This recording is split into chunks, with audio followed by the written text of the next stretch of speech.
You are unmuted.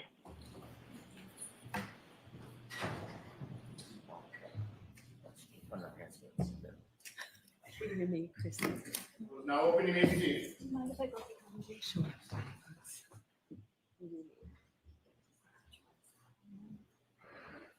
Thank you. So I was told counsel want to see me at sidebar?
We'll start with the required finding argument.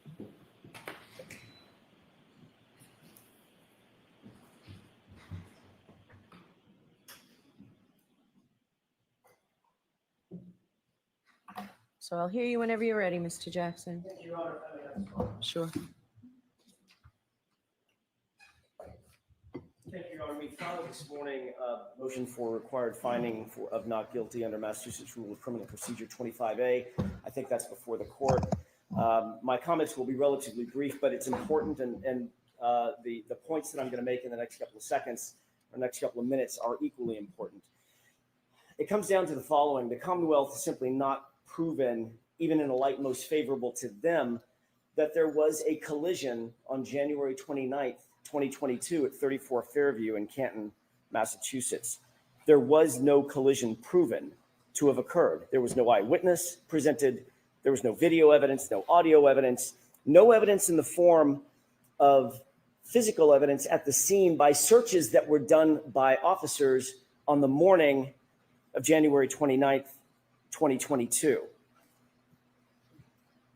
The Commonwealth, through suspect experts based on circumstantial technical data, only sought to prove a backing event, and that's important. They sought to prove that at 34 Fairview, the SUV went backward. They did not prove, and every single one of their experts was asked this question, they did not prove that there was actually a collision associated with that backing event. The Commonwealth experts said at best that the car went in reverse, and it was suspect whether it went in reverse at 34 Fairview or some other place, time, or date. The Commonwealth also put on an expert who said that she found no injuries, none, mind you, indicative of a vehicle strike on John O'Keefe's body. And she, Dr. Irini Scordibello, was arguably their most important witness. The Commonwealth cannot and did not say or prove a collision at a particular time, a collision at a particular place, a collision with a particular person, or that a collision even occurred on January 29th, 2022 at or around or at or after 12:30 in the morning. Their own expert, I think it was yesterday, if not the day before yesterday, was asked on examination by Mr. Alessi, can you tell us the particulars of the collision, pardon me, as you suggested in your testimony? And his answer was, there's simply not enough evidence. He was asked specifically, why didn't you try to recreate the circumstances, the force impact? That's what you do, sir. You're a biomechanic expert. Recreate it for us. And he said, there's not enough evidence. There is evidence, however, that Brian Higgins and Brian Albert were sparring at 34 Fairview. There is evidence, however, that that was just minutes, not hours, not days, minutes before John O'Keefe ultimately met his fate at 34 Fairview. There is evidence that Brian Higgins was love-struck, that he was jealous, that he was aggressively coaxing John O'Keefe out of the waterfall, that he was passively aggressively coaxing Miss Reed to engage with him rather than John O'Keefe. Again, there was not a single eyewitness to a collision. There was not even a single eyewitness to a backing event at 34 Fairview. The court will recall Jennifer McCabe testified that she basically watched the SUV the entirety of the time it was in front of the location at 34 Fairview with Miss Reed in the driver's seat. She saw it pull up once. She saw it pull up twice. She saw it pull up a third time. And then she saw it was gone. And at no time did she ever see the car go in reverse. She certainly didn't see the SUV go in reverse at a high speed. And she darn sure didn't see the car go in reverse at a high speed and strike a pedestrian. Her focus was defined enough to see thin tire tracks in a dusting of snow thin enough, I think the phrase was, to track a cat.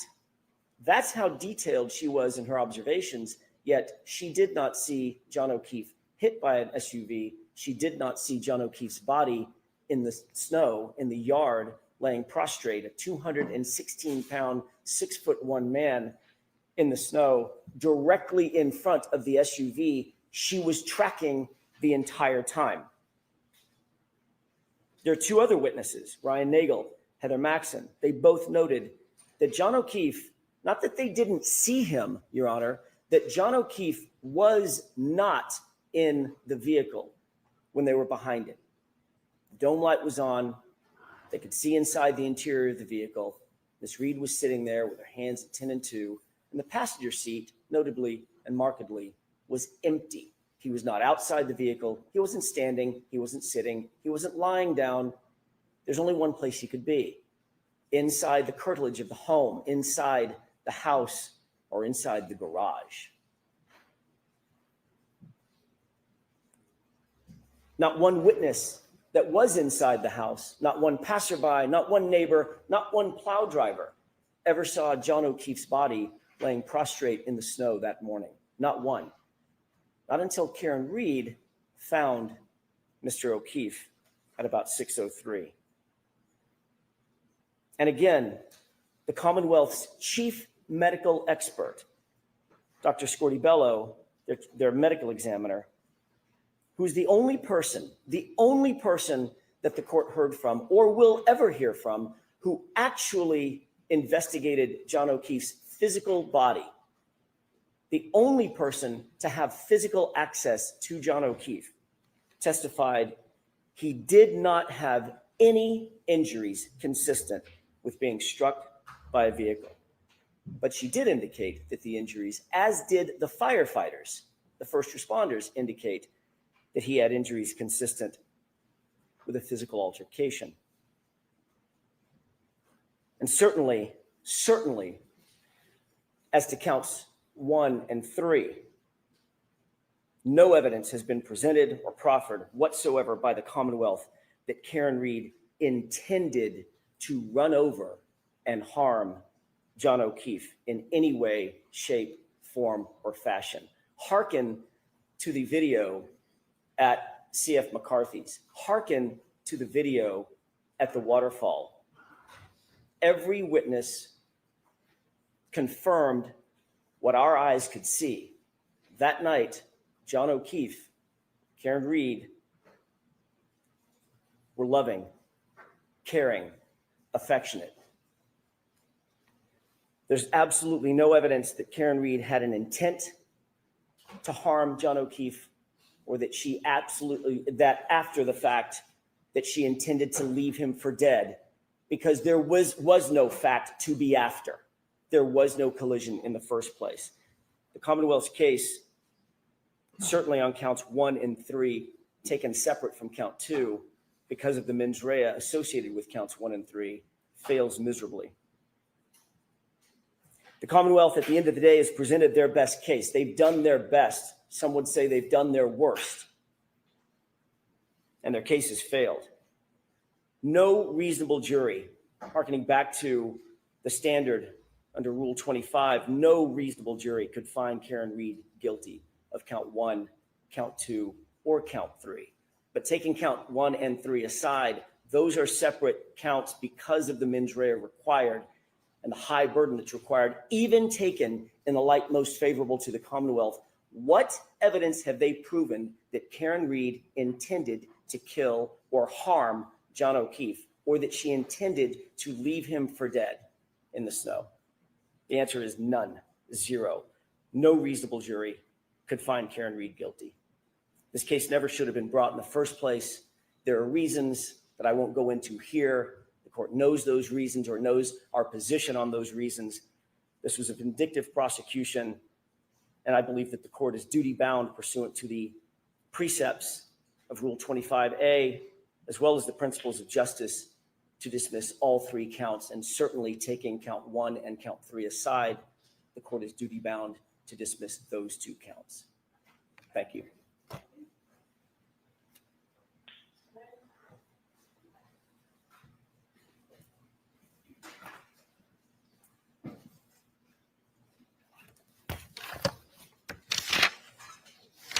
In a light most favorable to the Commonwealth, the first issue the court should look to is intoxication. A reasonable fact finder would find that the defendant was in fact intoxicated. Based on the serum conversion and based on Karen Reed's statements herself, you've heard many admissions by the defendant about her level of intoxication, which far surpassed the statutory mandate that she consumed alcohol in a way that would affect her ability to operate safely. Those are just two of the cornerstone pieces of intoxication, which are clear, light most favorable to the Commonwealth, a reasonable fact finder could find beyond a reasonable doubt. The evidence of collision is abundant. I do not want to go through an entire closing argument or rhetoric, but suffice to say there are taillight fragments from the defendant's own Lexus from her shattered right taillight that are found in Mr. O'Keefe's clothes. Mr. O'Keefe is left at the very spot where she expects to find him, according to her statements, where her car does a backing maneuver at least 24 miles per hour. He is left with injuries on his arm consistent with the damage to her Lexus right rear taillight. The scientific data is substantial. Telestream data, Apple Healthcare data, battery temperature data. And again, Ms. Reed's statements herself about clipping, hitting. The evidence of a collision in this case is overwhelming.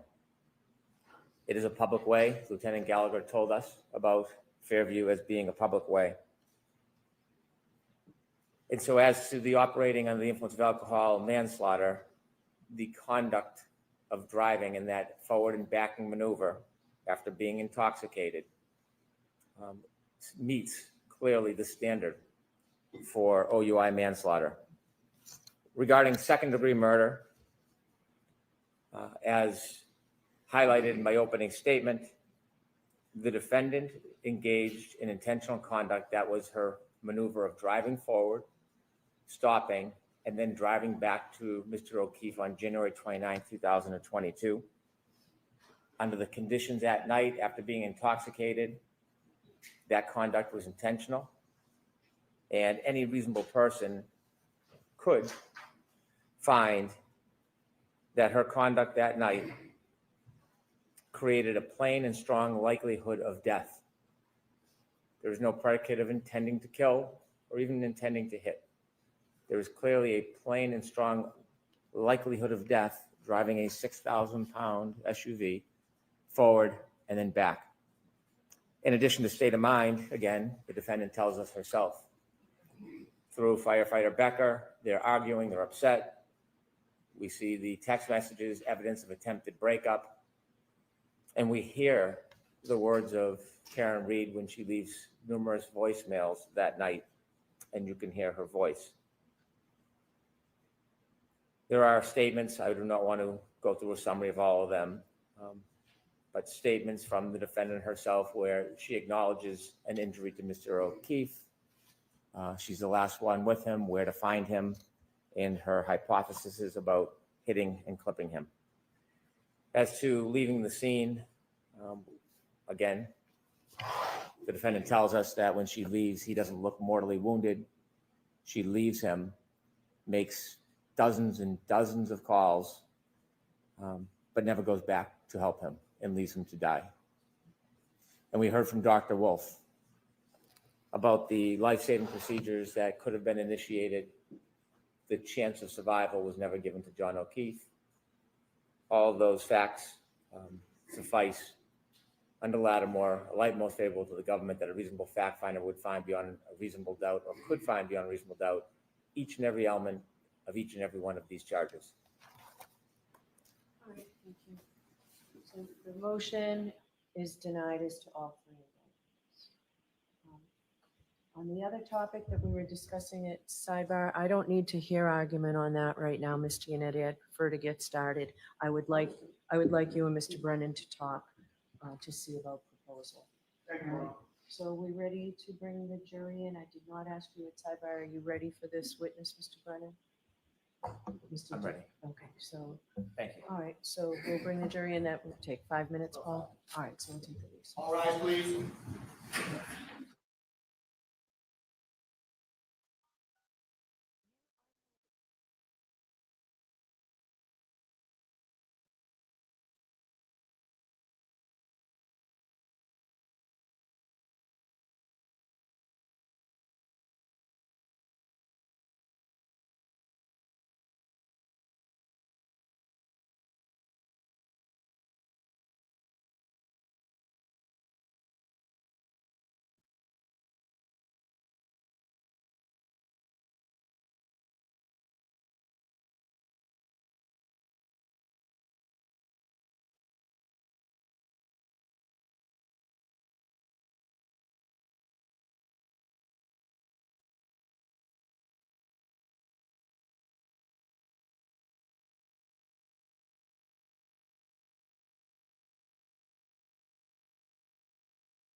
You are unmuted.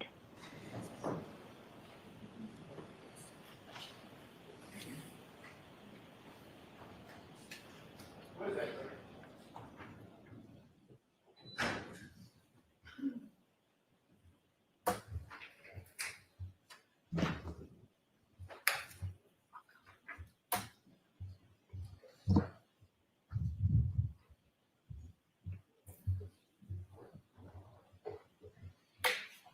Hear ye, hear ye, hear ye. All persons have any business before the Honorable Beverly Canoli, Justice of the Norfolk Superior Court, and for the country of Norfolk.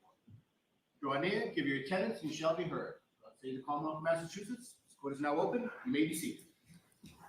Good morning again, council. Good morning again, LIVESTREAM. Good morning, jurors. Happy Friday.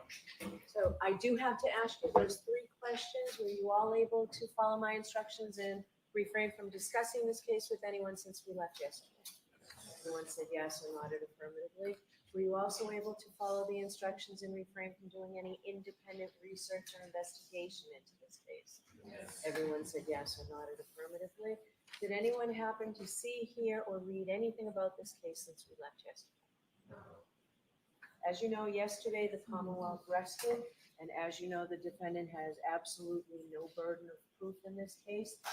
Does not have to put on a case, but I hear that you are. So your first witness, please, Mr. Jackson. Thank you, Your Honor. With the court's permission, we would ask that Matthew DeSober join us. Okay.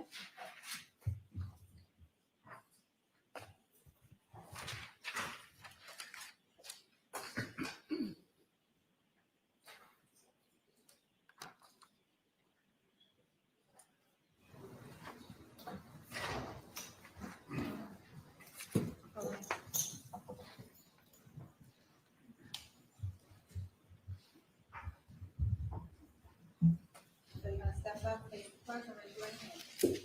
Please solemnly swear the evidence you give the court and jury in the case down here is the truth, the whole truth, and nothing but the truth, so help you God. Yes, I do. Thank you. Good morning.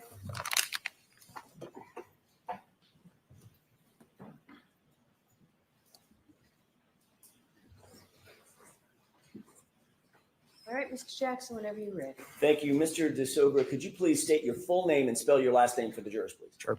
Matthew DeSogra, last name Disogra. What do you do for a living, sir? I am a licensed professional engineer. I practice in the field of accident reconstruction.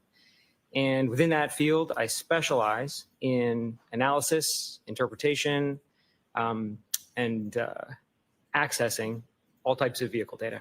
How are you currently employed?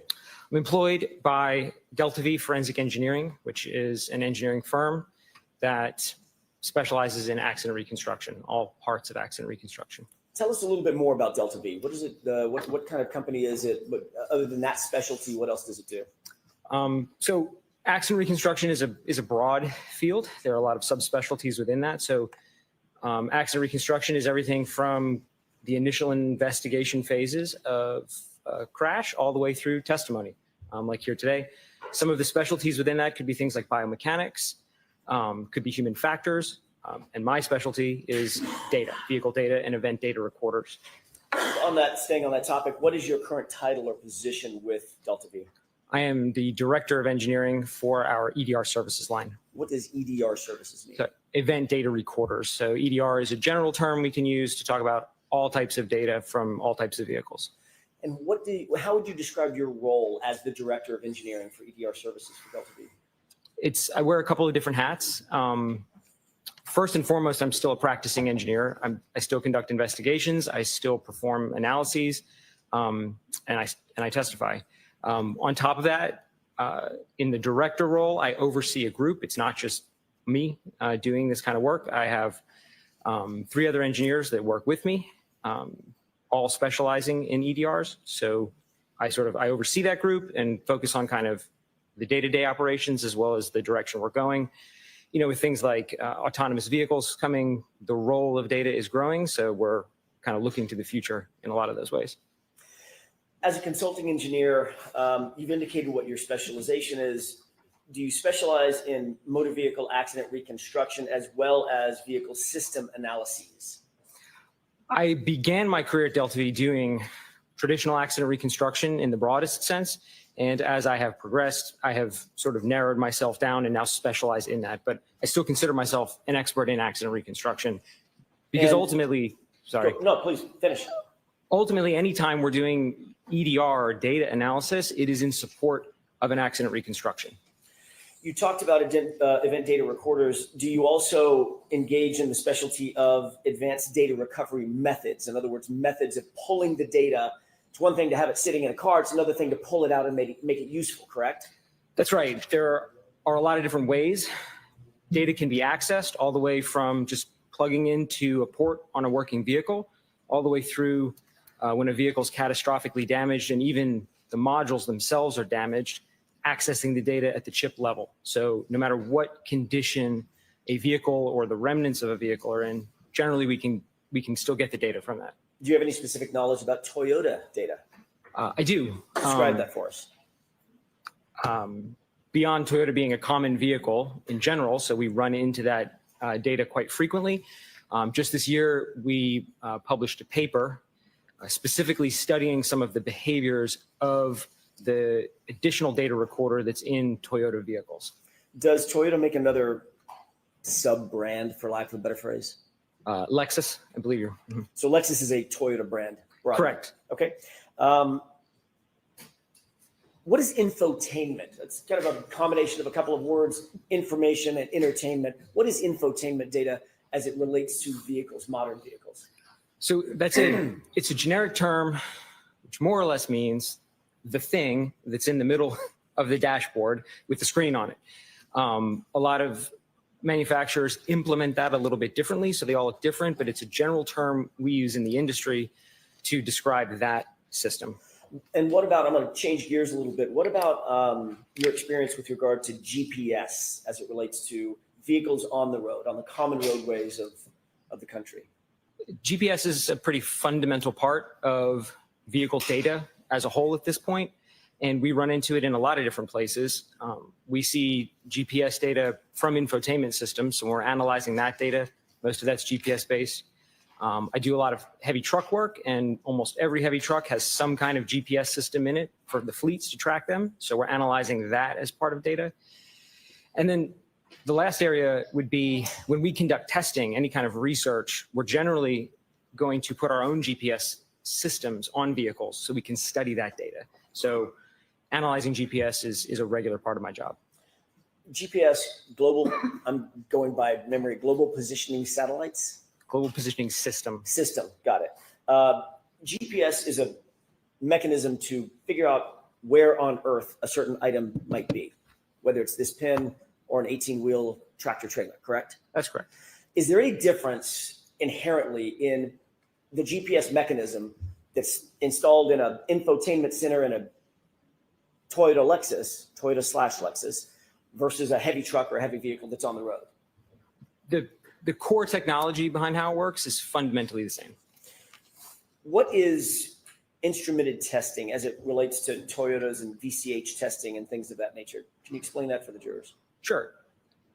What instrumented testing means is, let's say we want to study, let's say how accurate some data is that comes out of one of these vehicles.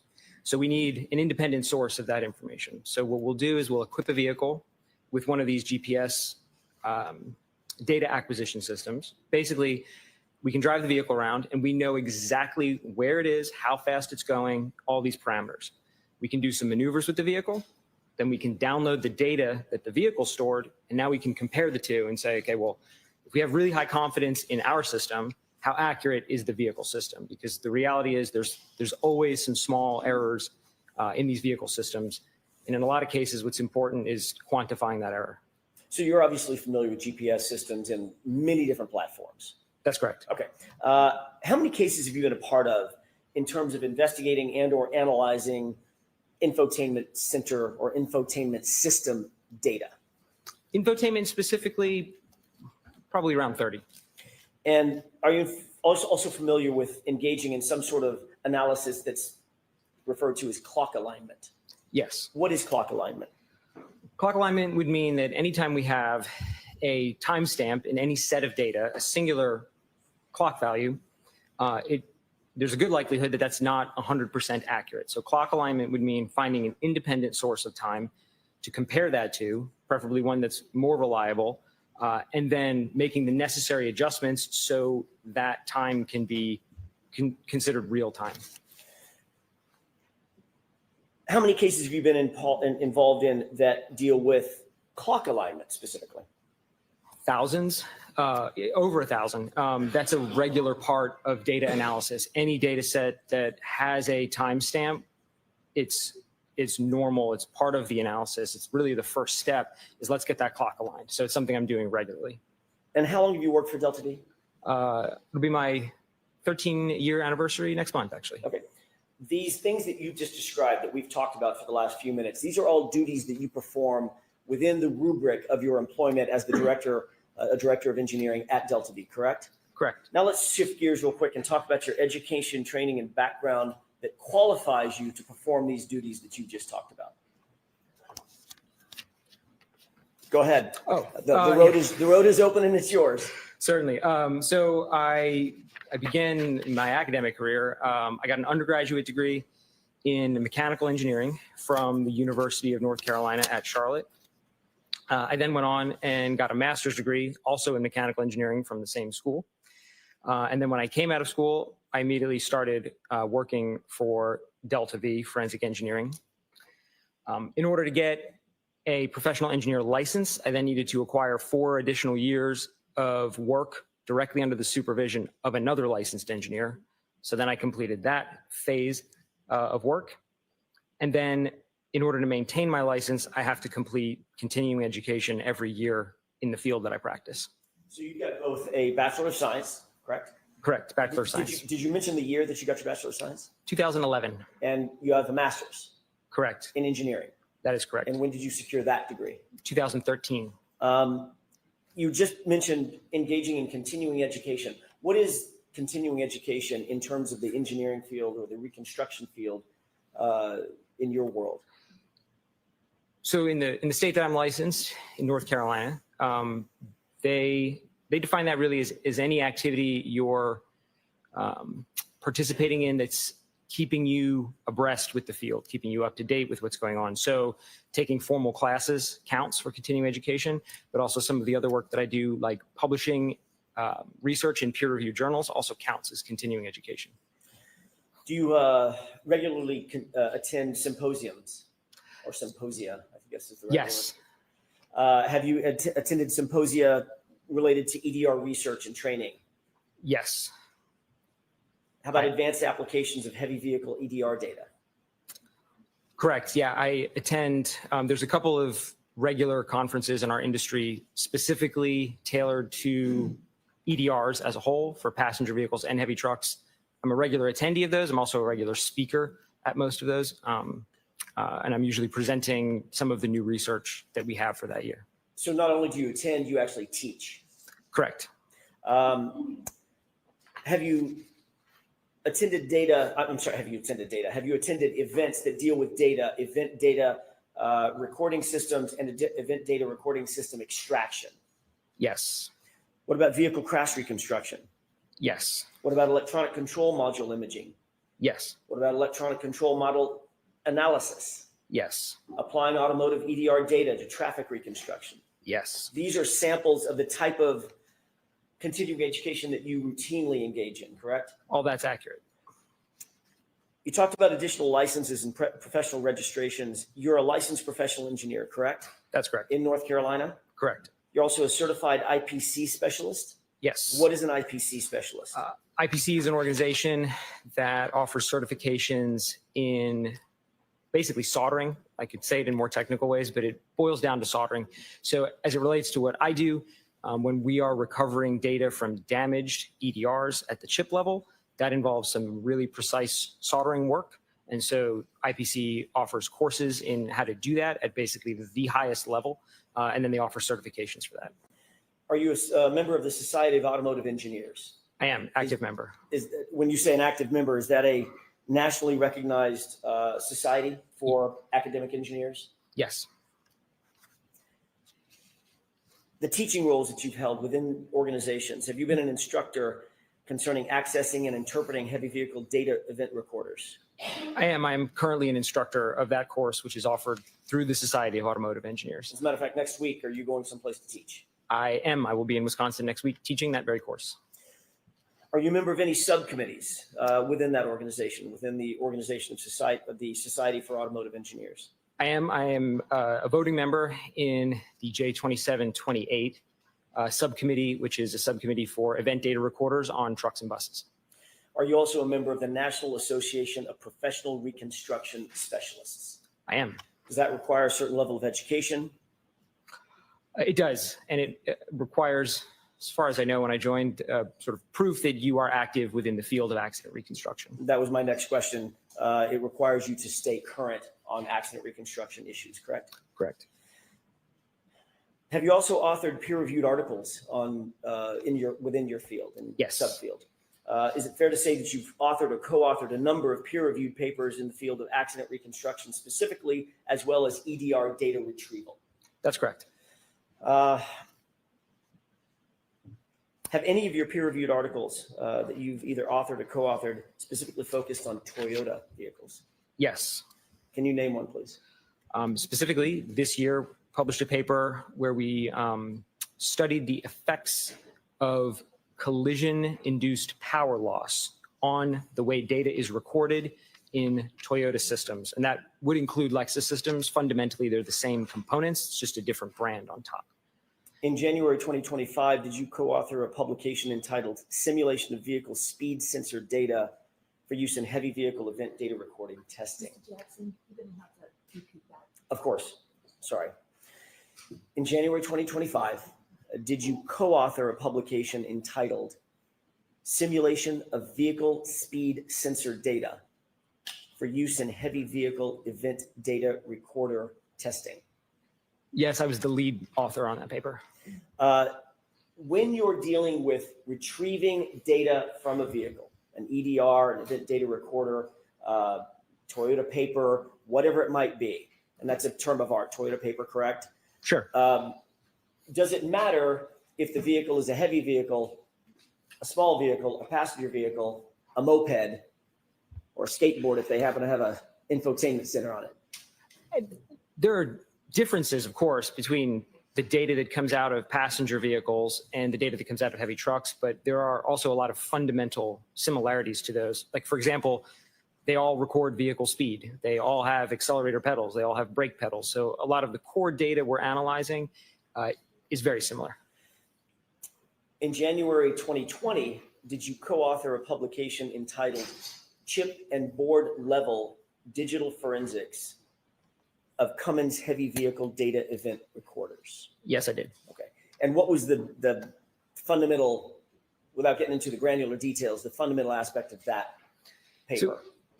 In that research, we introduced a new technique for getting data out of damaged modules. So, you know, they're either burned, they've been submerged in the water, they're crushed physically from impact. We demonstrated a new method to be able to get data less invasively, but still at the chip level. And we also demonstrated that we could translate that data from the chips outside of the software that was provided. So you could use the software and get the data that way. We demonstrated we could basically do it ourselves if we wanted to. Mr. DeSogra, have you been qualified in other courts to testify as an expert in the area of accident reconstruction, EDR data retrieval? And recovery? Yes. How many times? Once. When was that? In New York. You were deemed qualified as an expert in that court in this field that you're talking about today. Specifically with, as it relates to data, yes. I want to talk a little bit about what you were asked to do in this case. We asked to undertake a review of certain work performed by a person by the name of Shannon Burgess with Aperture LLC. Yes. Are you familiar with Aperture? Yes. Before you were asked to undertake that review, were you familiar with Aperture? Yes. Were you familiar specifically with Shannon Burgess? Yes. Were you asked to engage in any original analysis in this case? All of my analysis is fundamentally based on all of the data and the numbers provided in the Aperture reports. So More or less, the answer to your question is no. So you were asked specifically to give the court and the jurors clarity on data that Shannon Burgess had analyzed and provided a report about, correct? Correct. And that dealt with data obtained from Miss Reed's SUV, Karen Reed's SUV, correct? Correct. Did you in fact review Shannon Burgess's report summarizing his findings and conclusions regarding clock drift? That report was dated in January of 2025. Yes. And what did you do in that regard? I analyzed the methods that Mr. Burgess proposed for aligning the clocks in that report. Were you also asked at some point to review Judson Welcher's report and PowerPoint presentation regarding the timing of the text stream event known as 1162-2, 1162-2? Yes. Did you determine whether Dr. Welcher had based his report on Shannon Burgess's analysis? Yes. Before we get into that, I want to ask you a couple of questions about text stream events. So we're all talking sort of with the same vocabulary, if we could. When I say text stream event, have you ever heard that called a trigger event? Yes. Are those sort of synonymous? The event, in order to be generated, has to be triggered by something. So, yes. You became aware in your analysis, I'm assuming that Dr. Welcher reported a trigger event at a particular time or span of time, correct? Correct. What span of time was that? I should say, what time was that? For which event? For the 1162-2 event, sorry. Do you mind if I reference the slide? Because I don't have the number With committed. the court's to my- permission. Go ahead. Do you have a copy of it in front of you? I do, Your Honor.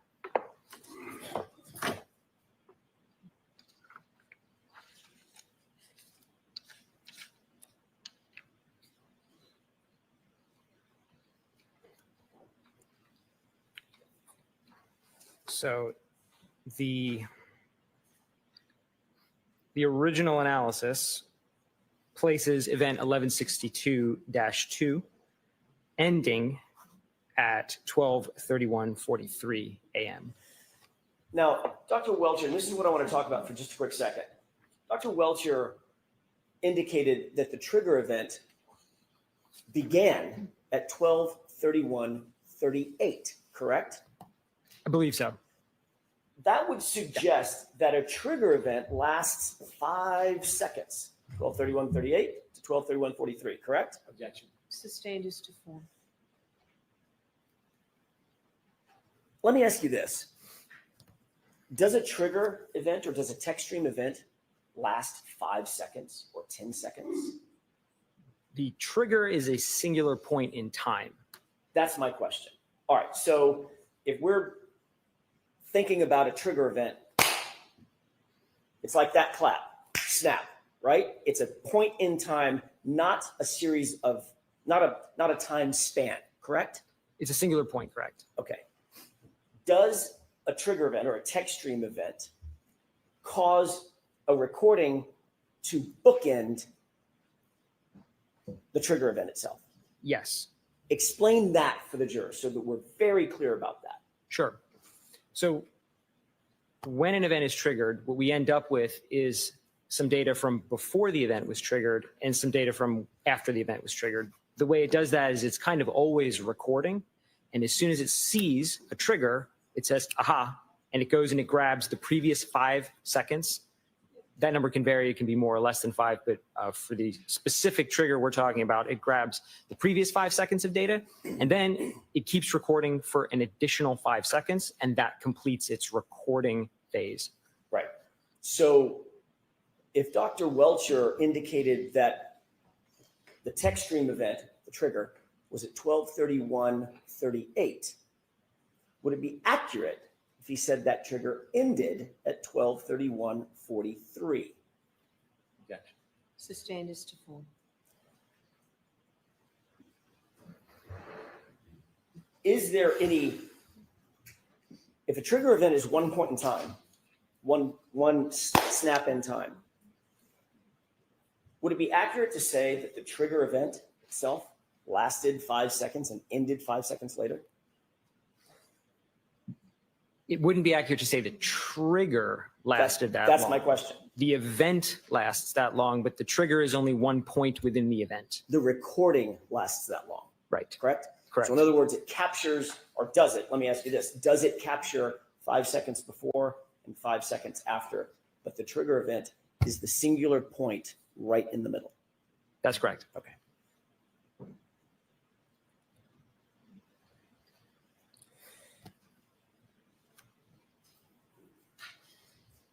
If we were to calculate the window between the trigger event or the text stream event and a lock event on John O'Keefe's phone, you analyzed both, correct? Or you reviewed both, correct?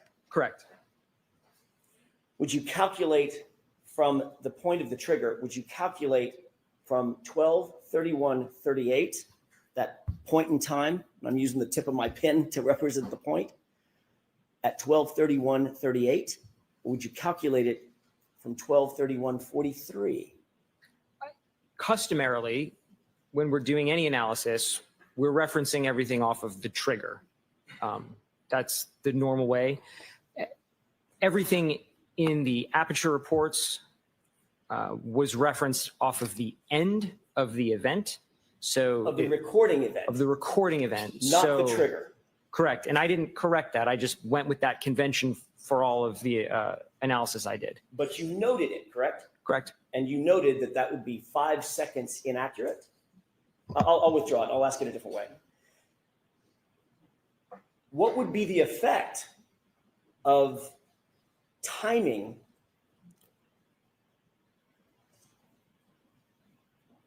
if you were to start at the trigger event, 12:31:38, versus timing the event if you were to start at 12:31:43?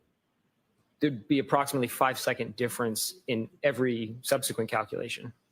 And if, in fact, there was a lock event, which you reviewed, at 12:32:09, how long would the actual window be from the trigger event to 12:32:09?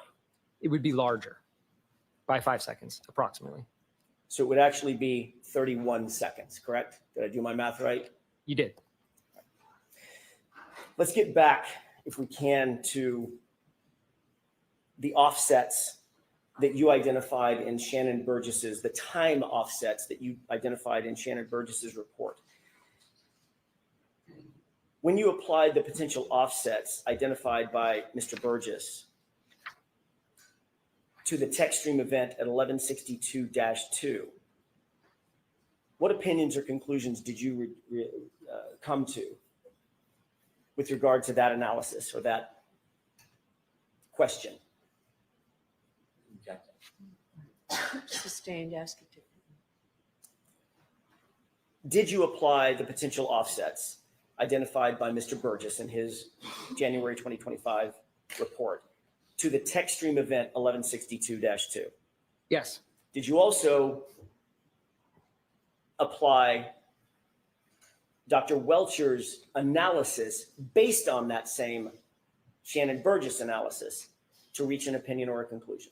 Yes. And what was your opinion or conclusion with regard to that event and the timing following that event? Based on all of the data in those two original reports, regardless of what adjustment is made or which 2 points are used to try to correct the clock, the phone lock event always occurs after the end of the event, using their convention of referencing off the end of the event, not the trigger, but it always occurs after. And that was based on Shannon Burgess's January 2025 report, correct? Correct. Sustained. What was that based on? Which report? We're dealing with two different reports, May and January. I want to make sure we differentiate. Which report are you just now talking about? I'm talking about the January report. Now, did Mr. Burgess, were you supplied with a supplemental report by Mr. Burgess? Yes, I was. When was that? slightly after he issued it, but I don't know the exact date. Say that again? It was issued on, his report was dated May 8th, and I think I was provided it a couple days after that. I don't Okay. remember the exact date. So well, do you know when this trial started? No, I don't know the exact date. I know you're not watching the trial, but it was in the middle of this trial, correct? Sustained. I'll ask a different question. With regard to the original report, the January 2025 report, was there any circumstance in which Mr. Burgess and Mr. Welcher could conclude that the lock event on John O'Keefe's phone, that lock event, occurred before the trigger event? Objection. Sustained. Ask it differently, Mr. Jackson. What is your opinion about whether or not there was any analysis done by Mr. Burgess or Mr. Welcher that put the lock event occurring before the trigger? Objection. Sustained.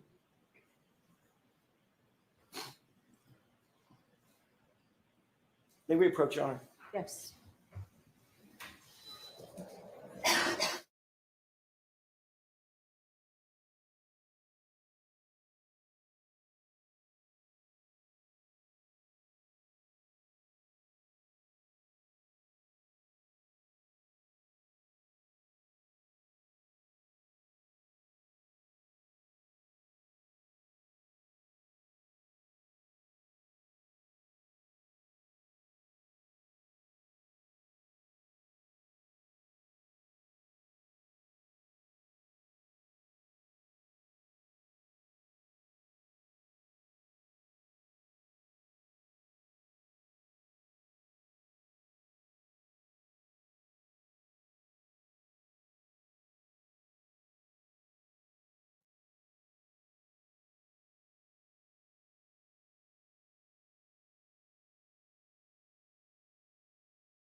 May I, Your Honor? Yes. Thank you. Back to my question. Was there any circumstance based on your review that if the text stream event occurred at 12:31:38, that there was any circumstance that the lock event occurred before that trigger event? There was not.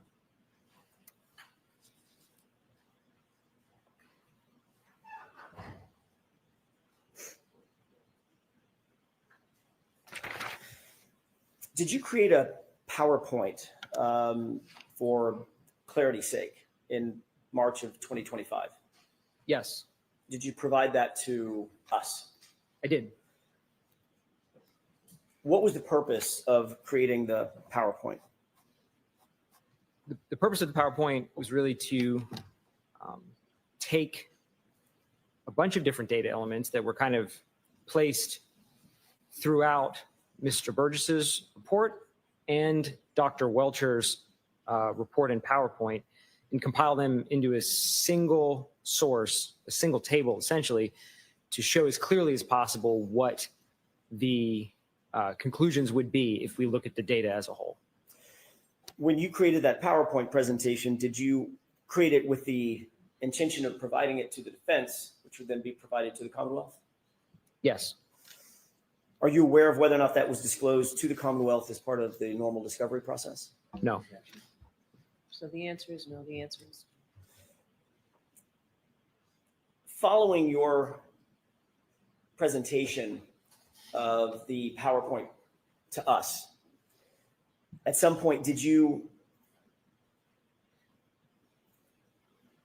receive from Mr. Burgess an amended report, an amended PowerPoint? I received an amended PowerPoint by Mr. Burgess, not from him, though, from you. Fair enough. Fair enough. did that report or did that PowerPoint, however you want to put it, markedly, was it any different than his January 2025 report? Yes. Did you note any conclusions? Did you note the conclusions that he came to in January 2025? Going back to the original report? Yes. Did you note conclusions and opinions that he came to in May of 2025? Yes. Were those two things different? Sustained. Were the conclusions, not his opinions, were his conclusions different? Sustained. Was there any difference in the two reports? There was. Tell me the differences. In the first report, Mr. Burgess did some of the calculations that are necessary to correct or adjust the times based on certain approaches, but never went through the final step of applying those calculations to the times and coming up with a final time. In the supplemental report, he then essentially took that analysis to the end. He approached it in a new way, a different way than he had previously laid out in the first report, but then he also took it all the way to the end by applying those calculations to the times. What were the main differences? Explain for the court and for the jurors, what were the main differences that he changed in the May 2025 report? Contrasting it with the original Correct. report. In Right. the original report, he laid out some methodologies for correcting the clock using phone calls that were shared between the vehicle and Mr. O'Keefe's phone. And in the supplemental report, he moved away from the phone call analysis and moved to attempting to align the clocks using a shared maneuver between the vehicle and the phone. What was the shared maneuver? It was a 3-point turn. Was that the same analysis that he had in January 2025? He did not have that analysis in the January 2025 report. Thank you. Based on the new information in the May 2025 report, what was the effect, as you see it, regarding the possible scenarios? So I did the exact same process I did using the supplemental report as I did on the first report. And when I ran all those numbers and those calculations, it turned out there are now some scenarios in which the phone lock occurs after the end of the event. There's some scenarios where the phone lock occurs simultaneously, like literally at the same second. And there are some scenarios where it occurs before. So now there's a range. So Mr. Burgess's report, his new report, his amended report, widened that gap to allow him to opine that there were scenarios that occurred after the phone lock event, correct? Objection. The objection sustained. Did you prepare a PowerPoint presentation in furtherance of clarifying Mr. Burgess's analysis? Objection. Sustained. Did you seek to clarify Mr. Burgess's analysis? Objection. Sustained. Your Honor, may we approach? Yes.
May I? Yes. Did you prepare a PowerPoint presentation in furtherance of your analysis? Yes.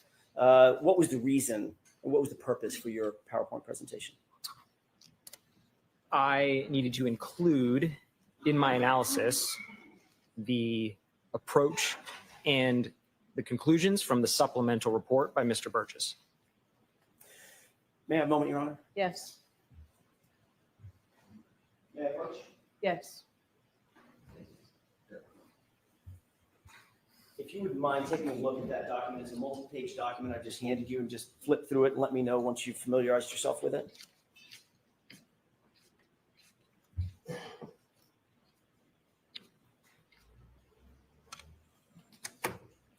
What is that document? This is a printout of the PowerPoint presentation that I prepared. Is it true and accurate? Yes, And it's complete? it appears to be. Your Honor, I would move for its admission, please. I have no objection. Okay. May I have that back from you just a quick second? 208. Thank you.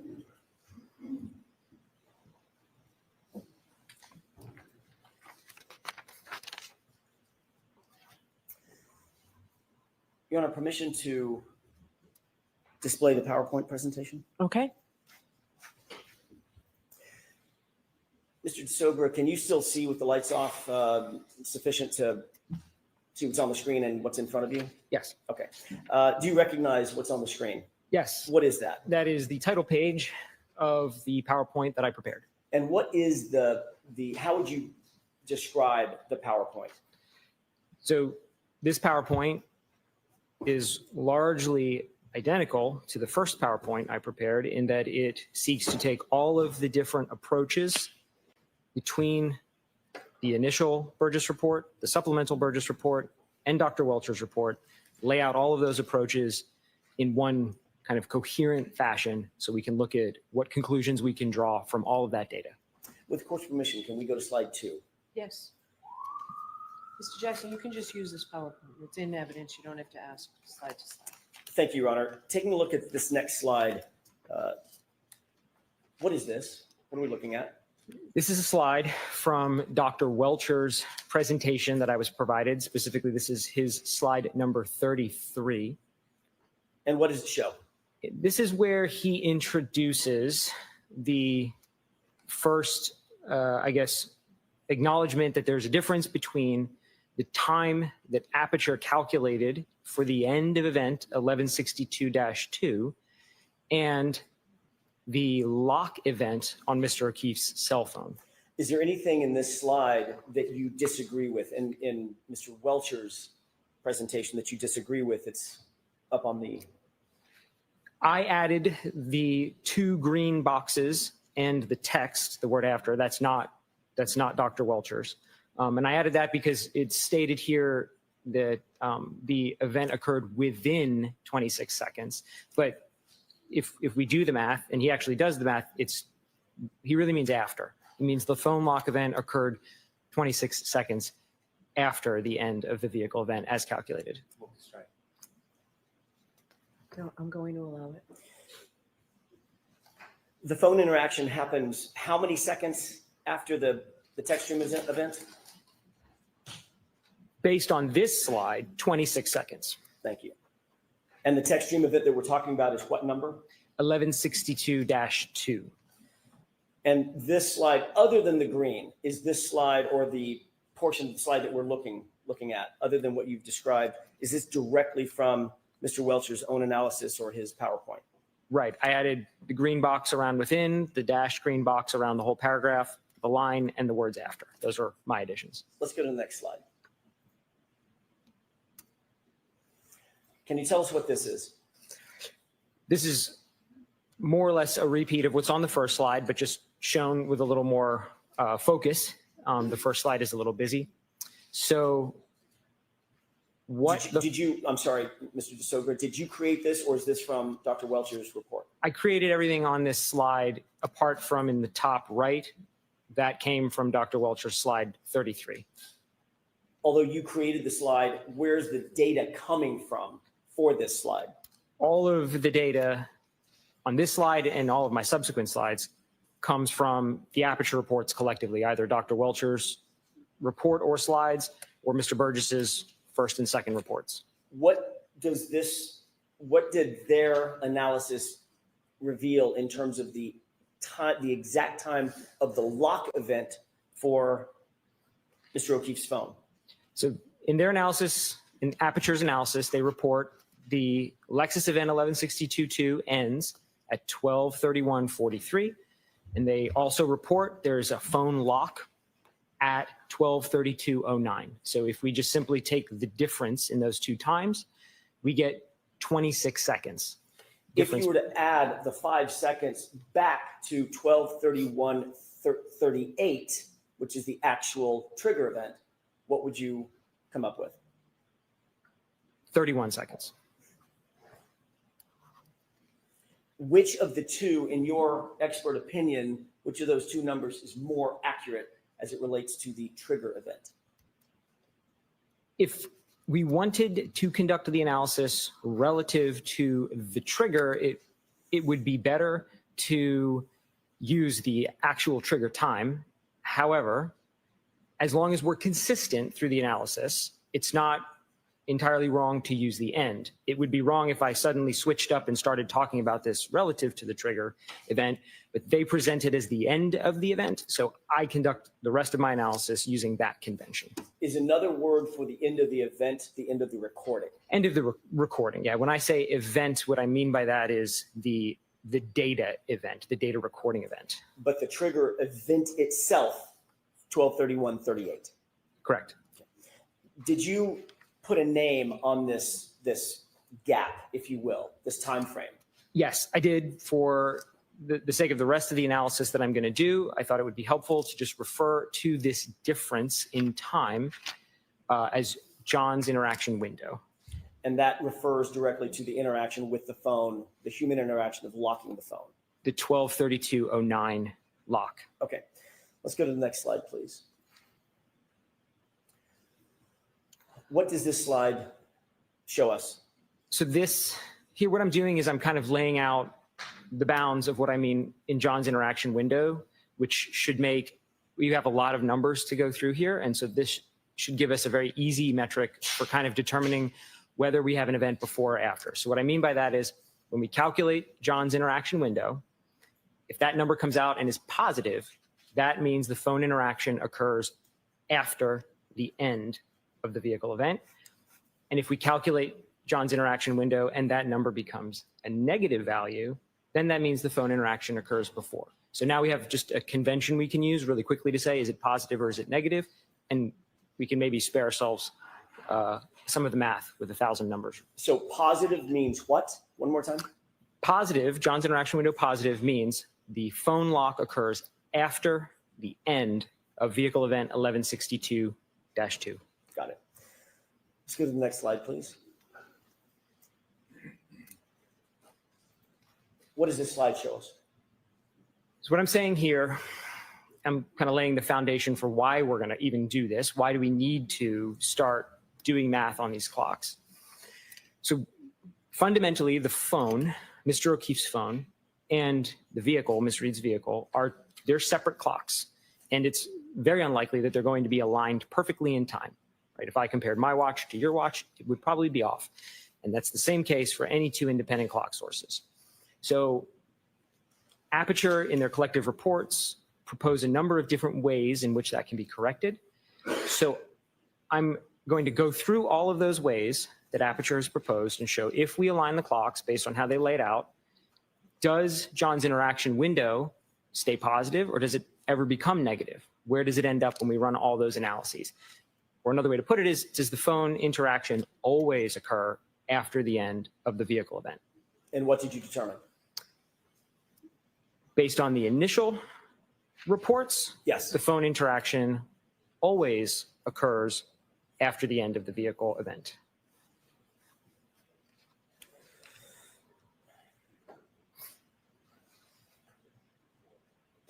Did all of the information that's on this slide come from the same source or multiple sources, meaning Mr. Burgess and Dr. Welcher? In the PowerPoint as a whole, all the information comes from the Aperture reports collectively Okay. from Dr. Welcher and Mr. Burgess. Did Mr. Burgess make any adjustments from his original report to his subsequent report in May of 2025? Yes. Let's go to slide 6, please. Tell me about this slide. Yeah, so this is the first adjustment we're going to talk about and this one comes from Mr. Burgess's original report. And to summarize this adjustment, this is a key on timing adjustment. And we're going to show that the key on, the actual turning of the vehicle on, occurs about 3 seconds before that time gets registered in the infotainment. So the time we see is basically stale by 3 seconds. We're all familiar with how computers turn on. When you say key on, do you mean a physical key, or could it be the push button to turn the car on? In this case, it's a button. I refer to key on because generally that event is considered the key on in vehicle parlance, regardless of whether there's a physical key or it's a push button.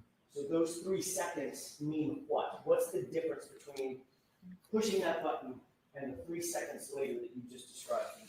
It means that when we're trying to use the timestamps that were recovered from the infotainment system that show when the vehicle was keyed on or turned on, that the vehicle was actually or likely turned on 3 seconds before that. Do you know where the 3 second conclusion came from in Mr. Burgess's report? That came from the testing that Aperture conducted with the exemplar Lexus that they purchased. Was there anything in the report that indicated testing, this type of exact testing on Ms. Reed's actual Lexus? No. Do you have an opinion as to whether or not all Lexuses, at least of this make and model and year, would have the exact same 3 second delay? Or could that be different? It could be different. In their testing, they only tested one exemplar vehicle. So I think there was a solid foundation that the exemplar that was used exhibited this 3 second delay. It was a very close match in terms of part numbers and software versions to Ms. Reed's Lexus, but without any kind of testing of, let's say, a second vehicle, a second exemplar, we wouldn't know, we wouldn't have any basis to say it must be 3. We could test a second vehicle and it could be 5. So we say, well, there's a delay, but it varies vehicle to vehicle. They could have tested a second vehicle and found it's also 3. And then you start to build some confidence that maybe it is 3 across every vehicle. But with only testing one and not testing the subject vehicle, it is difficult to say with absolute certainty it would be 3 seconds. What is your opinion about best practices with regard to trying to create this gap for purposes of coming to an opinion or an analysis? So because we don't know whether or not this specifically would apply to Ms. Reed's vehicle, the best way to conduct that analysis would be to do the entire thing with the key switch adjustment at 3 seconds. Because if we're going to use a value, 3 is the most reasonable one because that's the one shown in testing. But we should also do the entire analysis without it in case we feel that that's the most appropriate. So in fact, that's what I do and will show is I ran the analysis both ways, with and without, to be as conservative as possible. Did your review of Mr. Burgess's report indicate that he ran the analysis both ways? He did not. Let's go to slide 7. What are we looking at here? This is an excerpt from Mr. Burgess's original report, his page 28 and his page, there's a screenshot also from his page 30 at the bottom. And this is where he states in that report that when they were doing the testing with the exemplar, they observed across 4 different key-on cycles this 3 second difference. So what I mean by that is they had a video camera in the car that had a timer on it. And so in the video, you can see the button pressed So in their testing, for example, they pressed the button at 21:48:05, and that's sort of nailed down. When they went back and downloaded the data from the infotainment, the key on was logged in the infotainment as 21:48:08. So there's the 3 seconds. That's where they're getting that from. And that's what he states highlighted in red there. It's a little hard to read, but it basically says the average across 4 runs was 3 seconds. The 3-second delay, was that actually in his report? This is the only point in the report it's mentioned. And I guess what I'm asking, it was an inartful question. The portion to the left, is that his report or your report? That is his report. Everything on the left-hand side of this slide comes from Mr. Burgess's report. So the 3-second delay was noted in his report. It was noted. Did he apply the 3 seconds in his analysis? He did not. Did he indicate in his report why he ignored that 3-second delay? He did not. Sustained as to that question. I'll rephrase it. Strike the answer. Did he indicate in his report the reason that he did not apply the 3-second correction? He did not. When you do apply the 3-second correction, what do you come up with as it relates to the 26 seconds from the end of the recording? So the positive 26-second window, if we only apply the 3-second key on, grows to positive 29 seconds.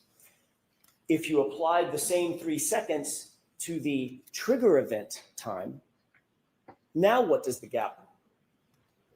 That gap would grow to a positive 34 seconds. Between the trigger event and what? The phone lock.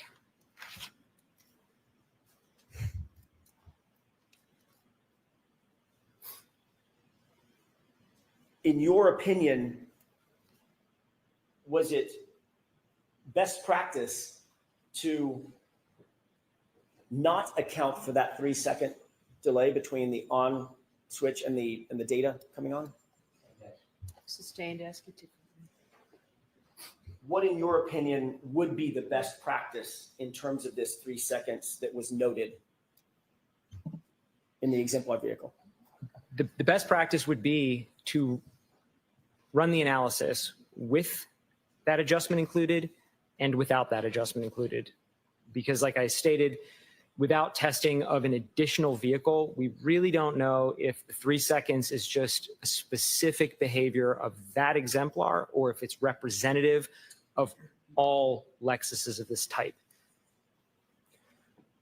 Let's go to slide 8, please. Tell us what we're looking at in this slide. So now we're going to get into the next adjustments. That first adjustment we just talked about was really a vehicle-to-vehicle adjustment. We haven't talked about the phone yet. We're going to get into the phone now and talk about aligning that. But we had to get through the internal adjustment that has to get done first. Now we're going to look on the subsequent slides here at all of the different ways the Aperture reports compared the vehicle to Mr. O'Keefe's phone. Is there any additional adjustment that you believe should be made? The Aperture reports lay out 2 methodologies for adjusting. There is a methodology based on phone calls, and there's a methodology based on the 3-point term. And where did you get that information from? From the Aperture reports. In Mr. Burgess's original report on differentiating, the January report, which did he use to determine his determination of the clock skew? In his initial January report, he never actually takes the calculation to the end by applying the differences in times to the calculated time for 1162-2, but he does do the math, which I'll show, for the differences on these phone calls. In terms of Dr. Welcher's report, did he identify a GPS point of 154 at all? Yes. How did he describe that GPS data point? He describes in his initial PowerPoint slides as 0.154 aligning with the end of vehicle event 1162-1, talking about a different event now. This is the 3-point turn event. So he uses that as an anchor point. And that anchor point you said was the end of the text stream event, or the end of the recording of that text stream event. Correct. The aperture reports consistently reference everything from the end of the events. Let's go to slide 9, please. What are we looking at here? On the left is an excerpt of page 33 from Mr. Burgess's initial report.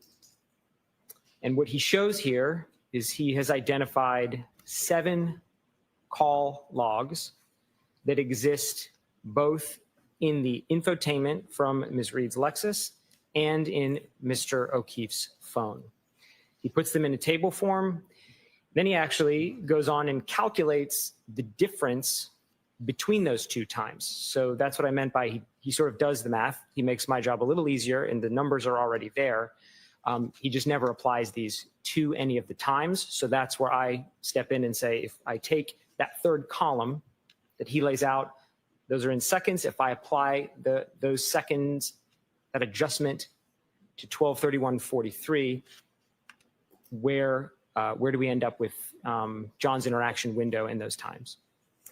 What did you conclude in terms of finishing the work? Sure, I did all of them. And so I highlight on this particular slide, I just highlighted the very first one he has in here. In that case, he identified that Mr. O'Keefe's phone was 2 seconds slow relative to the infotainment system. So if we apply only that adjustment, then John's interaction window becomes positive 28 seconds. Did Mr. Burgess apply all of the potential offsets? He didn't apply any of the offsets. He calculated all of them, but he didn't apply any of them. Did you ultimately apply all of the offsets? Yes, I did. And what did you determine? Regardless of which offset you apply, John's interaction window remains positive. The number changes, but it remains positive. Let's take a look at those one at a time if we can. Let's have the next slide. So in this slide, I just took the other end of the spectrum. There's a large range in values in this table.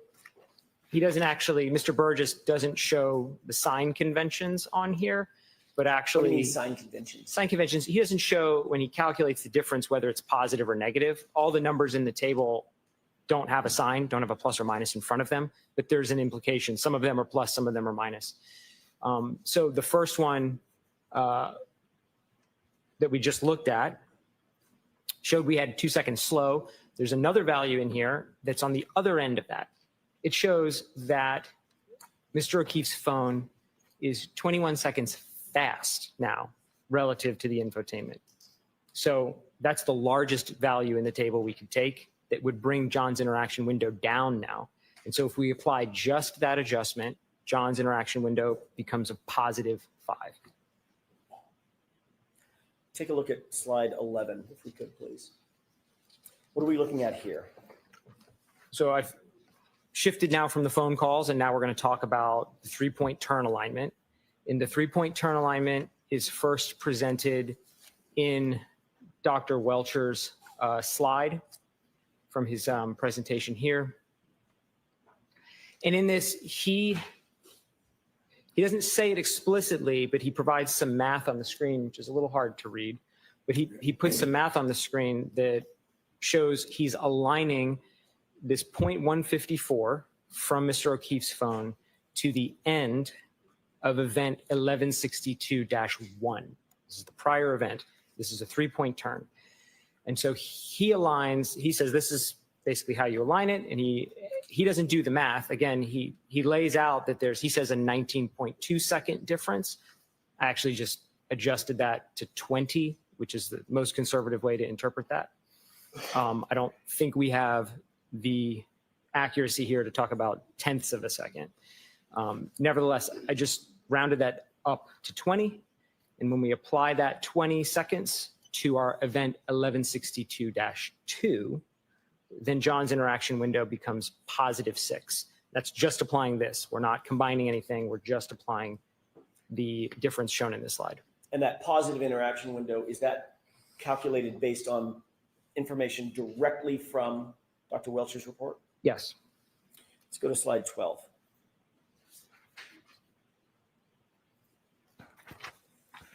What are we looking at here? What is this table? This is a table I made. We've talked about a lot of different approaches to how these clocks can be aligned and a lot of different variables. So I tried to summarize them in one table, put them all together, because some of them we can combine. We can combine the key on with either a phone call or a 3-point turn, but we can't combine, for example, a 3-point turn and a phone call. That's not valid. So I put all the possible combinations, all of them, with, without key switch, phone calls, and .154 on one table, and I calculated John's interaction window for all valid combinations from the aperture reports. And when we do that, the result is that regardless of what adjustment we make, all of the numbers are positive, meaning regardless of what adjustment we make, the phone lock event always occurs after the end of event 1162-2. Did Mr. Burgess, in your review of his report in January of 2025, did he ever undertake all possible offset calculations? No. In his May 2025 report, did he undertake all possible offset calculations? No. What is your opinion in terms of best practices regarding calculations of this sort? I think if there's sufficient data, if there's testing or research or literature that in a specific case supports there is a best path or a best method, then we should use that. In this case, I don't think there is a best practice. There isn't any literature I'm aware of that would specify exactly the best path to align all of these. So in the absence of any external data to support one path, the most valid approach is look at all of them as a whole and then draw the conclusion from the totality of that data, rather than cherry picking a single point. Can you testify to a reasonable degree of scientific certainty whether all potential offsets that were described in Aperture's original report, January of 2025, result in a positive interaction window? Yes. And what is that opinion? Regardless of what adjustment or combination of adjustments we make from the original reports, John's interaction window remains positive. Does the positive interaction window mean the lock event occurred after or before the text stream event? It means the lock event occurs after the end of the text stream event, 1162-2.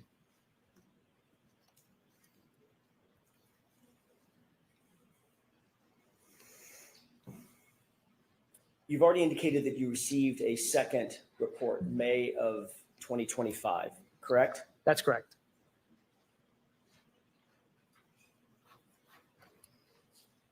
In that report, is there the same clock skew alignment or a different clock skew alignment that Mr. Burgess now undertakes? Mr. Burgess undertakes a different alignment in that report. Let's go to slide 13. Describe what we're looking at in this slide. So what I have here on the left is a screenshot of page 42 from Mr. Burgess's supplemental report. And so now he's done two things new here. He's identified a new method for aligning the data based on the 3-point turn. So now he's kind of following where Dr. Welcher started, but he's approaching it a little differently. And secondly, he is now calculating the actual time. He's doing the difference calculation and he's applying that to the time. So now he's taking the calculation all the way through, which is a little different from the prior reports. And so when he does that, he makes my job really easy because I didn't have to do really any math now. He comes up that there is a range now. So prior to this point, the original report by Mr. Burgess and Dr. Welcher reports all used discrete points in time, right? They sought to find an event that occurs at a singular second and another event at a singular second and a line based on that. This is a little bit of a departure from that approach. Mr. Burgess is now using a range of times, a range of uncertainty. He basically assesses that the 3-point turn data from the phone and the 3-point turn data in 1162-1 cannot be precisely aligned down to a single point. Rather, they overlap in this range of seconds. And so he then says that that range must be applied. So now we have to apply a range. And what we end up with is 9 possible values. So it kind of looks like one conclusion, but really there's 9 conclusions on this slide. And so if we just applying the math he has in the supplemental report, John's interaction window now has a range of 9 possible values. And that range spans from +5 now to -3. So we have 5 positive values. We have 1 value that's 0, and the 0 would mean it's simultaneous. And then we have 3 negative values. Does Mr. Burgess indicate in his report that any one of those values is more likely than any of the other values? He does not provide any data or analysis to support 1 point being preferential over the other 8. And are there more or fewer positive results in his analysis than negative? There are more positive numbers in that range of 9 than there are negative numbers. Does Mr. Burgess's new data indicate anything about Dr. Welcher's analysis about the GPS data point 154 being at the end of the 3-point turn? He opines in that aligning the 3-point turn on a singular point is not, and I'm paraphrasing because I don't know the exact way he states it, but not the preferred method. Is Mr. Burgess's analysis consistent or inconsistent with Mr. Welcher's determination that GPS point 154 was at the end of the text stream event? Objection. Sustained. Does Mr. Burgess in his report indicate whether he agrees or disagrees with Dr. Welcher's analysis? I don't remember specifically.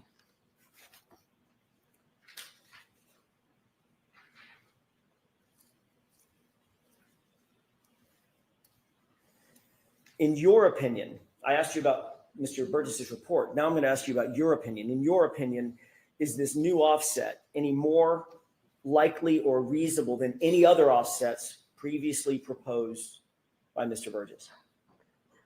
I don't think it is more or less likely. I think it is a valid approach, certainly. And so I think the results from the additional analysis should be included with the analysis of all of the results so far. And none of those results are more or less likely than any of the others, correct? Sustained. Are any of the results, in your opinion, to a reasonable degree of scientific certainty, are any of the results any more or less likely than any of the others? It's my opinion they're all equally weighted. Did Mr. Burgess account for the 3-second offset that we talked about earlier in his May 2025 report, his new report? I did not see any mention of that in his supplemental report, and certainly the 3 seconds isn't present in his math. I don't see it there. Let's go on to slide 14, please. Describe what we're looking at here in this table. This is very similar to the table we looked at previously, where I look at all possible combinations. Now, however, I just have a lot more data points to show, so I've had to break the table into 2 tables. So we're going to look at this, and then we'll look at slide 15 next, which is the second table. I just couldn't cram 30 lines onto one slide. Let's move to the next slide then. Is this a continuation of the second half? So think of these as a singular table. I just had to split them up. If we head back to slide 14, we'll start there. So this slide, I'm not accounting for the key on, and that's the main difference between my two tables. Table 1, I'm not accounting for the 3-second key on. In table 2, I am. When you But- say key on, you're talking about that 3-second delay. Correct. Okay, go ahead. But again, I want to make sure we're thinking about this as a singular table because that's where we'll draw our conclusions from. So the first lines of the table, we've already seen those. Those were in my original table. I haven't changed those. That's the same math that's been there. All I did was I added the 9 points now from Mr. Burgess's supplemental report using the range he shows. And so now we can see if we include that, now we get some positive numbers for John's interaction window. We get that 0. And again, the 0 would imply that the end of event 1162-2 is happening exactly at the same second as the phone lock. So it's kind of not on one side or the other. So I think it should be thought of as separate. And then we have 3 negative values, which would imply that phone lock occurs before the end of 1162-2. And did you already mention the one that was simultaneous? When John's interaction window is 0, correct? 0. That would imply simultaneity. All right, is this 14 or 15? This 14, let's move to 15.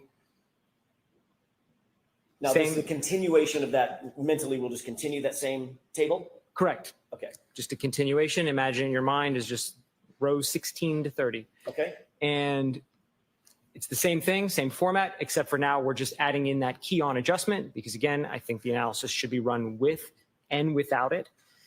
And so now when we run this with the key on adjustment, we get 14 of these 15 are John's interaction window is positive to various degrees. And one of them, it's 0, again, simultaneous. And there are no negative values with this adjustment. can we go to the next slide, 16, please? What are we looking at here? This is the summary then of that table, kind of a verbal summary of the giant 30-line table now. And if we look at all of the possibilities from all of the Aperture reports collectively, then we can draw some pretty straightforward conclusions. 25 of those 30 possibilities result in interaction with the O'Keefe phone after the end of event 1162-2. Looking at all the possibilities, 2 of the 30 result in interaction where it's simultaneous. That's the zeros, they're present in both tables. And then looking at all 30, 3 of the 30 result in interaction with the phone before the end of event 1162-2.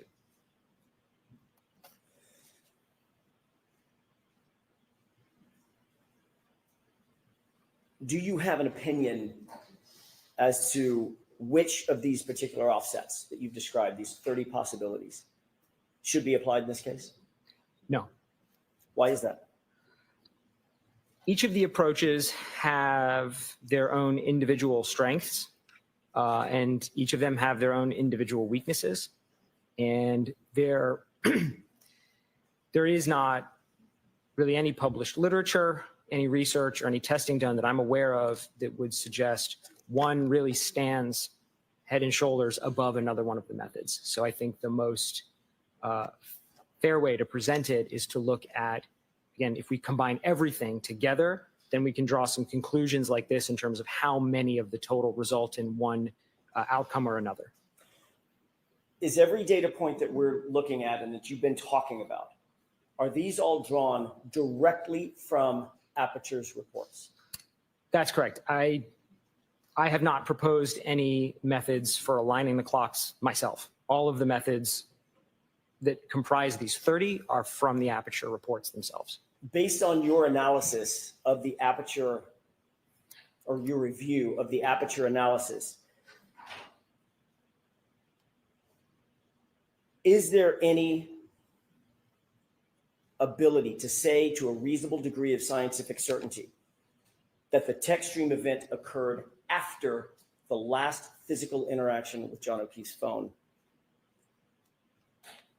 Yes, there would be three out of the 30 possibilities would result in that. Do you have an opinion to a reasonable degree of scientific certainty that it did happen after the text stream event? Sustain.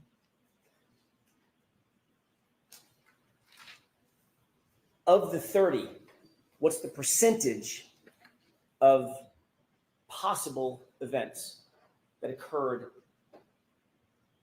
possible scenarios, I should say, wherein the text stream event occurred after the last interaction with John's phone? What's the percentage? So that's sustained. You said it's 3 out of 30, correct? Yes, Is that 10%?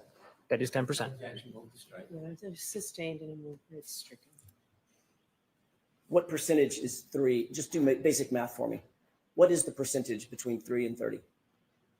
Sustained. If I told you hypothetically, I'm going to see your sidebar for a second.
following your analysis of the totality of the possible scenarios, did you come to a conclusion that the vast majority, let me rephrase that, did you come to any conclusion about the numbers as they relate to the positive interactions versus the negative? And when I say positive versus negative, I'm talking about the phraseology that you used. John's phone interaction being in the positive side versus John's phone interaction being in the negative side. Yes. And what were those? Of the 30 possibilities, 25 of them, it's a positive. John's interaction window is positive for 25 of them. And only 3 were negative? Correct. Only 3 were of the 30 were negative. Okay, we can take that slide down. Is there a data recorder on the Toyota SUV that we've been talking about, that 2021 Toyota SUV 570, that's designed to record impact? Yes. What is that What is that mechanism? That would be the airbag control module, The ACM? ACM. Did you look at that? I was provided a copy of the download from the ACM. What did the data recorder indicate, if anything, related to any impact on January 29th, 2022? There were no recorded events whatsoever on the ACM. Did the vehicle control history record whether there was any history of a collision on that car, ever? No. What does the vehicle control history record specifically? It records a lot.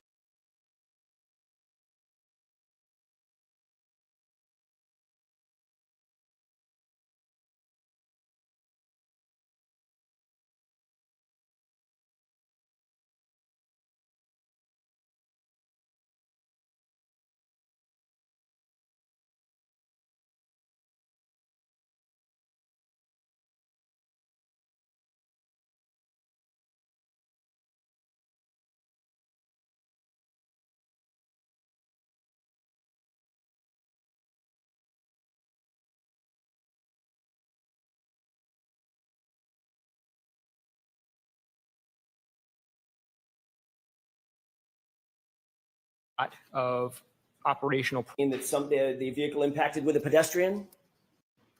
No. No.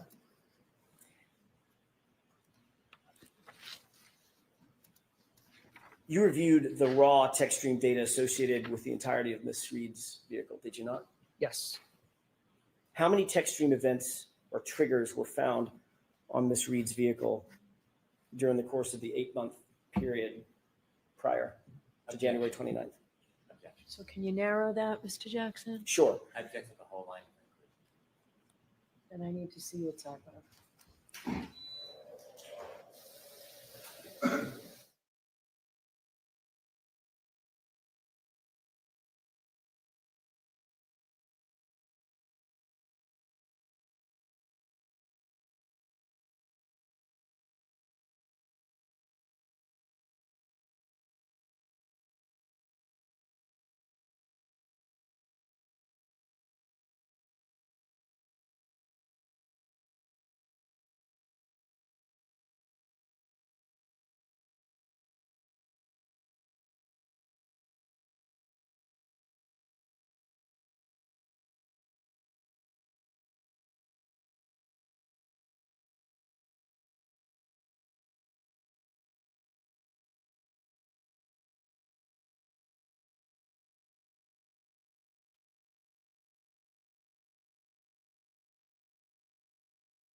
Mr. Jackson, how much longer? I'm just trying to figure out. I'm wrapping it up, Judge. Okay. It's not going to be long. A few more questions. I'm not curbing you in any way. We just. Understand. Respectfully, it won't be very much longer. You reviewed the text stream data, otherwise known as the triggers, for the entirety of Ms. Reed's vehicle, correct? Yes. How many trigger events did you find in the life of the car? Not counting 1162-2. Let's stop there. Right. Prior to 1162-2, there were 19 prior events. And 19 total events, correct? Correct. And how many collisions were clocked by any recorder on that car? None of the events were triggered by a collision.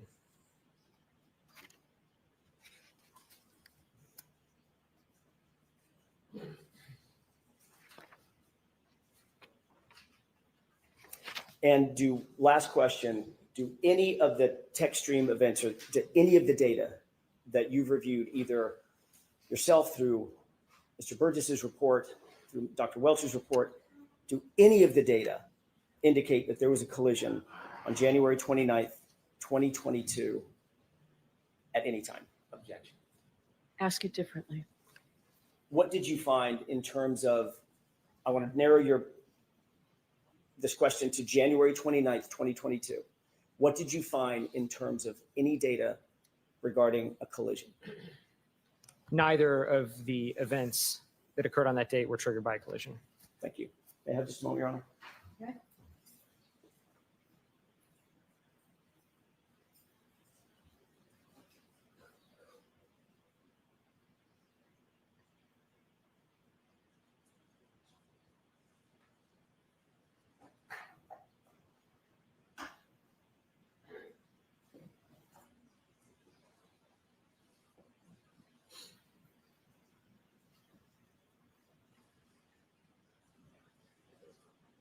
That's all I have, Your Honor. Thank you. Okay.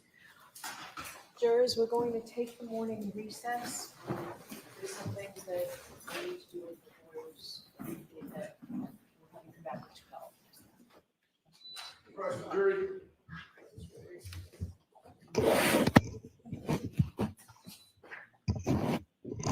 Can I see counsel at Sidebar to save us some time, please?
All right.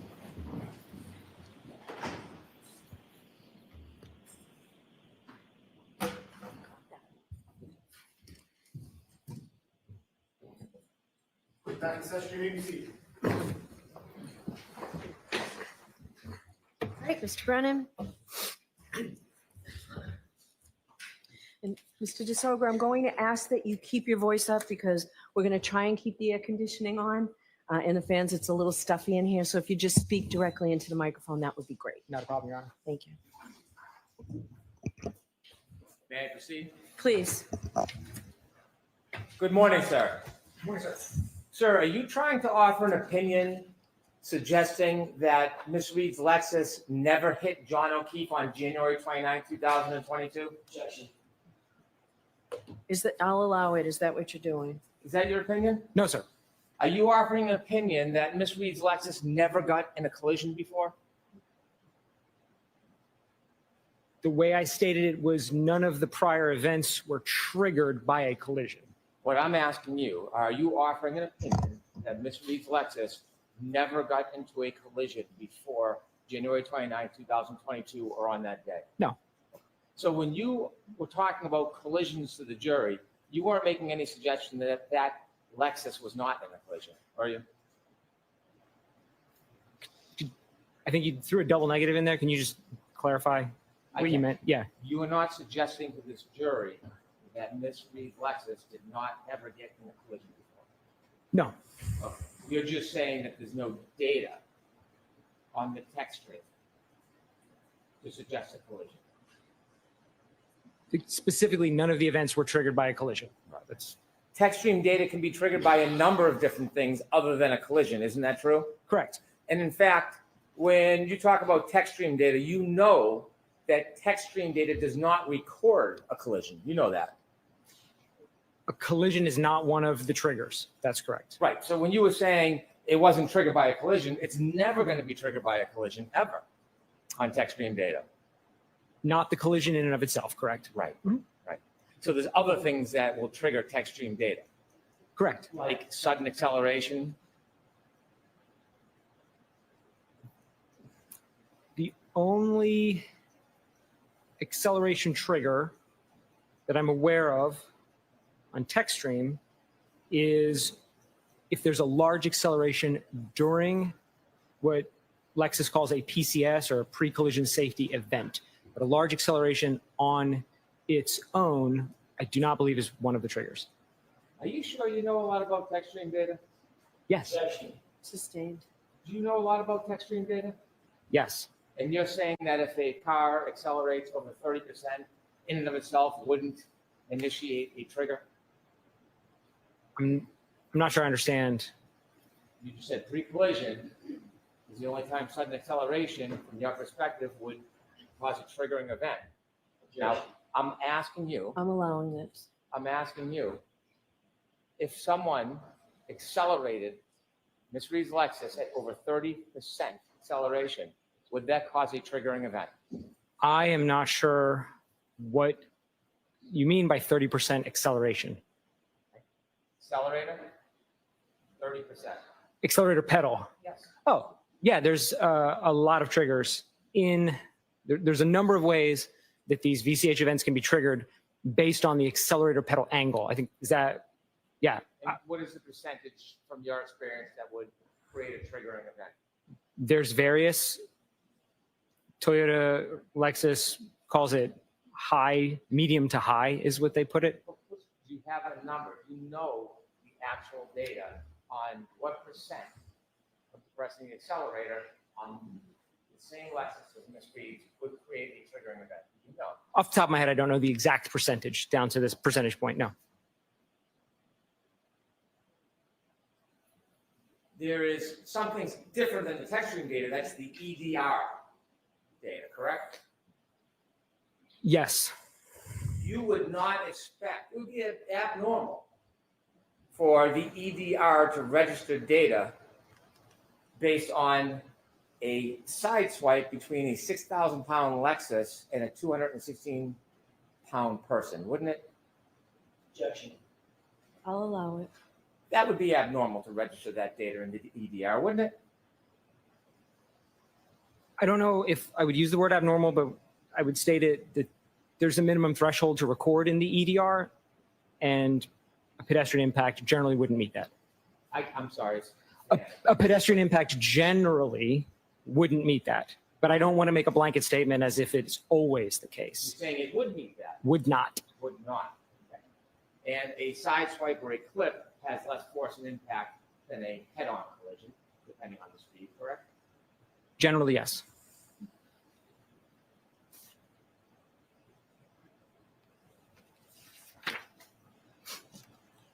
When you are discussing the triggering event,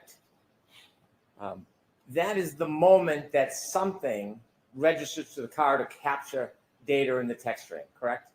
Correct. So if I was to suggest 30% of depressing the accelerator pedal would cause a triggering event, would the triggering event be when it reaches 30%? Yes. The event data captures potentially part of an event, doesn't it? I think we're into semantics a little bit, and I think it depends on what you mean by event.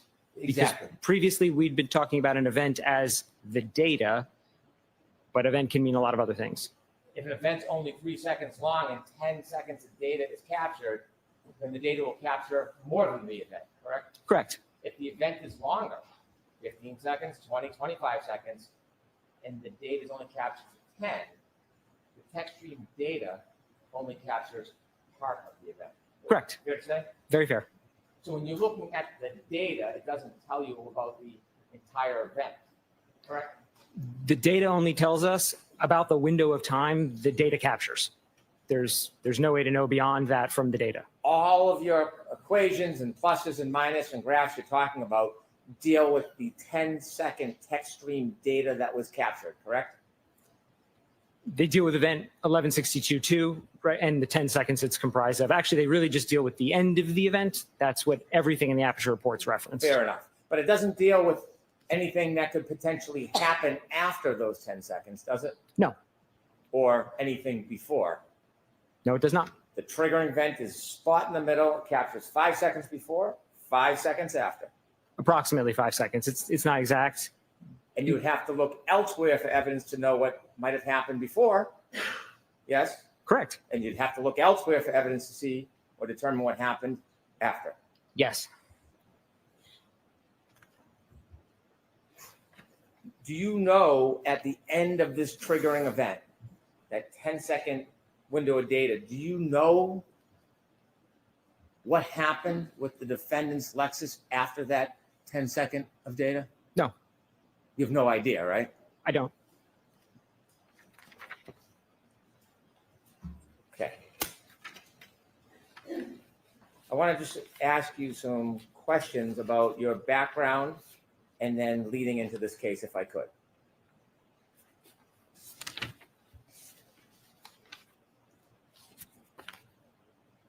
You have a bachelor's degree and a master's degree.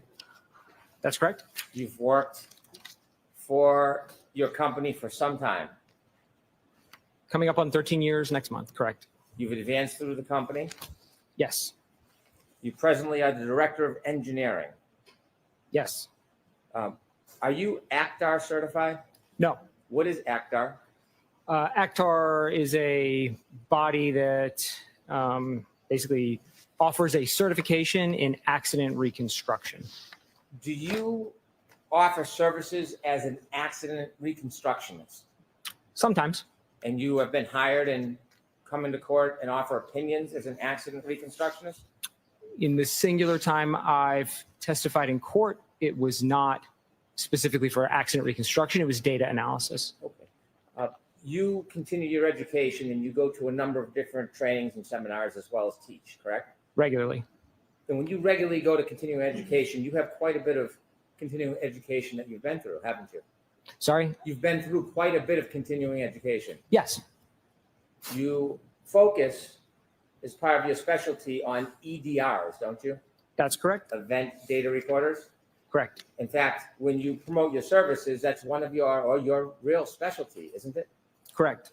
And it's something that not only are you schooled on and you go through continuing education, you're well published, aren't you? That's correct. And in your publications, you speak primarily about EDR type information. Yes. And that's something you are well skilled in, isn't it? Yes, Now, forensics or data forensics is a wide field, isn't it? it is. And you can do some things or many things in it. But oftentimes people specialize in parts of data forensics, don't they? Generally, yes. Well, speaking of you, you specialize in EDRs, true? Yes. There is a difference in different subspecialties, isn't there? In general, Oh, yes. yes. Okay. Now, are cell phones, is that a subspecialty in digital forensics? Yes. Is that something you're a specialist in? No. iPhones, are you a specialist in iPhones? No. Have you ever taken any specific training on mobile forensics? No. Have you ever written any papers on mobile forensics? No. Hey, have you ever promoted yourself of having any type of subspecialty as an expert in mobile forensics? Never. In any of your continuing education, and you have a vast amount, have you ever taken any classes or seminars in mobile forensics? No.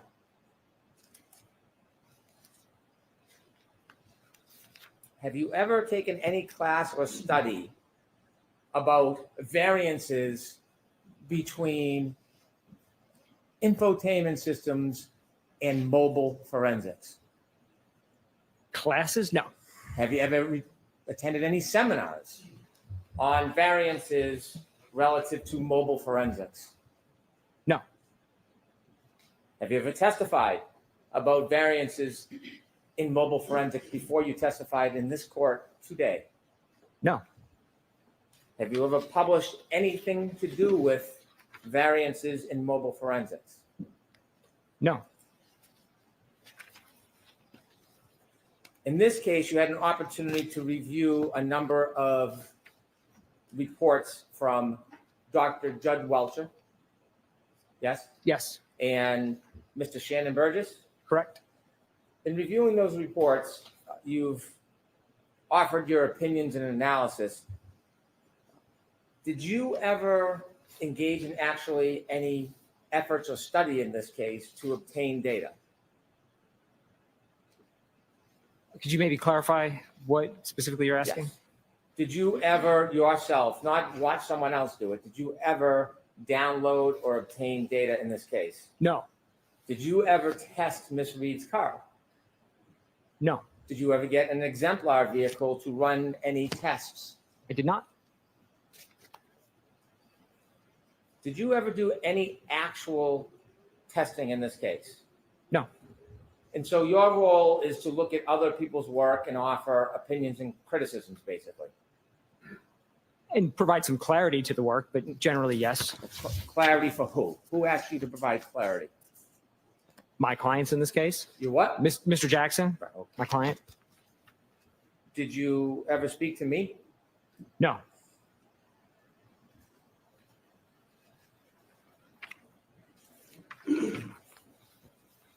As an expert, when you analyze data, whether you actively got it yourself or not, do you ever give an opinion in paper called a report? You ever write a report? Yes. And you've seen reports in this case that you've looked at, correct? Correct. A number of reports by Mr. Burgess, Correct. report by Dr. Welcher, Also correct. reports that you're critiquing, right? Correct. Did you see Ian Whiffin's reports? I did not. How about Jessica Hyde? Did you see her reports? You were asked to consider information from Mr. Whiffin's report. No. Well, you were asked to assume that the last user interaction on John O'Keefe's cell phone was 12/32/09. That was stated in Dr. Welcher's report, so I started my analysis at that level. So none of the information did you actually personally go and vet or analyze or make any determinations about. You're just critiquing written reports. Correct.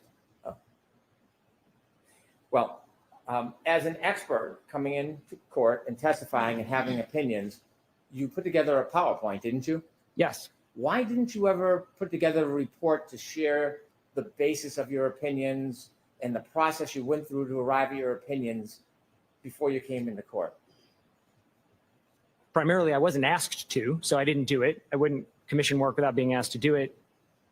And number two, the extent of my work beyond building the PowerPoint was just basic addition, just adding numbers together that already existed in the Aperture reports. So there wasn't a tremendous amount of complexity to what I engaged in. What about your work product and your calculations? Did you do all this in your head, or did you type it out and go through a computer program? How did you do it?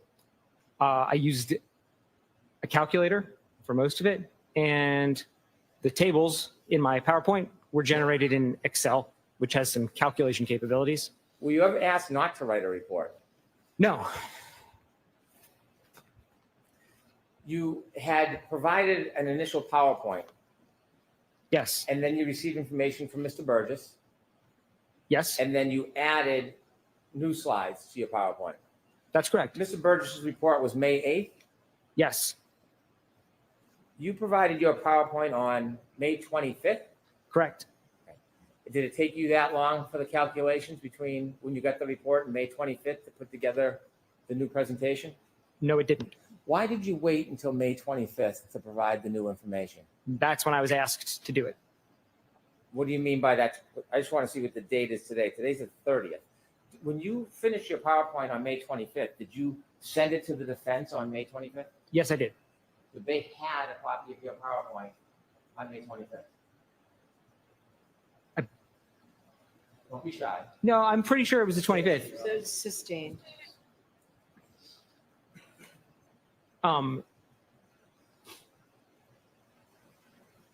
Yeah, if it wasn't the 25th, it would have been maybe the day after, but it's dated the 25th. I'm almost positive I provided it on the 25th. Yeah. There's no reason for you to hold on to it for a couple extra days. No, I think it was the 25th. Do you know when it was provided to the Commonwealth, that report? No, I don't. In the 25th, the report that you provided to the defense on the 25th, it had new information in it, didn't it? It had the information from Mr. Burgess's supplemental report. That was the additions. Why did you wait until the 25th to put it together? That's when I was asked to do it. Who asked you? My clients, Mr. Jackson, He said, please have this on the 25th. we had a phone call on the 25th and discussed Mr. Burgess's supplemental report. During that phone call, he asked me to update the presentation, and I did so and then provided it. How did the date of the 25th come about? Why the 25th was the date you provided? That's when he requested it. I think it was a Sunday, actually.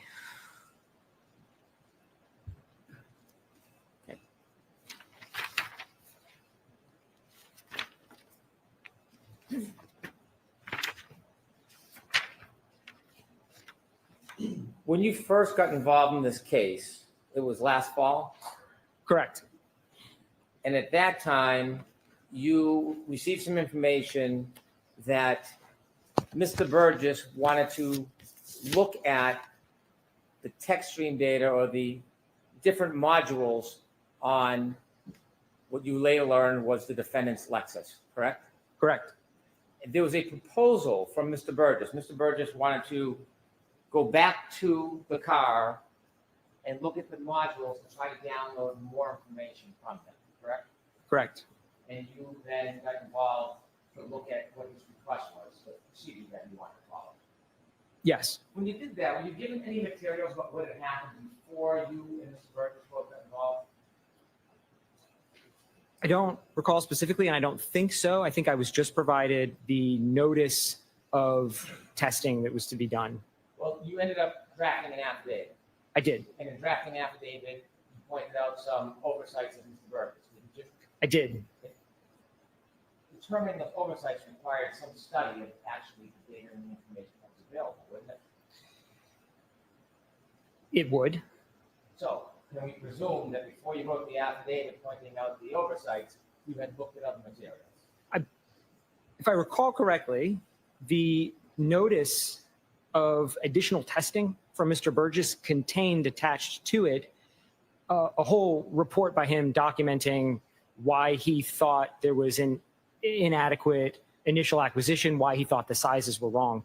So I don't remember referencing anything beyond all the information that was contained in that. And whether that was combined by somebody else or not, I don't know. That's how it was provided.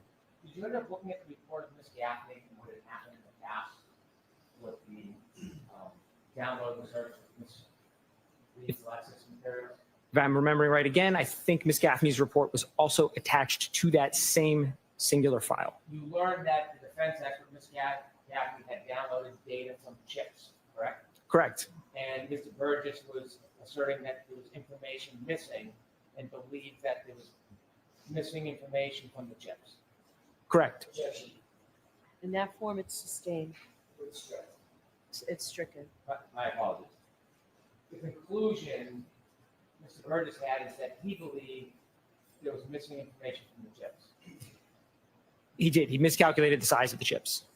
Did you do any study to see if there was actually information missing from the original download? No, I looked at the data sheets for the chips and then immediately realized what the error was. The data sheets specify a size in megabits or gigabits. And Mr. Burgess had written his report in the context of megabytes and gigabytes. And then you asserted, or you took the position in your affidavit, that there should be no further chip off, no further study of those chips, other than to ensure the amount of memory was sufficient. It's not how I recall specifically what I said. Well, let me read it because I don't want to try to malign your words. Please. Mr. Burgess proposed protocol labeled reattempt chip-off acquisition is unnecessary because the file size of the acquisition performed by Ms. Gaffney already matches the expected memory storage capacity of the components. That sounds accurate. If you want to see this, I don't want to read from the document. If you need to see it for action, just let me know. That's fine. I trust your reading. However, an acquisition may be conducted for the sole purposes of ensuring the contents of the memory chips have not been altered since the last testing by recording the checksum. Yes. Did it cross your mind at that point that there was important data in those modules that was not seen or recovered or obtained by Ms. Gaffney? No. Did you want to know when Mr. Burgess was looking for more data, more information, what he thought was missing? He stated, I think, in his report or affidavit, I'm not sure what it was, but he stated what he thought was missing was there was a physical size difference. So he thought there was not corrupt data, but just missing chunks of data. Log on information, you've heard of that. Ignition on, ignition off information, Yes. and infotainment system. That's important information when you're reconstructing an accident, isn't it? It could be. Well, you read information in this case. It's pretty important in this case, wouldn't you say? Yes. And so you would not want to engage in that process without this pretty important information, would you? Which process? Of an accident reconstruction? Sorry. So can you restate it, the whole question? I'll Yeah. ask it again. Yeah. You said you have some experience in accident reconstructions. Yes. Don't you want all the data available? More data, the better? Generally, yes. You wouldn't want to ignore data on purpose, would you? No. I mean, the data analyst, the more data, the more you get to look at. Yes. And so the power log on information that actually has date and time, that's critical in an accident reconstruction, isn't it? In some accident reconstructions, in some, there's no debate about when a vehicle was on or off, but if there is, then yes. Not just on and off. The power log on and off gives you the date and time that you can match with text stream data, correct? Yes, it Because does. you know text stream data itself doesn't have date and time. It can, this vehicle didn't. It can, but this vehicle did not. This had a running time instead. Like a That's stopwatch. correct. So this data that was not found during the initial process, that was critical data at the time. I don't think prior to the process, anyone knew that this particular Lexus infotainment system stored those key on and key off times. Right, the only person that found this out was Shannon Burgess. He found it in the process, but I don't think anybody knew in advance of this case. There was nothing out there about it. So to my knowledge, this is the first time that this specific data has ever been released into the wild. But it was on the board there, if someone knew what to look for or got creative, they could maybe find it. Yes, more so to your if got creative, because I don't think anyone would have been able to have the foreknowledge that there would have definitely been that. Shannon Burgess did. Sustained. I'll strike it. And when Shannon Burgess went to obtain that data that everybody else overlooked or didn't know about, you went with him. Yes, So you had a process where he was going to now control the data and take the information that was left behind and remove it from the infotainment board, correct?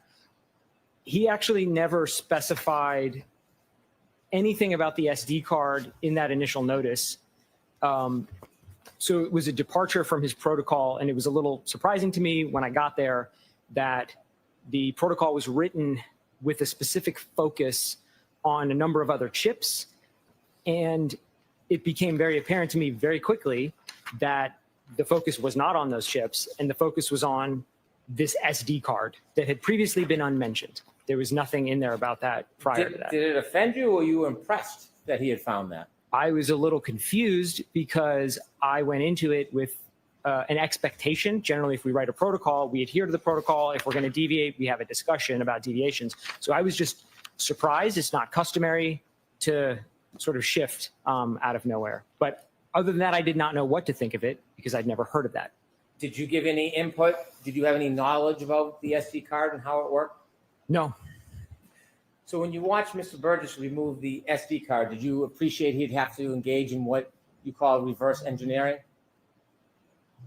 He did not elaborate to me exactly what his whole process was at first. It sort of came out as time progressed through the first day in his office in Texas. And then I learned more as we moved to the second testing in Massachusetts. But he didn't explain it to me in one go. Did you, at that point, understand or appreciate the relevance of the SD card relative to the infotainment system and what it could do as far as the amount of information that could then be available? He never spoke throughout the 3 days at all about what kind of data he expected from the card or would be on the card or could be. He made no mention of the data. Not what he said to you, but given your expertise, did it ever dawn on you the significance or importance of this SD card that was sitting in plain sight? Objection. Sustained, you can ask it differently. Did it ever dawn on you, as Mr. Burgess was recovering this information left behind, that there was something important or significant about it? At the time, I thought it was a possibility. If you reference the initial work, a number of different memory components were identified in this infotainment. There isn't a singular memory chip. So if we're looking for data, it could be in any of them. So we found a new source of data storage, and there could be something there. There could be nothing there. It was unknown to me. But it turned out there was. There was. Now, when you were watching Mr. Burgess work as an expert, if you felt like there was something inappropriate or he had some great oversight, you could write a report about that, couldn't you? I could. Did you ever write any report in this case? No. So you never wrote a report for your preparation of coming in and your data in the PowerPoint presentation, right? Correct. You never wrote a report regarding any of your observations of Mr. Burgess. Correct. You said that he didn't say anything. He spoke to you quite a bit during the process, didn't he? He did. He showed you what he was doing. He did. He explained to you what he was doing. He explained the process. I think you had asked me earlier about whether he explained the data, and he didn't. He demonstrated great proficiency, wouldn't you say? He ended up with a successful acquisition of the card at the end of the process.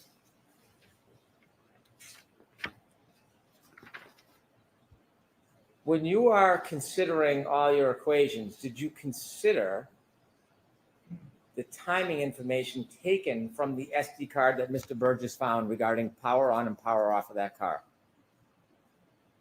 Yes, to the extent that he considered it in his own report. Again, I'm referencing his report. But how about you? You're coming in here giving an opinion saying what's better or best practice or right.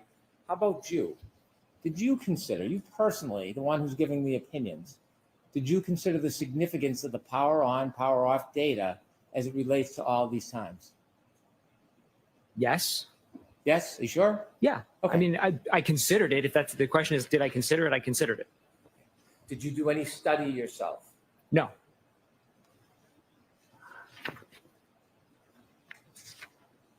Now, we agree, or you agree, that there are variances between different devices. Yes. So a Lexus clock that comes from the infotainment system is very common that it would be different than a different device like an iPhone. Specifically this Lexus, I don't know if we can make the statement that it's common or not, because again, this is the only time that I know of that this specific data has been analyzed.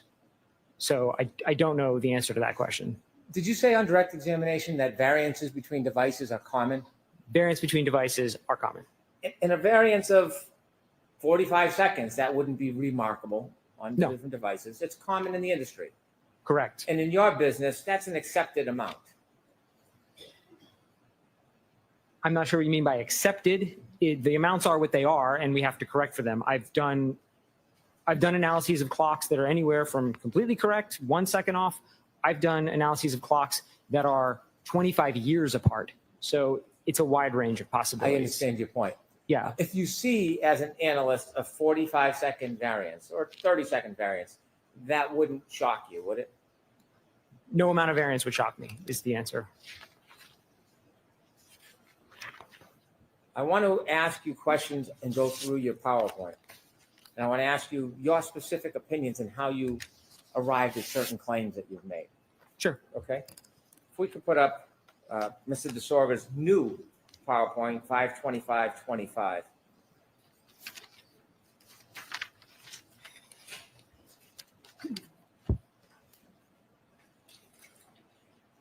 You've made a modification to your PowerPoint. Yes. You've made an amendment to your PowerPoint. Yes. So there is something that happened. You received new information or new data, and you updated or changed your PowerPoint. I did. And that's an appropriate thing to do when you receive new information, isn't it? Yes. If you have new data, you don't want to leave it behind. You want to make the best presentation with the best data you can. I'd want my presentation of the data to be as accurate as possible. So I included all the data.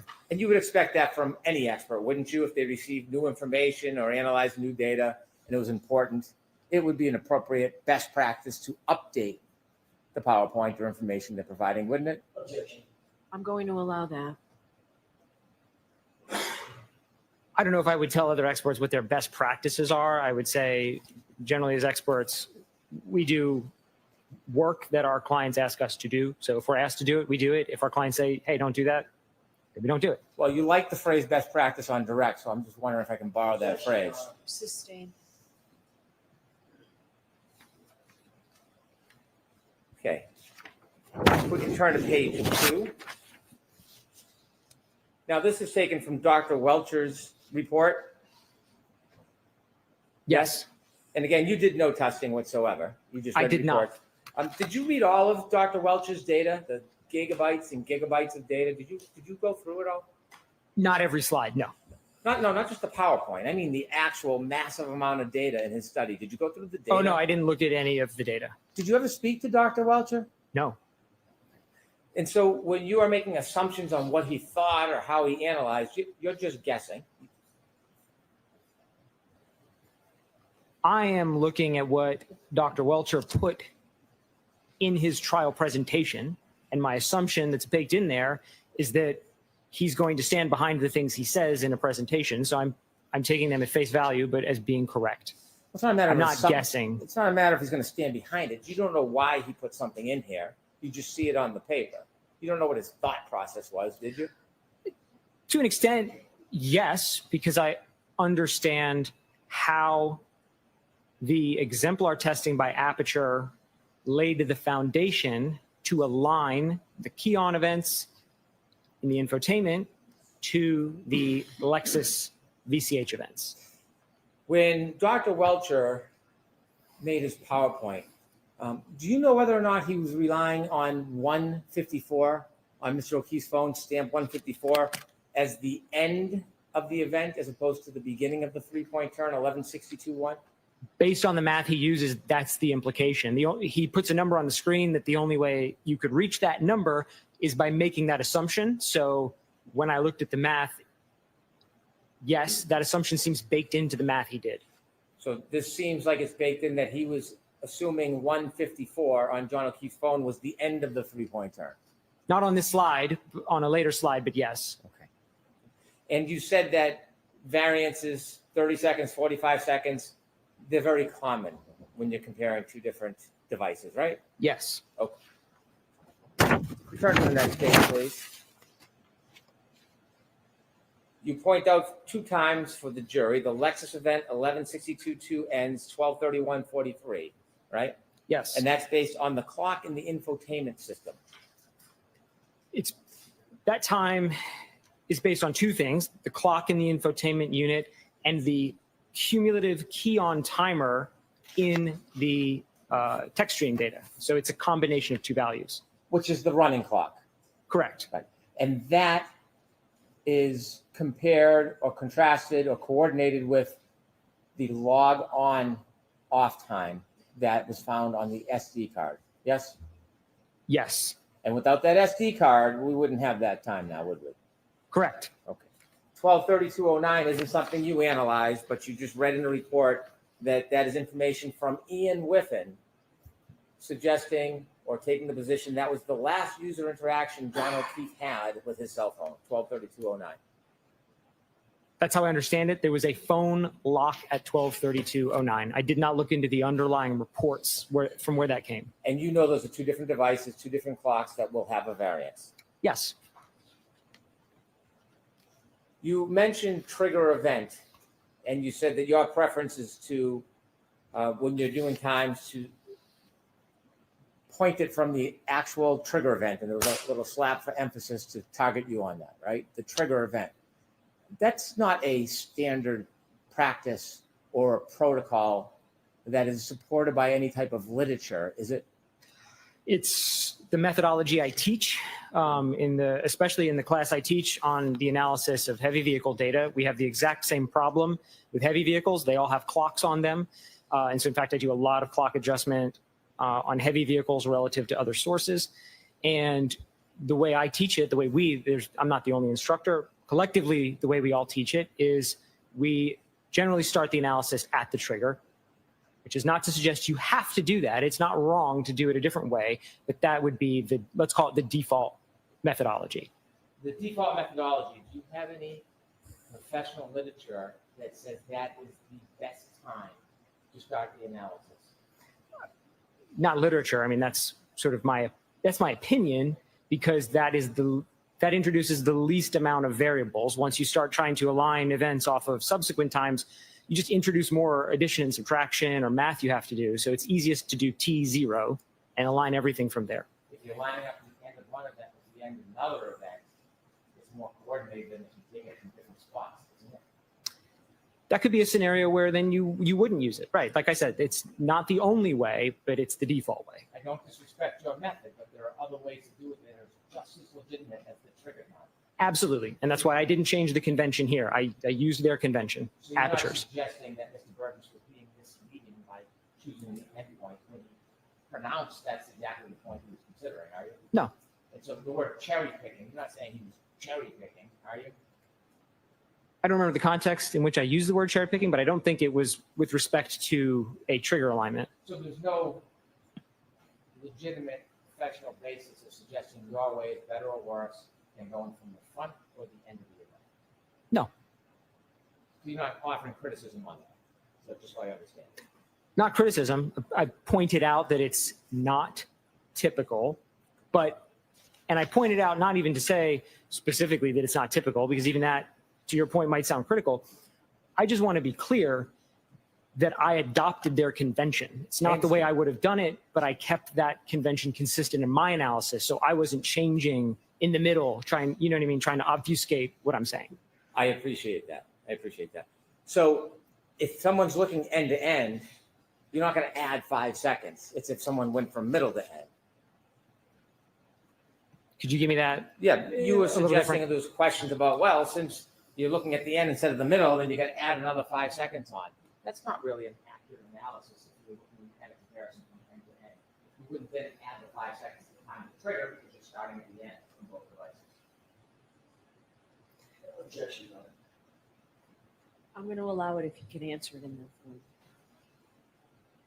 It's going to depend on if you're doing an alignment with something that is a range of values, then you have to be consistent on where you're doing it. If you're doing discrete points, then that's just a single point in time. There's no beginning or end. It's just a single second. So the best answer I can kind of give is it depends on what you're doing. Well, in this case, they were basing it off the end of the event, the end, not the trigger, the end, comparing it comparatively to the end of a different device.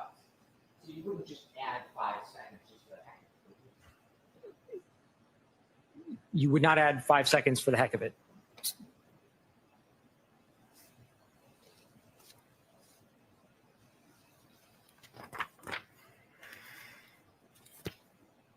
You see 12:32:09 minus 12:31:43, the middle line equals 26 seconds. Isn't that in Dr. Welcher's slides before, let me phrase it more cleanly. Before Shannon Burgess analyzed the data more closely on May 8th, in his May 8th report, isn't this the exact difference in time that Dr. Welcher cites in his PowerPoint, 26 seconds? I'll sustain it in the form. Did you see when you reviewed reports that Dr. Welcher uses this exact number plus 26 seconds in his report?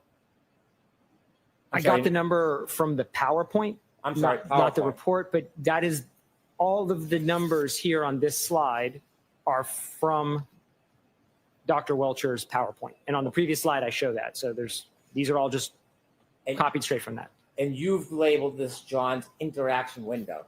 I did. Okay. Interaction window. Do you think it might be confusing when you use interaction window to make it seem like the event is limited to 10 seconds? No, and that's not the implication there at all. That's not what you're trying to say. That's not what I'm trying to say. Fair enough. Fair enough. If I can clarify what I mean by interaction window is that there's Please do. a range of times that we end up with when we start running these adjustments. So we never land on a singular point of alignment. We end up, like I showed at the end, with 30 points. That's the window that I'm talking about. That's the window that I mean. So if we could put up page 33 from Dr. Welcher's PowerPoint, just to illustrate the point you're trying to help us with. Want to add a little for me? So this represents, you've seen this, right? It looks familiar, like it's from one of his slides. And if I've seen it, I did not spend a lot of time digging into it. Does this look like the 10 seconds of data that would be captured from a triggering event in a text stream data? Objection. I want to see you at Sidebar.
So jurors, we're going to release you for the luncheon break. I took so long here to make sure that we could give you a nice full hour luncheon break. So we'll see you back here in an hour.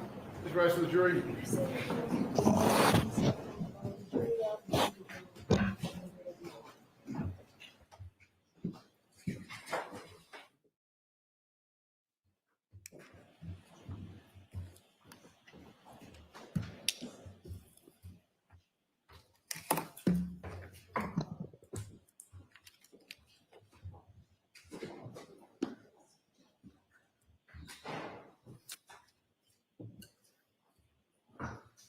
Sir, follow me, please.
seated, court is in session. Whenever you're ready, Mr. Brennan.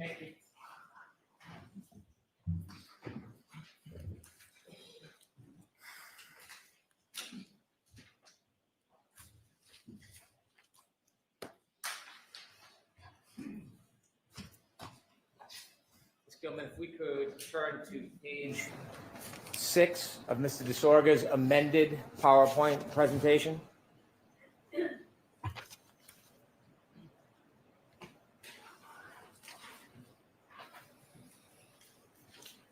Sir, I want to ask you about your opinions, and inevitably, some of the slides that you've presented to this jury regarding adjusting the clock in a time period of 3 seconds. You have given an opinion that there's a difference that you see in the reports between when the defendant's Lexus is powered on and the infotainment system begins, correct? Yes. There's a 3-second difference on the exemplar vehicle between when the power is turned on and then the screen lights up, the ignition of the infotainment system. The 3 seconds I'm referring to is the timestamp in the data from the SD card. So I'm referring to the timestamp in the SD card. It seems that that's coupled to the screen, but I just want to make it clear I'm referencing the data from the SD card. The data from the SD card correlates directly to the infotainment system itself, The date does, yes. because the SD card is with the other chips part of the board that makes up the infotainment system. Yes. That infotainment system powers the screen that goes on after a user presses the button to start the vehicle. Yes. So the time that the infotainment system is registering is when the infotainment system goes on, not the power on event. Correct. So that 3 seconds that was tested with the exemplar vehicle between pressing the button to turn the car on and the time the infotainment system turns on, the infotainment system clock does not accommodate that 3 seconds. Correct. So when we're talking about time on infotainment system, we're talking about after the 3 seconds when the screen comes on. Yes. Okay. Now you've made some slides and you've made some assumptions suggesting that that 3 seconds should be added to your analysis. And I want to ask you about your analysis regarding the 3 seconds. If we could turn to page 7, please. If you could zoom in on the left side. Sir, you told us that you didn't do any testing or data vetting yourself. You simply relied on reading and reviewing Mr. Burgess's report and Mr. Welcher's report. Correct. And really, the information you're reviewing is Mr. Burgess's report. There's only a few references in Mr. Welcher's report where he cites Mr. Burgess's findings, correct? Most of it is from Mr. Burgess's reports. There's really nothing in any of Dr. Welcher's reports that you are considering that is not in Mr. Burgess's report. The .154 alignment methodology, I think exclusively is in Dr. Welcher's and is not present in Mr. Burgess's. Did you read both of Mr. Burgess's reports? Yes. You're not aware that Mr. Burgess talks about that timestamp in his reports? He mentions it in the second report to say that he doesn't think, basically, he doesn't think Dr. Welcher should have aligned it on that. That is exactly not what he said. Where in the report, where in his report does he say that Dr. Welcher should not have relied on 154? Where does it say that in his report? I have it here. If you can give me the page, we will take a look at it. I don't know the page, and I'm paraphrasing. By no means am I conveying that as I'm directly quoting it, but I remember that as something I read in there. Well, I was careful in your affidavit not to paraphrase you, right? Sustained. So when you just made that assumption or that suggestion characterizing Dr. Welcher's state of mind or thought process, Is there anywhere in the report you can cite or show me where Dr. Welcher said that? No. Okay.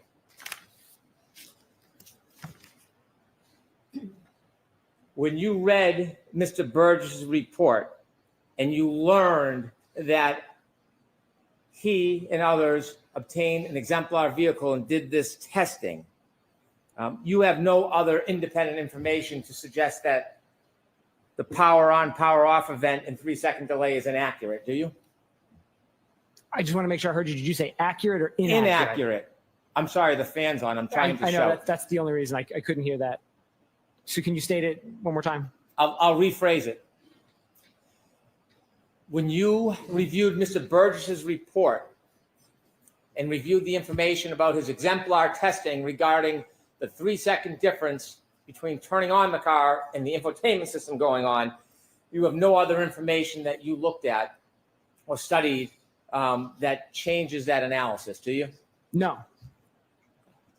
Now,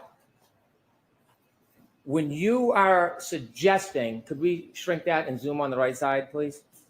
When you are suggesting that 3 seconds should be added to the time because of that 3-second gap, do you think maybe you made a mistake in considering it that way?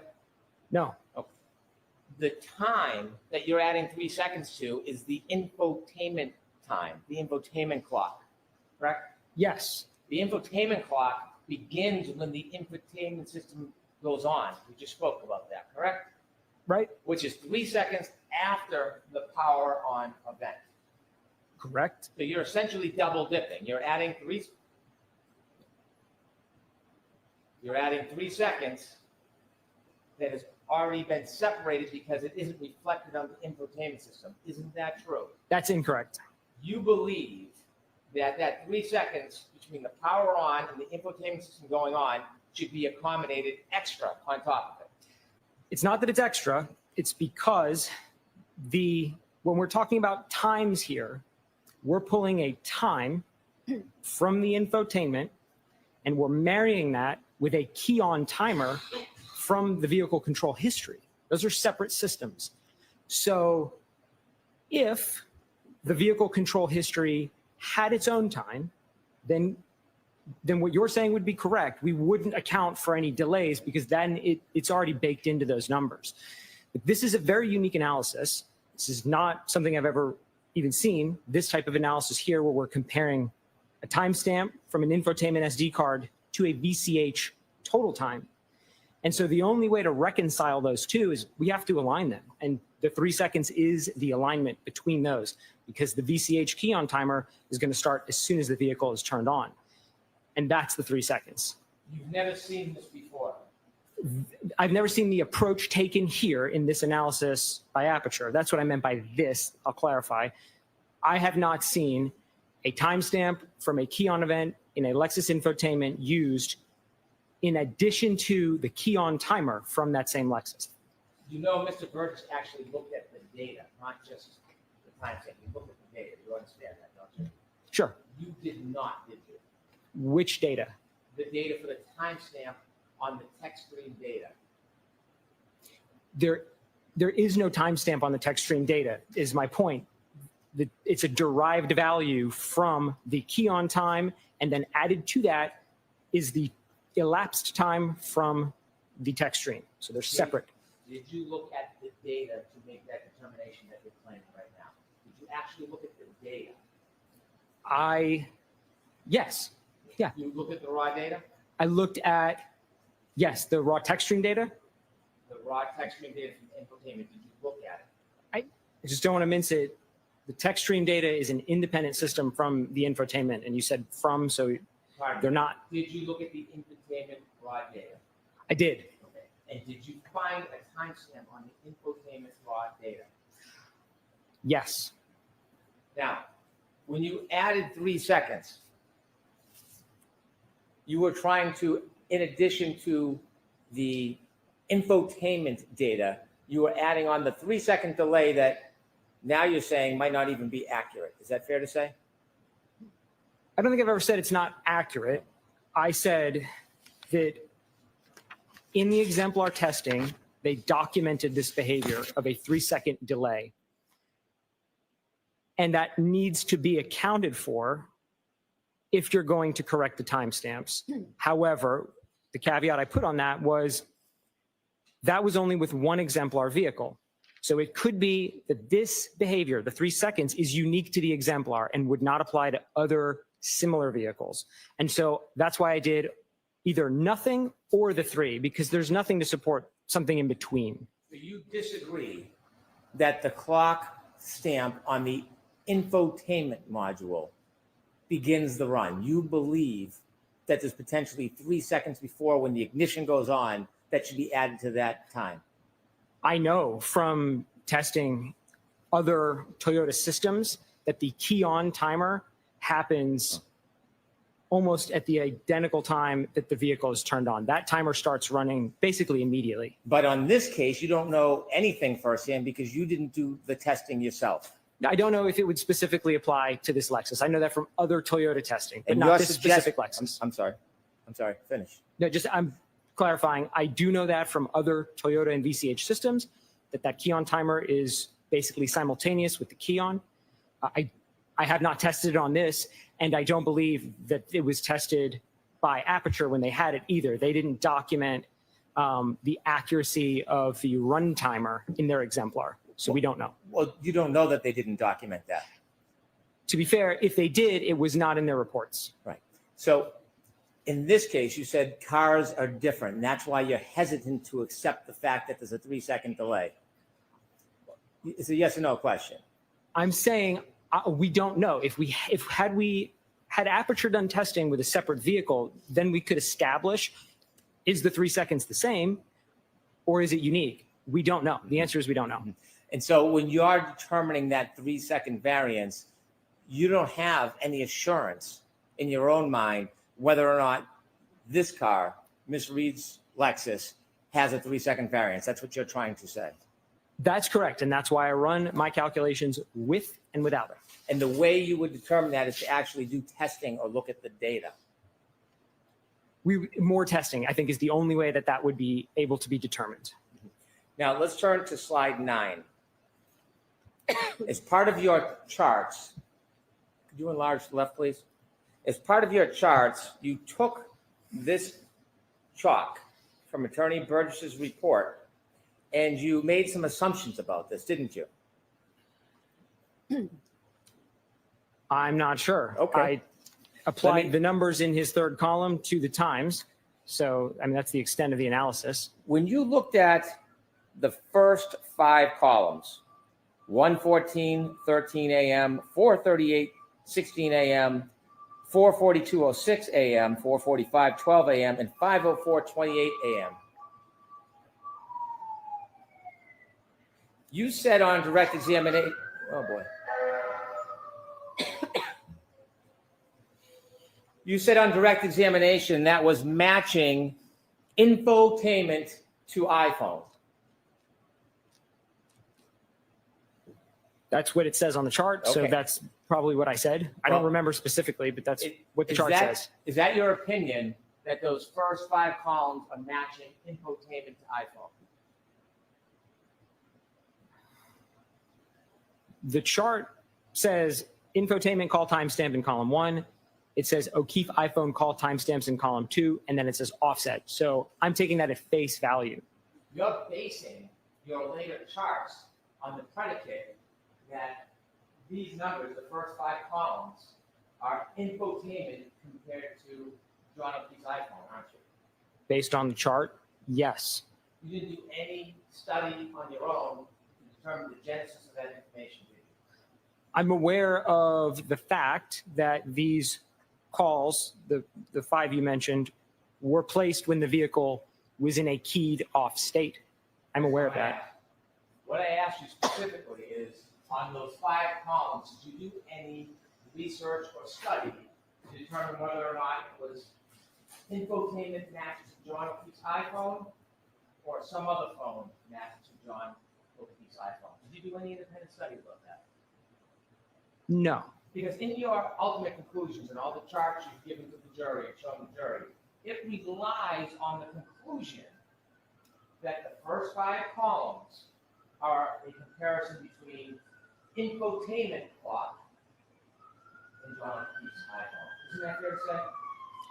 That's exactly how the chart presents it, and that's how I present it. Did you know that at 1:14:13 a.m.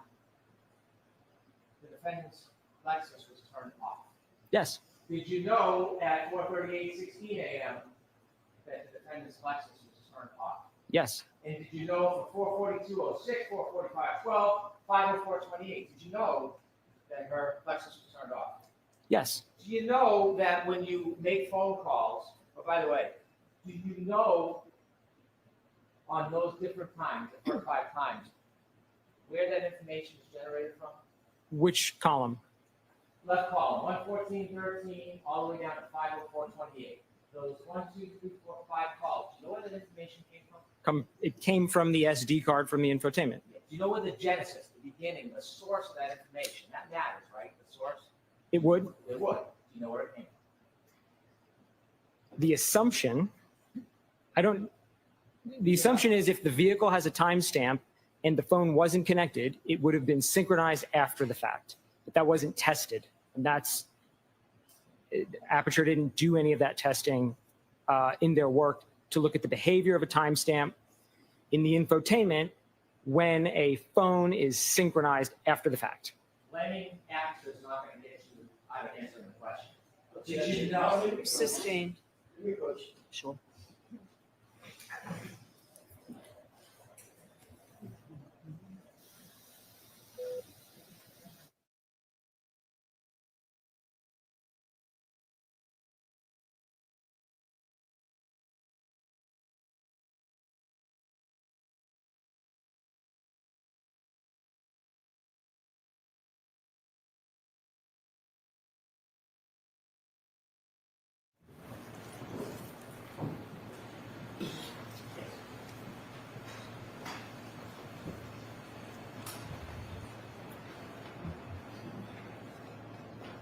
Do you know the genesis, the source of those 4 numbers?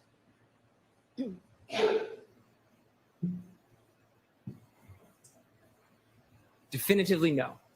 Your entire premise for your slides and values and ranges depends on knowing the genesis of those numbers, doesn't it? I relied on Mr. Burgess's explanation that those times were synchronized after the fact. Did you know that those are all phone calls from the defendant's phone to Mr. O'Keefe's phone? Yes. You did know that. I know that they're phone calls From who? between. Sorry, can you maybe just state it more clearly? Because I'm not sure. I don't want to fumble through an answer if I don't understand the question. So Do you know where those calls came from? The source. a phone, Whose? Miss Reed's phone. Now, I know you're not an expert on mobile devices, but did you know when it's not a contemporaneous synchronization, when you plug your phone in, it's going to register on the entertainment system, but come from the phone? Objection. Sustained. Do you know when someone plugs their phone in after they turn the car back on, how it synchronizes on the entertainment system? I don't know if adjustments are made to those times during a synchronization or not. I think that's something that could be tested, and to my knowledge, was not tested. If you don't know, then your conclusions and all your opinions to this jury is based on an assumption that you don't even know the predicate for. Isn't that fair to say? My conclusions are based on all of the data that Mr. Burgess laid out. So he laid these out and went so far as to calculate the offsets himself. So there's something implied in his table by virtue of him calculating these that maybe he would decide to align them. And so, again, to provide the clarity on all the possible alignments, I included them. But that's not what I asked. If you're making an improper assumption about the predicate, about these calls and the source of them, and you're wrong, that would change your entire analysis and conclusions and charts that we see in your later charts, wouldn't it? Sure. If there was testing that showed that that is an invalid method on this specific Lexus and SD card, then of the 30 possibilities, some of them would end up being eliminated. Did you know that when an iPhone is plugged into a car, it downloads the information from the iPhone on the infotainment system? Did you know that? I don't know how the clocks are synchronized when you plug an iPhone into a car. Well, if you don't know, how can you make conclusions based on a predicate you don't even know what it is? The conclusions are based on the data in Mr. Burgess's report. I know you're not an expert on mobile devices. Objection, but Your Honor. So I'm going to strike that. Go ahead and ask your question. I apologize. If you have two different devices, a Lexus clock, an infotainment system, and an iPhone, you would agree that it's not unexpected to be variances, correct? Correct. When you're comparing two iPhones, do you have an opinion, do you agree that you'd expect the variance to be very small, iPhone to iPhone? I don't know. Have you ever studied that before? Two iPhones? Yes. No. So as you sit there today, you don't have any expertise, any education, any knowledge about how closely two iPhones would sync with each other? No. Do you see in the first 5 columns the numbers are small, 22121? Yes. Would you agree iPhone to iPhone using the same source of time is generally going to be within 1 or 2 seconds of each other? Objection. Sustained. Do you have any opinion about whether iPhones to iPhones will generally be within 1 to 2 seconds of each other? Objection. You can ask if there's an opinion. Do you have an opinion on that? No. Next question. If the first 5 calls are iPhone to iPhone rather than infotainment to iPhone, you agree all of your assumptions and conclusions are inaccurate. They're not iPhone to iPhone in the sense that column 1 came from the infotainment. The values were read from the SD card. So there's an assumption baked into it. But you're saying that when a phone is synchronized, the infotainment assumes the times of the phone, but we don't know whether the infotainment would adjust those times to its own clock or not. You're speculating now, aren't you? We don't know. It wasn't tested. I don't know is the You answer. don't know. I don't know. You don't know. I do not. Okay. Don't say we don't know. You don't know. Objection, Your Honor. Sustained. So this is iPhone to iPhone. Then your assumption on this first 5, 12221. If they're iPhone to iPhone and you're wrong about the fact it's infotainment to iPhone, your assumptions and conclusions are inaccurate, aren't they? Objection. I'll allow this. If the title of the first column had iPhone in it as well, then I would not have used it in my analysis. But that's not the question. I appreciate that. My question is, if those first 5 calls were iPhone time to iPhone time, and you mistakenly analyze them as infotainment time to iPhone time, then the rest of your assumptions and charts would be inaccurate, wouldn't they? Objection. Sustained.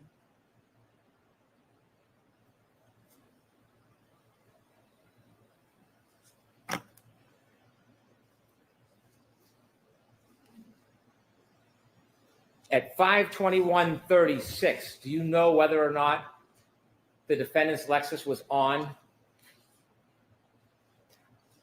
I don't recall if that one was an on or an off point. I don't want to guess. I don't recall. And so if you don't know if that was on or off, were you able to do an analysis whether this was phone to phone or infotainment to phone? No. 5:30:31, do you know if the defendant's car was on? That one I know the vehicle was on. That's one timestamp on the infotainment system, 5:30:31, correct? Correct. And then in the O'Keefe iPhone call timestamps, there are 2 different numbers, 5:30:15, 5:30:52. Yes? Yes. Right. And do you appreciate that that is 2 separate calls, or do you think it's something different?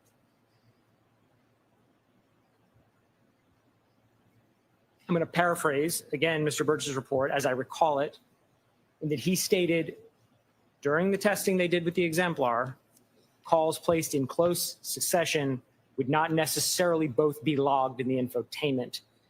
So as I understand this chart, what he's trying to say here is there were 2 calls placed. There were 2 call logs in Mr. O'Keefe's phone, but only 1 timestamp in the infotainment, and he couldn't determine which it corresponded to because of that observed behavior from testing. I'm asking if you know. I don't. Did you ever look at phone records for the defendant or for Mr. O'Keefe to make a determination whether these are 2 separate calls or not? Did you ever do that? No. If these are 2 separate calls, can you explain to us why there is 1 timestamp? Again, as I stated, that was behavior that was observed. The exact behavior was observed during the exemplar testing by Aperture. I don't know why that happens. Why does the infotainment not log every call? I don't. But I know that it was documented that that is a feature of this system. This information was not taken from the exemplar vehicle, was it? This table, no. No. This information was taken from the infotainment system of the defendant's car. Isn't that true? Yes. And the phone calls were taken from Mr. O'Keefe's iPhone. Isn't that true? Yes. And so, you know why there would be 2 phone calls and only 1 timestamp? Beyond the testing, the exemplar testing that showed an exemplar vehicle did that, no, I don't know why it happens.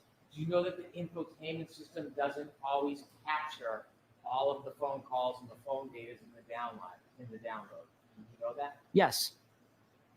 Well, if you know that, can you conclude that even though there's 2 calls and only 1 timestamp, that's because how the infotainment system works? I think that's the most logical assumption, that that's how it works. So when you look at 530.15, bottom middle, and 530.52, it is impossible to tell which one relates to the 530.31 infotainment on the left. Compare. It's impossible, right? Yes. So there's 2 possibilities. Yes. One is that you have a difference, a disparity of 16 seconds. Yes. And the other one, going the opposite way, is a disparity of 21 seconds. Correct. And so when you add those disparities, you have 27 seconds disparity in those. Correct? I'll allow that. Is there a 27-second disparity when you compare the 2? I'm not sure I understand the math. 530.31 is 16 seconds different than 530.15 on Mr. O'Keefe's phone. Yes? Yes. 530.31 is 21 seconds different than the 530.15 phone call. Yes? Yes. And the difference is cut each way, one's minus, one's positive. Correct. So you add those disparities, you get 27 seconds, don't you? Objection. I'm going to allow that. No. Okay. What do you get? You're saying if, maybe, so I can be clear what you're asking, if we have a negative 16 and we have a positive 21, Correct. how many seconds are in between there? Exactly. 37? And so you can see, did you know that the defense car was turned on at 5:07 a.m.? Does that ring a bell? I don't have any of those key-ons committed to memory. So you can see between 5:21 and 5:30, the offset is different between them, which shows that variances change. They move. That seems reasonable. Yes. But when I said it seems reasonable, do you have the experience and the knowledge to agree with me that variances move? Yes, they do. Okay.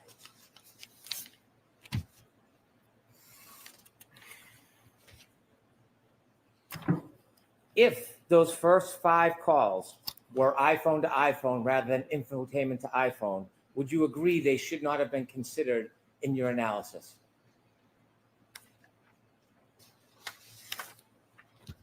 Yes, with the caveat that because this is a novel analysis with this SD card and this infotainment, that it was demonstrated that that's the behavior. My opinions on things like that are based on testing and research and literature. And so when we have a brand new system with new data, we want to see some testing to prove it works the way we think it works. But under the assumption, then yes. You would agree? Yes. If we turn to 10, please.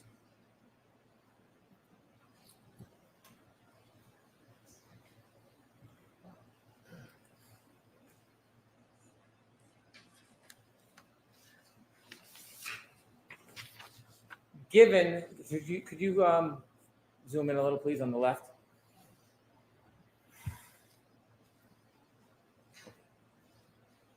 Given that these data points come at 5 in the morning, or 1, 4, 4, 4, 5, 5, and 5:30, did you consider whether they would be less reliable than comparing to the triggering event, the 3-point turn at 12:23 the night before? Did you consider that? Yes. When you said you reviewed and you're critiquing reports, did you read Mr. Burgess's report on May 8, 2025? Yes. Did you read in his report where he explains that this is a less reliable method to, it's a less reliable method because of the time distance between the actual event we're interested in, 1162 at 12:30, 1:43 to 48, than the 3-point turn? Yes. Okay. When he explains that the method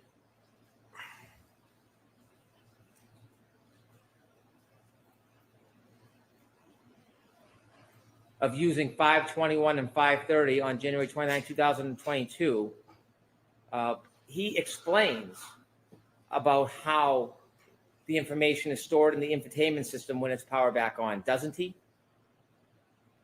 I'm not sure. Well, do you remember when you were reviewing his report that he explains the available call log correlation is restricted to a time frame between 5:21 and 5:30 a.m. on January 29, 2022, when the vehicle was powered on.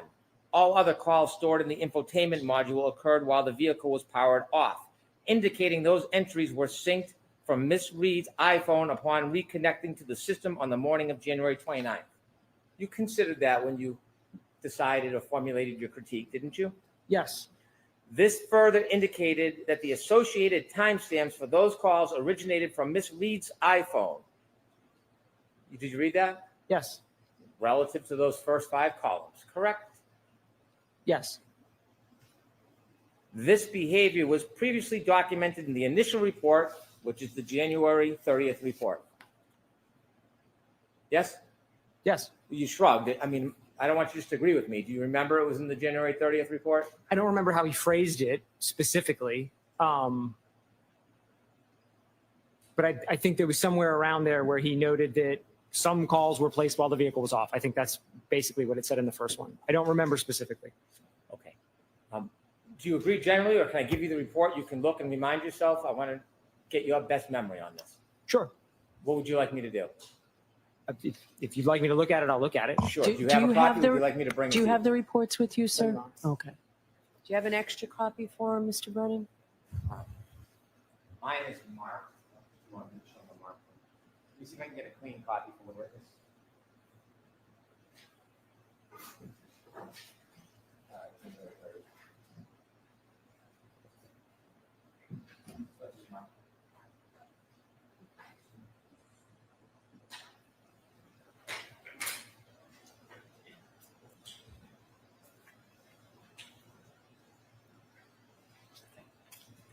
I don't have a clean copy. I don't want to show you something that has my writing on it. Not that I care that you read it, but it's protocol.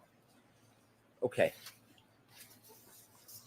In discussing why this is not an effective way of matching the time, did you consider in his May 8, 2025 report, when he's talking about this method, when he says, as a result, this method yields a single reference point for potential alignment? Yes. And we Call logs talked- are discrete points. I'm sorry? The call logs are discrete points for alignment. Is that? As a result, this method yields a single reference point is referring to the 530-31. I don't know. It sounds like it, but I don't know. From the 5:21 a.m. to the 5:30 a.m. window, a clock speed of approximately -8 and -16 plus 21 seconds were observed between the Lexus clock and Mr. O'Keefe's iPhone clock. Consider that. Yes. This offset is measured approximately 5 hours after the time of the collision and cannot be assumed to apply to other time frames stated in the initial report. Objection. I'm going to allow it unless, do you have, I'll see counsel at sidebar.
Sir, going back to my question, so you read Mr. Burgess' report, the same report that you're critiquing, and you were aware of this information, weren't you? Yes.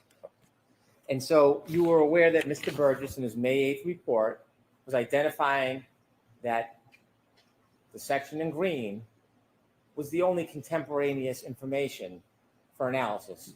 Did you know that?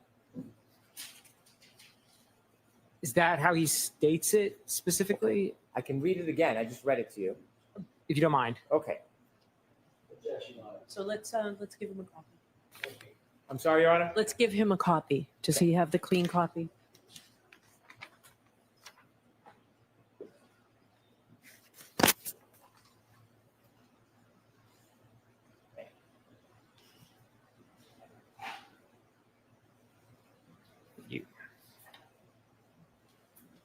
You can turn to page 3.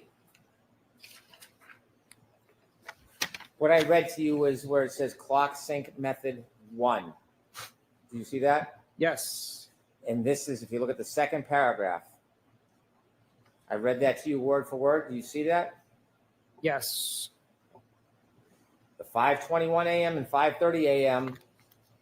are the only 2 data points when that car was on January 29, 2022. Is that fair to say? Yes. Okay. And if you look at the last paragraph, do you agree or disagree? As a result, this method yields a single reference point for potential alignment. Do you agree with that? No. Because you still are under the mistaken belief that Sustain. you still have the opinion that the first 5 rows are an infotainment to iPhone analysis. It's presented as that way in his initial report, which is what my initial analysis was based on. And in the supplemental report, there's no further testing to say one way or the other. He just has a new opinion. So I stand by the initial analysis that I had, that those points should be included with all of the other points. But that's not my question. My question is, you are taking the position those first 5 calls are an infotainment to iPhone analysis. They could be, and so I include them. I'm not saying they definitively are or not, which is why I never say there is one way to do it. That's why I say there's a whole host of ways to do it. So you're now saying that you're not assuming that's an infotainment to iPhone analysis. Are you now saying that?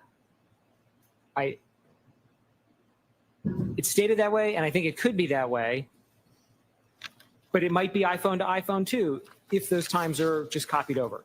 And if it was iPhone to iPhone, your analysis would be wrong. Certain lines would go away. So if you want to call the whole analysis wrong because of that, it might be your characterization. Okay. It would change the total number of possibilities. So if we put up chart 12, page 12, please.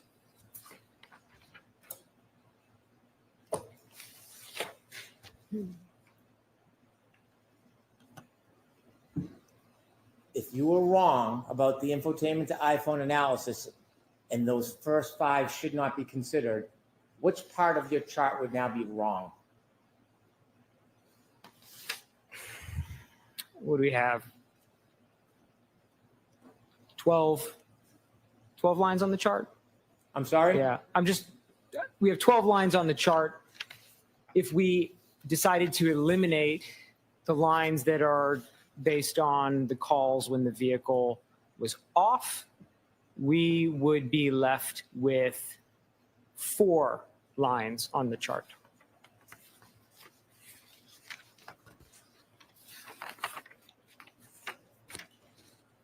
And if we turn to 14, please.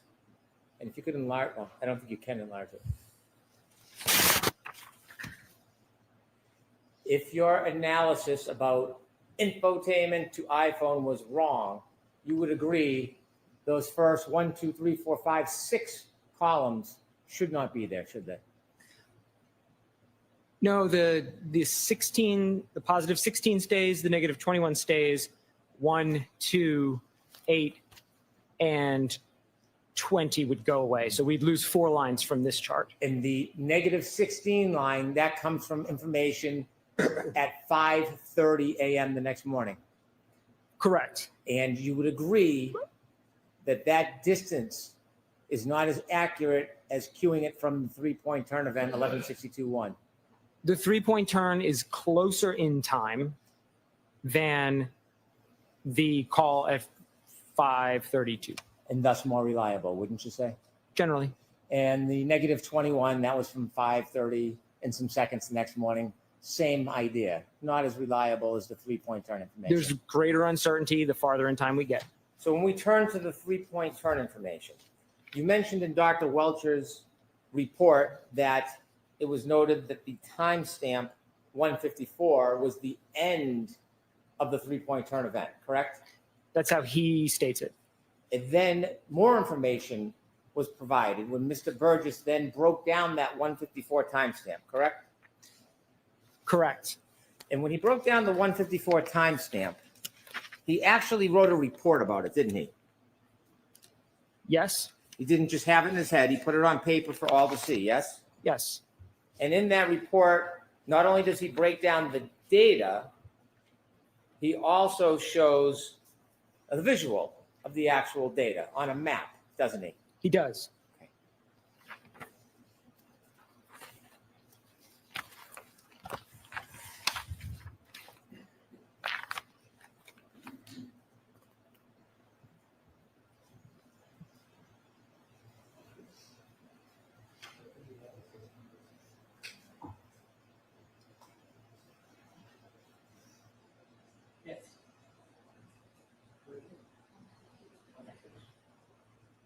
Exhibit 192A.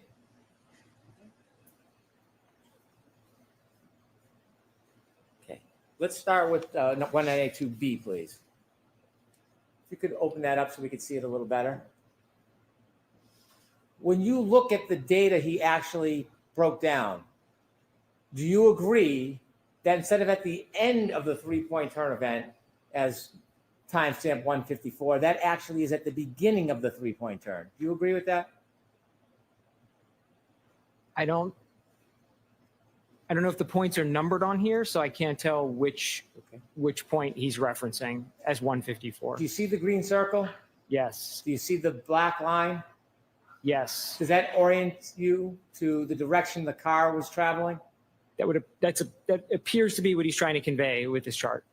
And then the yellow is facing a different direction towards Fairview, correct? It is. And do you see the green square rectangle? Yes. You think that correlates to the green circle? That seems to be what this graph implies. And it notes that So ask it differently, Mr. Brennan. does that heading note the start of the 3-point turn of O'Keefe's phone is 12:23:59? I'm going to allow it.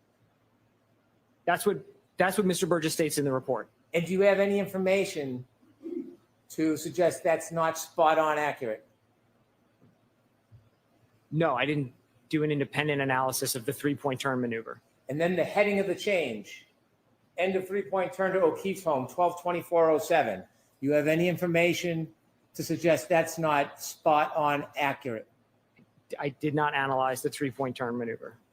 And so when you look at that and break down 154, did you determine or make an analysis that 154 that was generally accepted, because there is variances between items, when you break it down with more specificity, 154 is actually earlier than the 3-point turn conclusion? Did you consider that? I'm going to allow that, yeah. I'm not sure I understand Okay. the question, if you don't mind. You mentioned Dr. Welch's report said it relied on 154 as a timestamp for the end of the 3-point turn. Yes. Based on Mr. Burgess's May 8th report and based on the data, which you don't contest, you now agree that 154 was not the end of that 3-point turn. It was at the beginning. Based on how Mr. Burgess presents it, I didn't do an independent analysis. So I'm not on one side with Mr. Burgess or one side with Dr. Welcher. They present independent methods. Are you suggesting in any way it's inaccurate?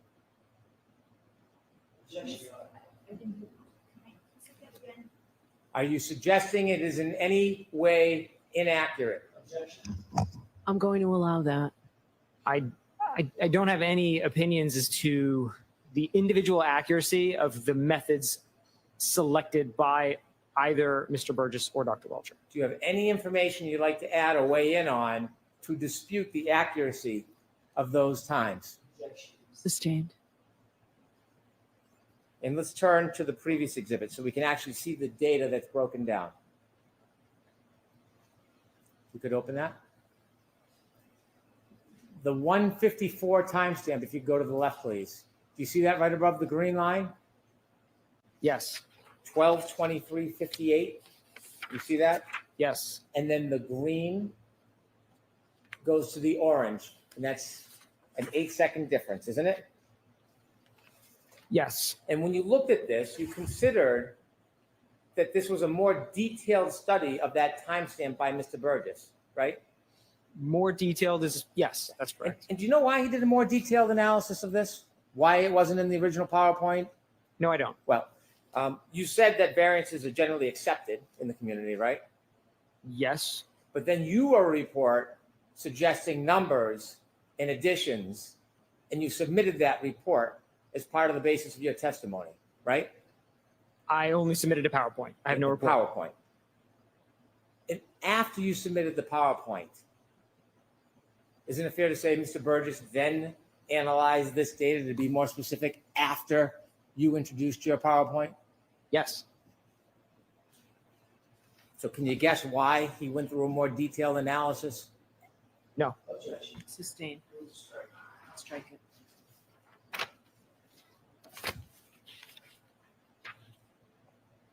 In the final exhibit. Let's go back to the data. You said that Mr. Burgess had an 8-second range, 21 to 29 seconds, remember? Yes. And you were suggesting that somehow there was some uncertainty. Do you remember that? Yes. Okay. Were you guessing about his state of mind, whether he was certain or not? Do you know why he gave an 8-second range? Objection. So ask it differently, Mr. Okay. You suggested the reason why there's an 8-second range is that Mr. Burgess was uncertain. Remember saying that to this jury?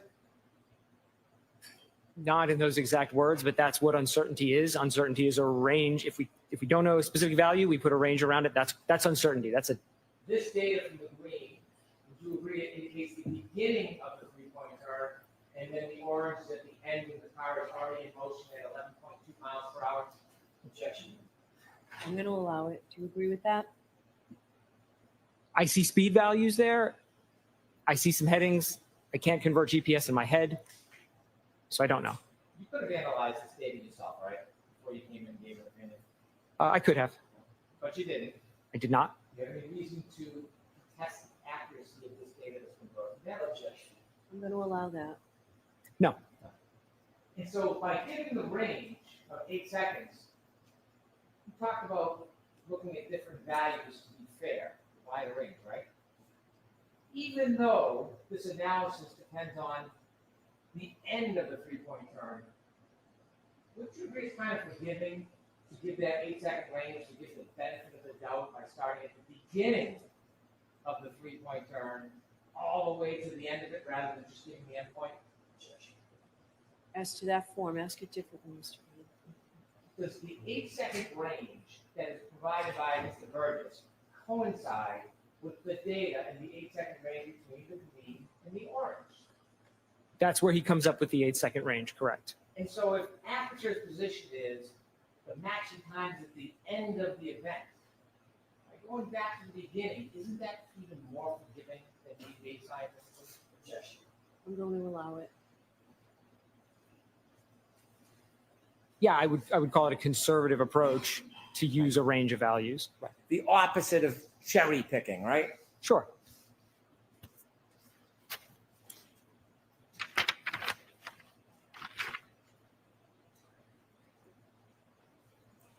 Do you have an opinion to a reasonable degree of forensic data certainty about whether text stream data provides data reflecting whether a collision actually occurred? No. In your opinion, to a reasonable degree of forensic certainty is the text stream data would not reflect the collision, correct? That's not what I said. I don't have an opinion. And you know that there can be collisions or touching between vehicle, and it's not going to appear on the text stream data. You know that, right? It's possible. It's possible. Did you know that the defendant's vehicle at 5:07 a.m. on January 29, 2022 bumped into a different car? Yes. Do you see that reflected on the text stream data?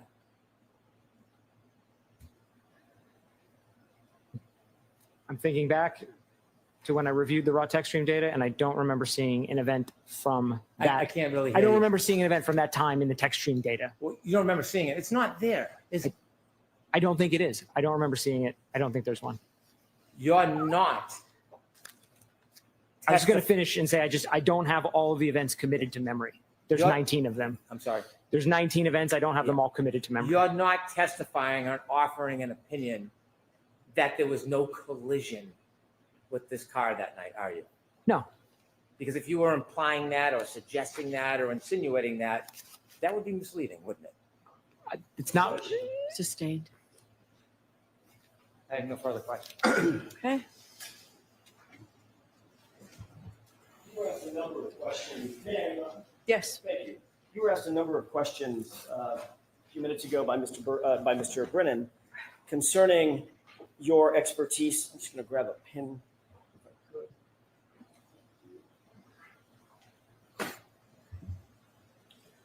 could.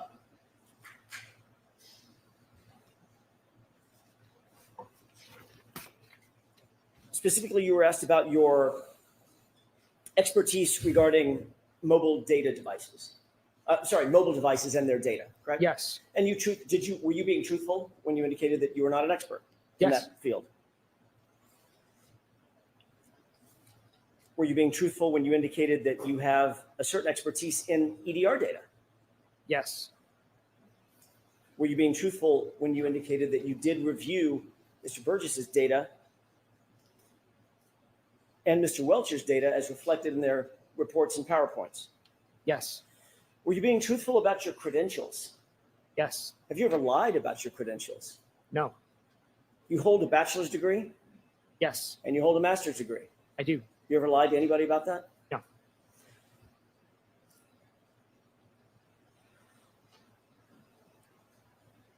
Mr. DeSogra, what is the only reason you amended your PowerPoint presentation from its original version to the one that you most recently amended it to?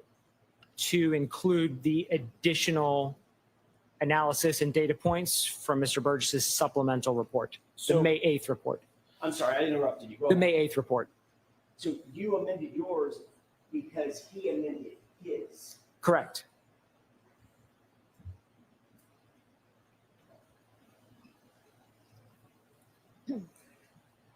You were asked just a second ago about all the text stream events that you noted on Ms. Reed's SUV, correct? Yes. Mr. Brennan asked you about a specific text stream event at or around 5:07 in the morning, and whether you had something like that committed to memory, correct? Yes. You said, I don't have them all committed to memory, right? I don't. What did you say after that? Because there's how many? It was 19 events prior to 1162-2, 19 other events. How about after 1162? There were a number after 1162-2. I don't have the exact count in my head. How about after 1162, just on January 29th, going into January 30th? There were other events. How many? I don't recall the exact number. Does 11 sound right? That it sounds plausible. I recall seeing in the chart. I recall seeing a number of events after. Would it refresh your recollection to look at a chart? It would.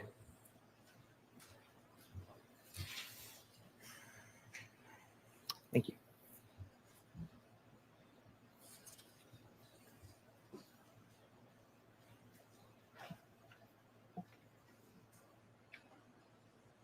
Yeah, there are a lot. I would have to really use my finger to count them all. Okay, more than 8, Total after 1162-2, only on the 29th. there aren't date stamps on these because this chart is the raw text stream data, which doesn't have timestamps.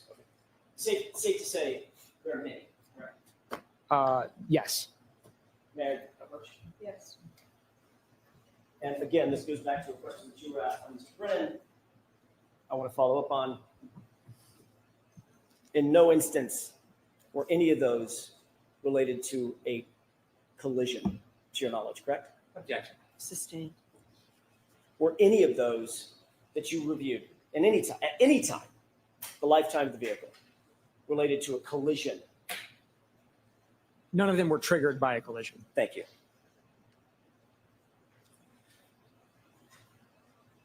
I want to ask you a hypothetical, if I could, based on questioning by Mr. Brennan surrounding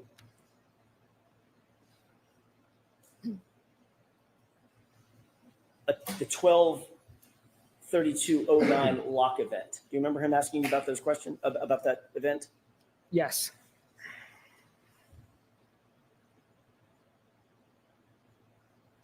Your analysis was based on the time span. Let me rephrase that. Was your analysis based on Mr. Burgess's and Mr. Welcher's analyses together of a span of time between the 1162-2 text stream event or trigger event and the lock event at 12/32/09? Objection. So the question is that what he's considering? Correct. In other words, was he basing his opinion or analysis on that time frame, at least in part? So I'll let that question stand. Thank you. Yes. Okay.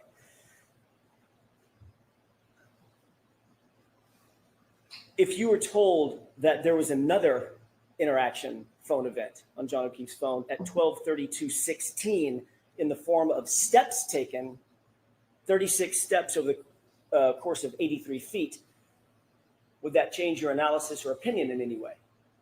Objection. I'll allow that in that form. Yes. In what way? If the phone event moves from 12:32:09 to 12:32:16, then of the 30 possibilities I had in the chart, all of them would become positive. That would mean that that interaction occurs after the end of the vehicle event every single time. Instead of, it was 25 for 30 in the original analysis, the hypothetical would change it to 30 for 30. All of them, all 30 of them would occur at a point in time. Let me rephrase that. All of them would reflect a scenario in which the phone interaction took place after the trigger event. That's correct. Thank you.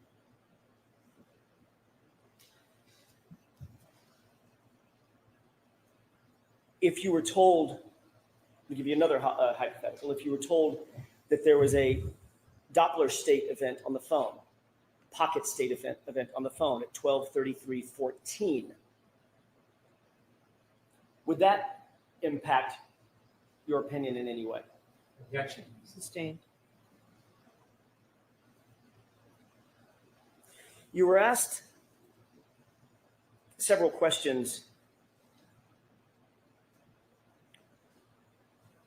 about what you believed Mr. Burgess may have gotten wrong in terms of his original report and one of his original analyses dealing with bits and bytes. Do you recall that? Yes. Did Mr. Burgess, Hold on. of course, You need to, we have to turn the fans off. and I'm not speaking loud enough. Right. I'm sorry. I'll raise my voice. I just don't want to scream over people, but I will raise my voice. Let's try this for a few minutes. May I start again? That question, yes. Thank you. You were asked about whether or not you believed that Mr. Burgess was incorrect in terms of certain analyses he undertook or reflected in his original report back in January of 2025, correct? Correct. As it relates to the bits and bytes, did you find that Mr. Burgess was incorrect or correct about his analysis concerning the size of the data set collected based on bits versus bytes? He was incorrect. Explain that to the jurors very briefly. These are just different units. A bit is a different size than a byte. And so if a size for something is listed in bits, for example, and you look at the data and assume it's in bytes, you will assume it's the wrong size. Which Mr. Burgess did based on your review of his report, correct? Correct. I want to change gears and ask a different question or series of questions about the text stream data versus the infotainment system data, specifically the timestamps associated therewith. Is there a timestamp associated with text stream data? In this case, no. Okay. Is there a timestamp associated with infotainment system data? Yes. All right. The infotainment system data, well, let me see if I can ask it a different way. Where did the 3-second delay come from? Your analysis of Mr. Burgess's review of the times of the text stream data, or his review of the infotainment system data? The 3 seconds came, well, fundamentally it came from the exemplar testing, where he identified, and he was actually, well, Aperture collectively in that testing identified a difference between when the button was pushed and the time that showed up in the infotainment. But they didn't actually look at, as far as I know, or at least it wasn't provided if they did, how that specifically related to the key on timer itself. But they showed that the button is pushed, there's a 3-second delay, and then the time gets logged. When that button is pushed for the infotainment system, I'm going to rephrase it again, so I'm as clear as I can be. When that button is pushed for the on event, the key on event, is that like a stopwatch? Click, a stopwatch starts running? Timer? In the VCH system, yes. Okay. Separate and apart from the VCH system, is there an infotainment system that also has a timer or a clock on it? Has a clock, Are those two things independent of one another? completely independent. What were you doing with regard to the 3-second delay as it relates to the key on event and the infotainment system event to marry those two things together? Right. I'm making the adjustment, or proposing that adjustment can be made, because the key on timer is going to start generally as soon as the vehicle powers on. But the infotainment, when you go and download the data, it will say, hey, I think I powered on at this time, and it turns out that time is actually 3 seconds off. So if you're going to then apply the infotainment time anywhere else to VCH data, you've got to realign the two. And that's where the 3 seconds comes from, is these are independent data sources. Did Mr. Burgess, to your review of his, insofar as your review of his analysis, his report is concerned, did he align the two vis-a-vis the 3-second delay? No, he did not. Thank you.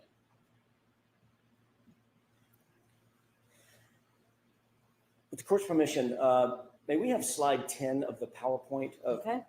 and that is, we've talked a lot about PowerPoints of Mr. DeSogra's PowerPoint. Can you highlight the table on the left, Mr. Wolk? Thank you. Did you create this table? No, Was this table, I don't know if you call it cut and paste or if there's some better engineering term for it, was it basically pulled from Mr. Burgess's report? it was. It was Did you type- it was a screenshot. Thank you, screenshot. Did you type a single word on this? I did not. I added a green box. Put a green box around it. Yes, You didn't type anything on this. I did not. You were asked a ton of questions just a few minutes ago about whether or not the column on the left and the center column were reflective of an infotainment timestamp versus an iPhone to iPhone timestamp, correct? That's right. Mr. Brennan asked you a bunch of questions about that left column being an iPhone timestamp, at least the top 5 rows of it. 1, 2, 3, 4, 5 rows of it. Remember that? Yes. Read the name that Mr. Burgess labeled that column. Infotainment call timestamps. So what, as an expert, what did you presume he, as an expert, was presuming? Objection. Sustain. What did you presume that meant to you, just to you? Call timestamps from the infotainment. So if anything is wrong with your analysis, would it be based on Mr. Burgess being wrong in his analysis? Objection. Sustain.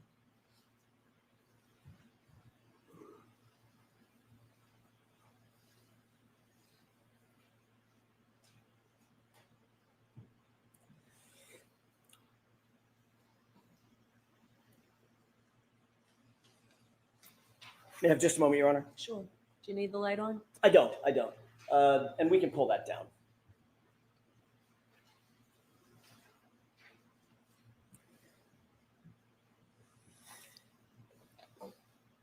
What was your entire analysis predicated on? What was it based on? The foundation of it, as you explained your analysis to this jury during the course of the day. The testing by Aperture and the collective reports and PowerPoint presentations by Aperture. That would be an initial report by Mr. Burgess, an initial PowerPoint by Dr. Welcher, and a supplemental report by Mr. Burgess. Did you change any of their data? No, Did you change any of their analyses? no. to explain their analyses? Yes. Sustained, ask it differently. Sure. What were you trying to do in terms of your presentation, in your PowerPoint and the presentation to the student? There were a number of different methodologies presented across all of those reports and PowerPoints, and sort of all in different places. So my goal was to bring all of them into one place so we could look at the totality of the data. You were asked whether the genesis of your analysis relies on knowing the source of the calls, correct? You remember being asked that by Mr. Brennan? Yes, The actual genesis of your entire opinion is based on Mr. Burgess's and Mr. Welcher's analyses, correct? that's correct. You were also asked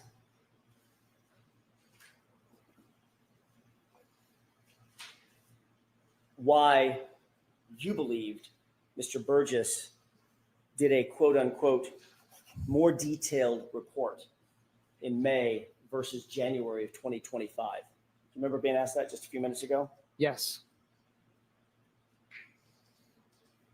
When you presented your analysis, your math, based on Mr. Burgess's January 2025 report, how many of the scenarios indicated, based on his data and his analysis, that the lock event occurred after the texting? All of them. Thank you. That's all I have, Your Honor. All right, Mr. Brennan.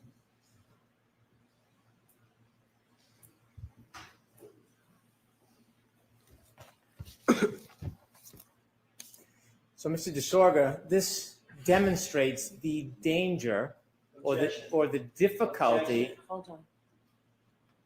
This is a speech, Start, not a question. start the It's question cross-examination. differently. It is, it has to be a question. Start. Go ahead, Mr. Brennan.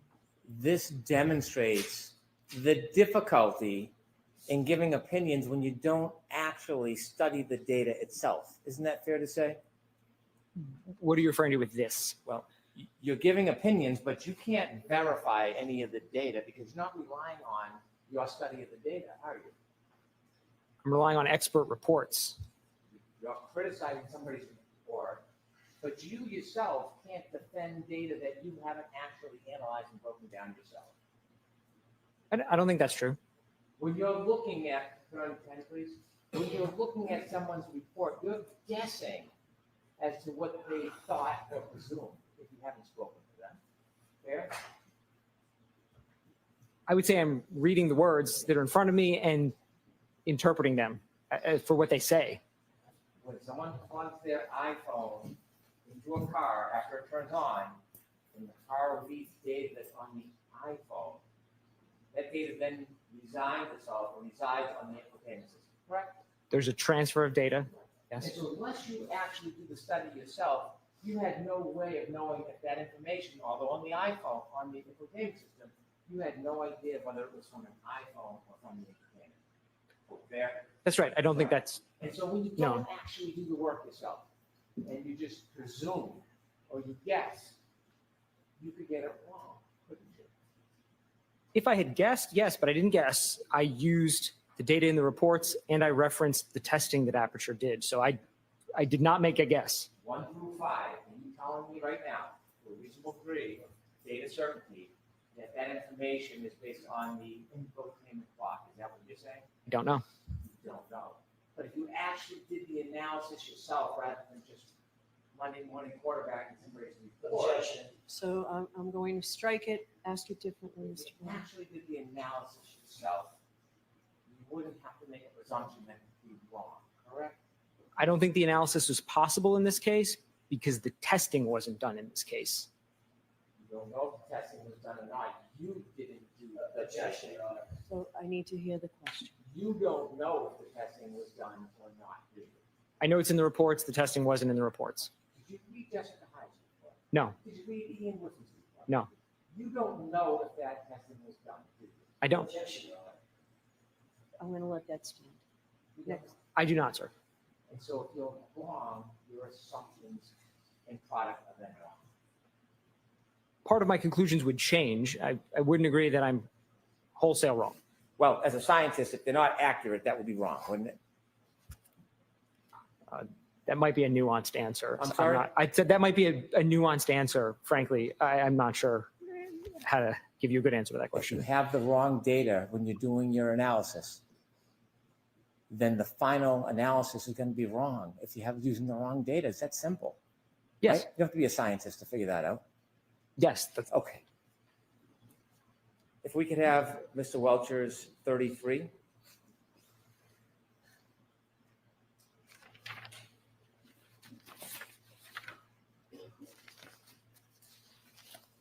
If you could open that up, please. You were asked about whether the window is within the time frame of 12/32/09, the last user interaction with the phone. When you look at this data, could you go to the top, please? You see on vehicle speed, the car is moving. You see that? Could you enlarge that a little bit, please? The beginning of that data capture, the car's already moving, correct? I see vehicle speeds, right, in those first couple of lines, yes. Yes? Yes, I see Yes. vehicle speed. If you go to the bottom, at the end, the car is still moving, yes? I see vehicle speeds there as well. 2361. That would indicate, in your experience with text stream data, the car is still moving, yes? At the end of the record, there is a vehicle speed, the car is moving. That would be my assumption. Okay. And so when you're making your conclusions that something's with or without, you're simply talking about the time of the 10 seconds of data. Yes? Yeah, everything that I've done has been referencing the end of event 1162-2, which is exactly how it's been referenced in all of the other reports. That 10-second window. Yes? Not even the window, just the end. Everything in the Aperture reports talks about the end of event 1162-2. So that's what I used across everything. And when you say end of event, you're referring just to data, not the actual real life event. Yeah, absolutely. The end of the recording. Okay. Mhm. And so after that window, 12/32/04 to 12/32/12, you were asked a question about what might have happened 4 seconds later, 12/32/16. Remember you were asked about that? Yes. Did you know at 12/32/16 that John O'Keefe's cell phone moved for the last time? Did you know that? No. And between 12/32/12, which is in the 10-second window, and 12/32/16, do you know what John O'Keefe was doing in that 4-second period? No. Do you know if he was walking? No. Do you know if he was crawling? No. Do you know if he was falling? No. You don't know. I do not know. Okay, 12/32/16 wasn't just that Mr. O'Keefe's phone was moving, but the steps did. Correct? I didn't review the phone data, so I don't know. Did you review anything to indicate that steps were taken over the course of 50? Objection. Anything so like that's sustained. You were asked just a second ago. What about the data? What was wrong? Then you'd be wrong, correct? Generally, yes. Garbage in, garbage out.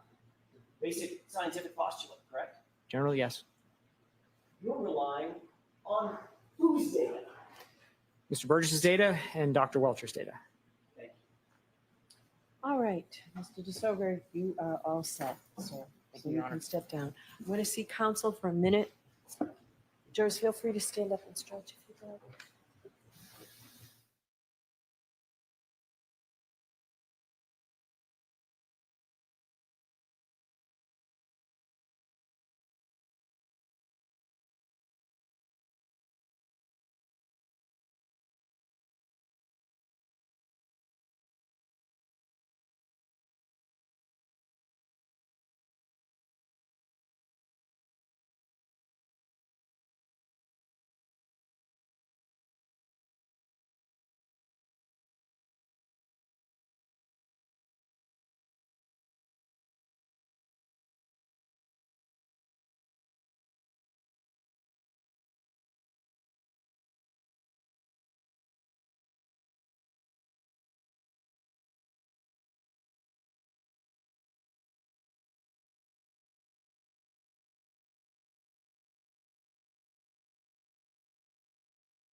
Jurors, we did that to have me decide whether I'm going to let you go home now or not, and I'm going to let you go home. So that 5 minutes that just took means that you get to go home, because we know we'll be longer. We don't want to do this to you, okay? So we'll break for the day. I have to give you those same cautions. Please do not discuss this case with anyone. Don't do any independent research or investigation into this case. If you happen to see, hear, or read anything about the case, please disregard it and let us know. The additional caution, please be very careful. Continue to be careful with your social media use. We will see you Monday. Monday will be a full day. We'll start right around 9 on Monday morning. So we'll see you then. Have a great week. Please rise to the jury. Chrissy?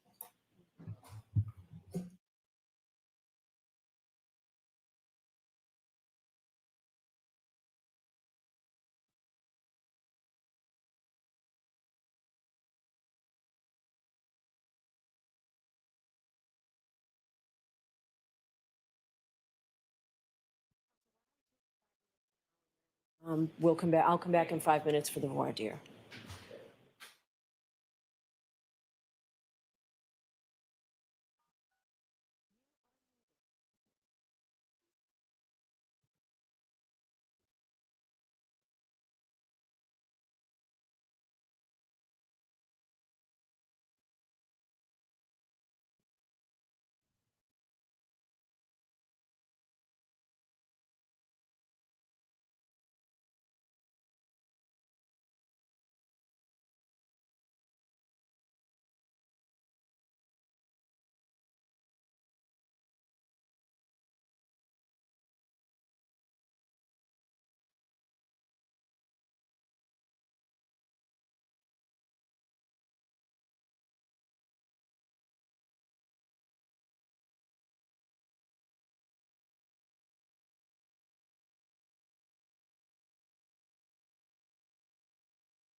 You are unmuted.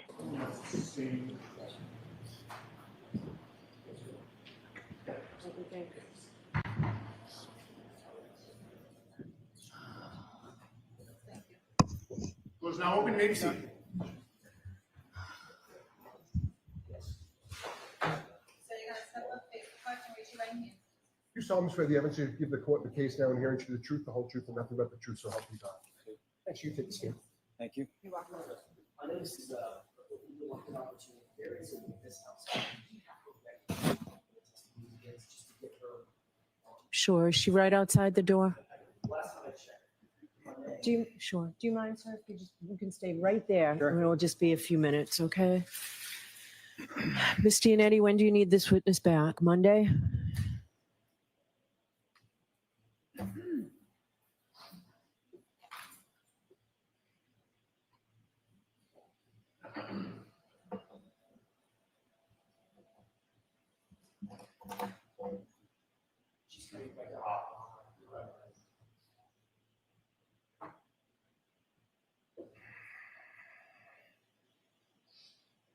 So I'm going to need her at a microphone. Do you have one on council table there?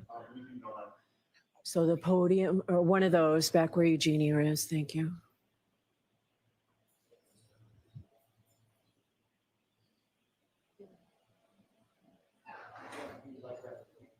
No, there's a microphone a little closer. We're just follow the. Stand up.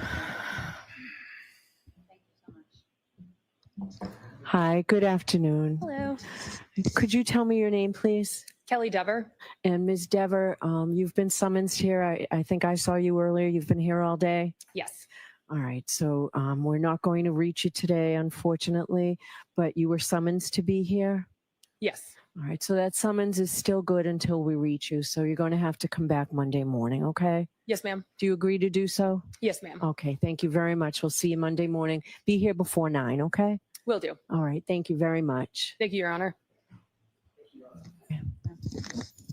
Go ahead, Mr. Alessi. Oh, geez, Gianetti. That was a big compliment, Your Honor. Thank you. Good afternoon, sir. Would you please state your name and spell your last name? Jonathan Diamandis, Diamandis. You've also been here all day. Yes, Sorry for making you wait. no problem. Do you know former State Trooper Michael Proctor? I do. How do you know him? I've known him since middle school, probably the 6th grade. Grew up with him essentially? Grew up with him, been friends for 30 years. Okay, and if you just keep your voice up, Sure, yeah. I'm sure other people can hear you, but this So old guy. can we turn off the fans and the air conditioning? Are they all off? We're just going to do that, sir, so that we can get through this a little bit. Absolutely, sure. Much better, thank you. So you say you've known him since middle school, elementary school? Yes, Graduated high school with him? yes, And are you friends after high school as well? yes, Do you have his cell phone number in your phone? I do. Have you texted with him over the years? I have. In fact, were you on a group text chain with him that lasted a number of years? Yes, I would like to show you a document, sir, and I'm going to ask you to read it to yourself, familiarize yourself with it, and then when you're done, look up at me. Okay, Okay. May I approach? Yes.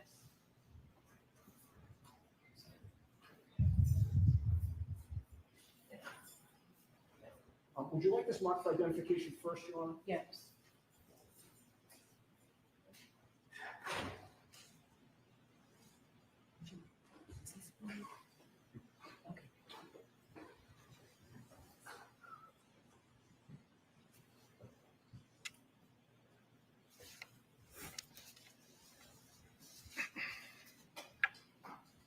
Exhibit N for identification.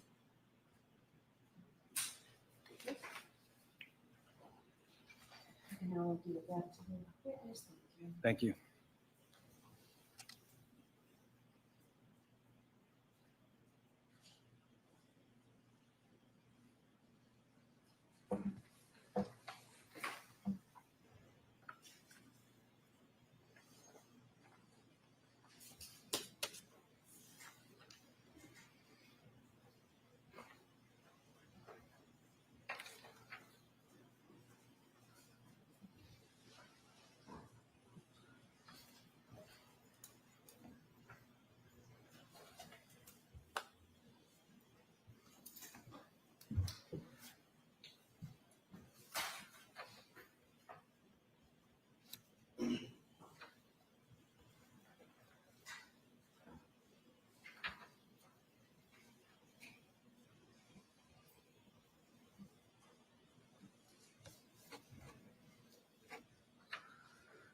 I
think he's all set, Mr. Newman. Thank you, Your Honor. Sir, have you reviewed that entire document? Yes, Does that look familiar to you? yes. What do you recognize it to be? It looks to be a text chain with a group of my friends that I grew up with. Okay. And so would all of those friends have been people that you went to high school with? Not all the same high school, but the same time. Some of us went to different schools. And you were friends during that era? Yes. And you've remained friends for how many years since then? I mean, we've been friends for 30 plus years, probably. Do you know precisely when that text chain started? I do not know when the text chain started. Months, years?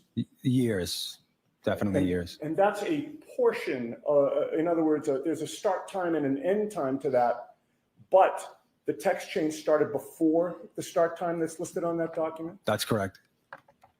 Now, I'd like to ask you about 5 different categories of information that allow you to identify the text chain. First of all, directing your attention to page 1. That is an unredacted version of this. Do you see your phone number on page 1? I do. And is that accurate in terms of your phone number? It is. Well, do you have a passcode on your phone? On my phone, yes, I do. All right, and have you had that for years? Yes, So as of January of 2022, you would have had a passcode to get into your phone, correct? correct.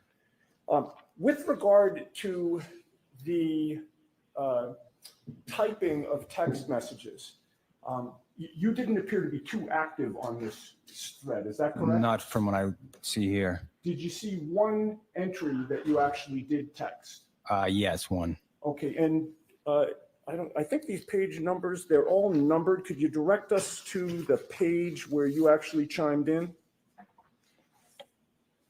And if I suggested to you, it might be 4 from the end.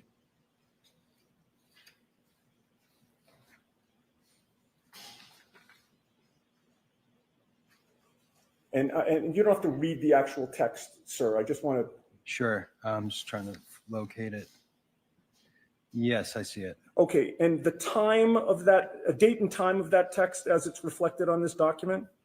February 2nd, 2022, 12:38 p.m.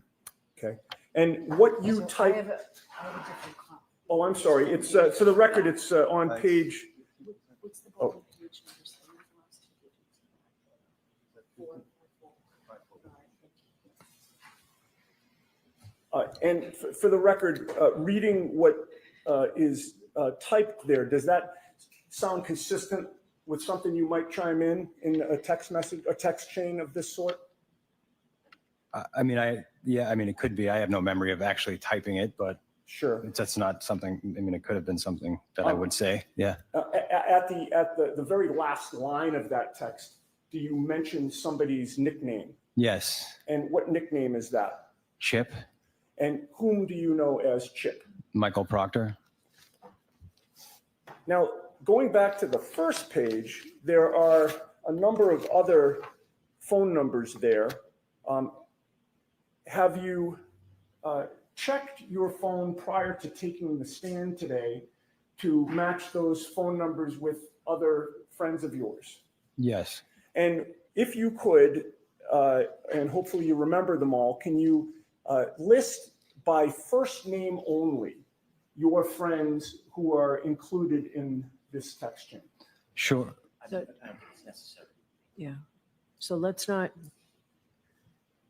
if he recognizes, it, I don't want to put names out. Oh, I don't either, Judge. That's why I was saying first names. But if that's sufficient that he recognizes, Why don't you refer to the last two digits in the phone?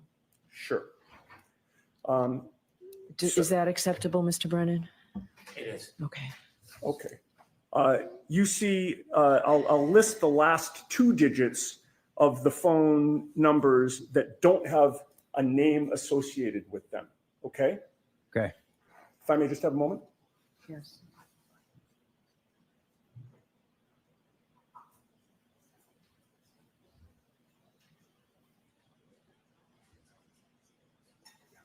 Yeah, of course, of course. Okay, starting with the phone number that ends in 51. After you checked your contacts, is that a friend of yours Yes, it is. who was on the text chain? Correct. With regard to the phone number that ends in 68, same question. Is that a friend of yours who was on the text chain? Correct. And with regard to 45, which is the next one, again, a friend of yours who was on the text chain? That's me. Oh, I'm sorry, that is you, Yeah. of course. With regard to 95, is that a friend of yours who was on the text chain? Yes, it is. And with regard to 93, same question, friend of yours on the text chain? Yes. And then there are three numbers there, one that ends in 11, one that ends in 46, and one that ends in 82. Do you see that those particular numbers have a nickname associated with them? Yes. Those nicknames, do you recognize them as being also friends of yours who are on the text chain? I do.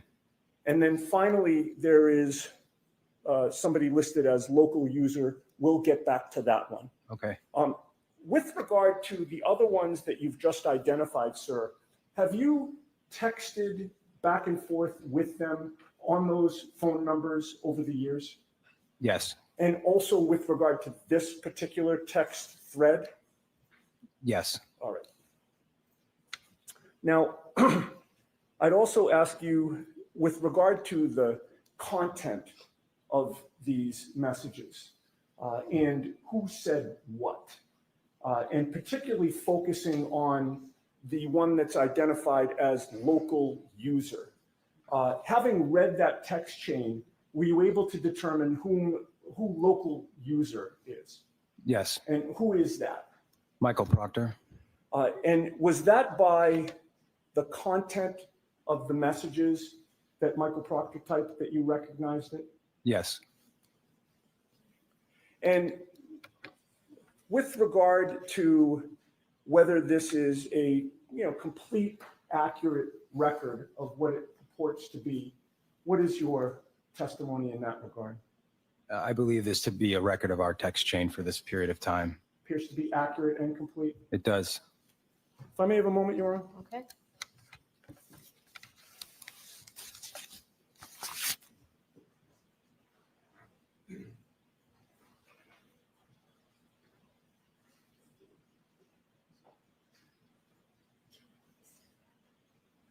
Just one more question for you, sir. Does the text message chain that you read fairly and accurately represent the circumstances of the conversation that was going on? Yes. Nothing further. Mr. Brennan? Good morning. Morning. Good afternoon. Do you have an independent memory of any of the text conversations in the package that you reviewed? I do not have a memory of this happening. Thank you. All right, so sir, I'm going to ask you to, you're all set. Okay. I'm going to ask you to step down. Okay, thank you. Your Honor, given that unfortunately this witness was not reached by the jury today, I would like him recognized as well. He has counsel here with him, right? Does he have counsel here with him? All right, sir, you'll make sure your client is here when we need him? I will do so, Your Honor. All right, thank you. My name is Thomas Campbell. My office is in Boston. And I'll speak with Mr. Campbell in terms of an appropriate time of day. He's been very cooperative. All right. So sir, you can leave, Thank you. all right? And thank you, Mr. Campbell. We'll see you. We'll let you know when we need you back. It's probably going to be Monday first thing. Understood. Thank you. Sir, watch your step coming down.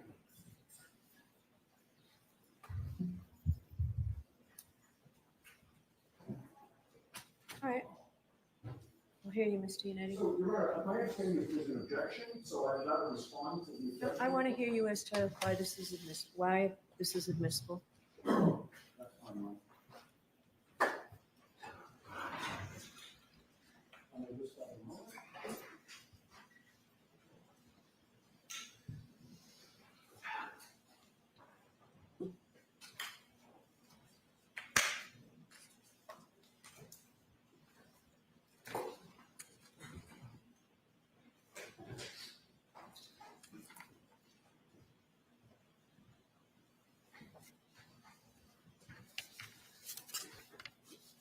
So, Your Honor, with regard, I assume we're just dealing with authenticity at this point? No, we're dealing with both. You're the proponent of the testimony, so let's deal with both. Okay, all right. So regarding authenticity, Your Honor, there are several ways that are either independent or connected with each other by which or through which a party can authenticate text messages. The majority of the case law out there are defendants having appealed judges' decisions to admit text messages offered by the Commonwealth, and the majority of the case law that exists affirm judges' allowance of text messages into evidence.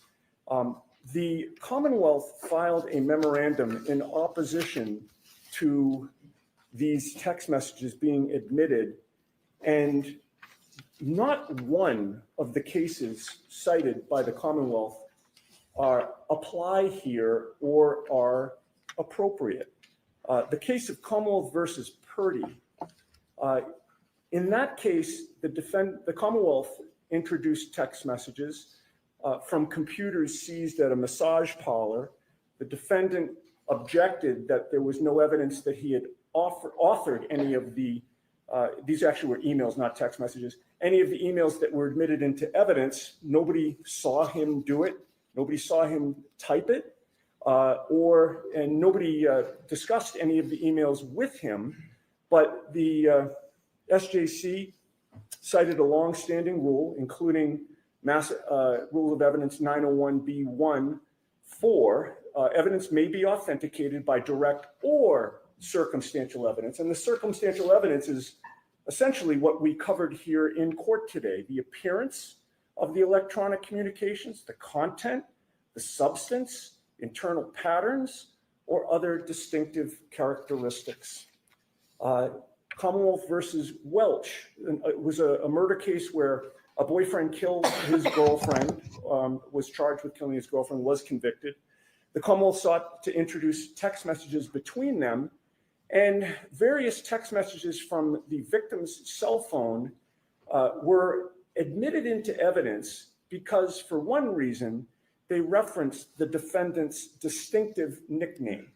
And in this case, we have a text chain with 3 nicknames, all of whom the witness recognized as being his friends. We have more to authenticate this text chain than in any case I have seen, and also more than in any case the Commonwealth has cited. In this case, we have an identification of every phone number pursuant to the last 2 digits. We have an identification of Michael Proctor's message relating to the contents. We have evidence of the witness's cell phone requiring a passcode, meaning that in order for his phone to be active in this chain, he would have had to have unlocked the phone with the passcode. And he testified that what was in the content of the message that he identified as being his is consistent with something that he would have said. And not only that, but he adds a fourth nickname, that being Chip, that being Michael Proctor. The Commonwealth, with regard to Commonwealth versus Welch, which is again cited in their memorandum, this opposition, Your Honor, they state what appear to be rock solid black and white legal principles, but when you scratch below the surface and you actually read the case stands for nothing in terms of what they've represented it to be. They stated that in Welch, the court must find that each and every communication was authored by the individual member of the group. That's just plain false. The case doesn't say that at all. It's nowhere in that case. And in fact, the messages were let in again because of the circumstances and the content of the messages. Commonwealth versus Raposa, another case that they cite.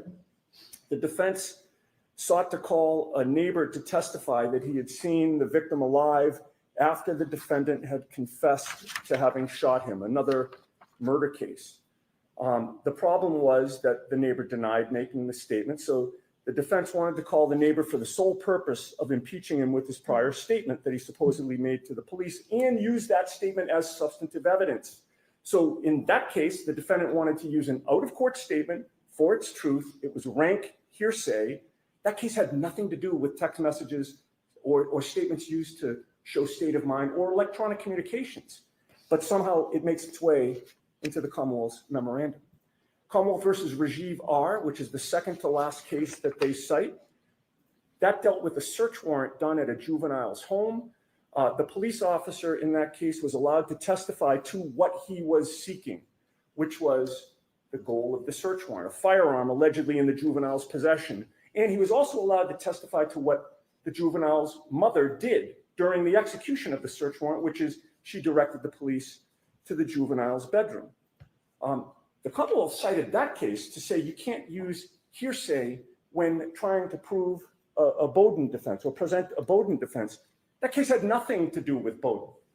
The evidence was admitted to explain what the police were doing in the home. So it's a situation where, there are times when, the police stop somebody on the street or the police get a search warrant and then they show up at a home. And rather than just have them magically appear at the home with the warrant, the police are allowed to give some circumstances as to how they got there.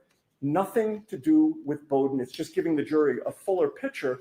Yet it was represented to you by the Commonwealth that, geez, this is a Bowden issue and you can't use hearsay to present a Bowden defense. Commonwealth versus Sullivan, exact same situation. Testimony was admitted about DNA on evidence matching the defendant's DNA from a national database. The Commonwealth cites three principles. It's almost like they're setting a standard down that the court is supposed to follow with three factors. But again, none of the three principles that the Commonwealth cites is found in Sullivan at all. They're not even mentioned in the case. They're simply made up and put in a memo to ask this court to do something that the case does not support. And again, it has nothing to do with Bowden. So now we come to the arguments about the fact that the Commonwealth is claiming that these statements are hearsay. They're not. These statements contain insults of my client. I'll be kind and just mention the word. So I read them. Yes. Okay. Well, I mean, Your Honor, if you're going to allow this into evidence, I'll stop talking. Otherwise, I have to make my argument. I understand what you mean by insults. Okay. Okay. So I won't even mention them then. The Commonwealth is essentially arguing that we're offering these text messages to show that the insults were true. That's a silly argument. Obviously, we're not. Hearsay has three components. These are all statements out of court. None of them are offered for the truth of the matter asserted. None of them. Even the statement when Michael Proctor says that the homeowner's not going to catch any grief because he's a Boston cop. We don't know if that's true or not true. It's offered to show that Michael Proctor believes it's true. He's the lead investigator in the case. He has input into the case. He can decide who's investigated or not investigated. At least that's our argument. It's all consistent with our defense. It's offered to show his state of mind. Everything that he says is offered to show his state of mind and to show his bias. He, as the lead investigator, his bias in what he does or doesn't do. And in fact, Mr. Brennan said at Sidebar earlier when we started this conversation that Bowden deals with what was done or what was not done. We're entitled to explore what was not done and not done, and we're entitled to explore why. We have evidence of why. We have Michael Proctor's words about why he did or didn't interview people separately, why he waited, for instance, a year and a half to interview a plow driver who was out there on January 29th, why he treated some people with kid gloves and other people with brass knuckles. He's stating it in these text messages. She's gonna go down for this. We're gonna pin it on the girl. We're going to make sure that there are some serious charges. She's effed. Those are what he says about, those are the statements he makes about Karen Reed in the infancy of this investigation. And to the contrary, is anything going to happen to Brian Albert? Nope. He's a Boston cop too. These are all statements about Michael Proctor's state of mind.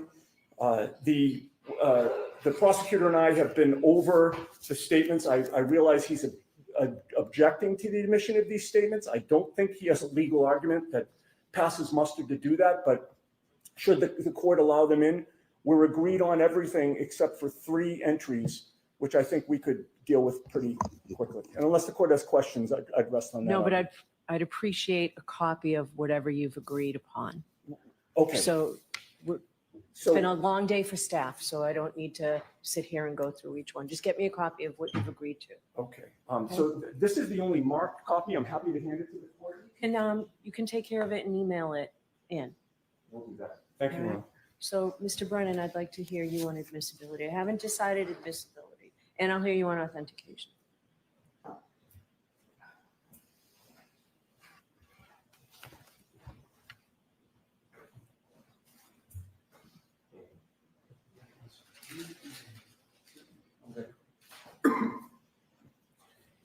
On the first issue of authenticity, this witness has no memory of any of the text messages. I think it's fair to conclude he's on the text message string. He recognizes the people on it, but there is no authenticity if he doesn't recognize them. The person that could best authenticate these text messages is Michael Proctor. This witness does nothing as far as identifying the individual text messages and whether they're reliable, whether there's been any additions, deletions, whether in some substance this is part of the conversation. Notably, I think, according to the questioning by Attorney Yannetti, he's made one comment at the end of the string that really has nothing whatsoever to do with the text messages that are at issue. So authenticity, I don't believe this witness reaches that conclusion for them. Regarding admissibility, I do not dispute that in the right context, these text messages are admissible.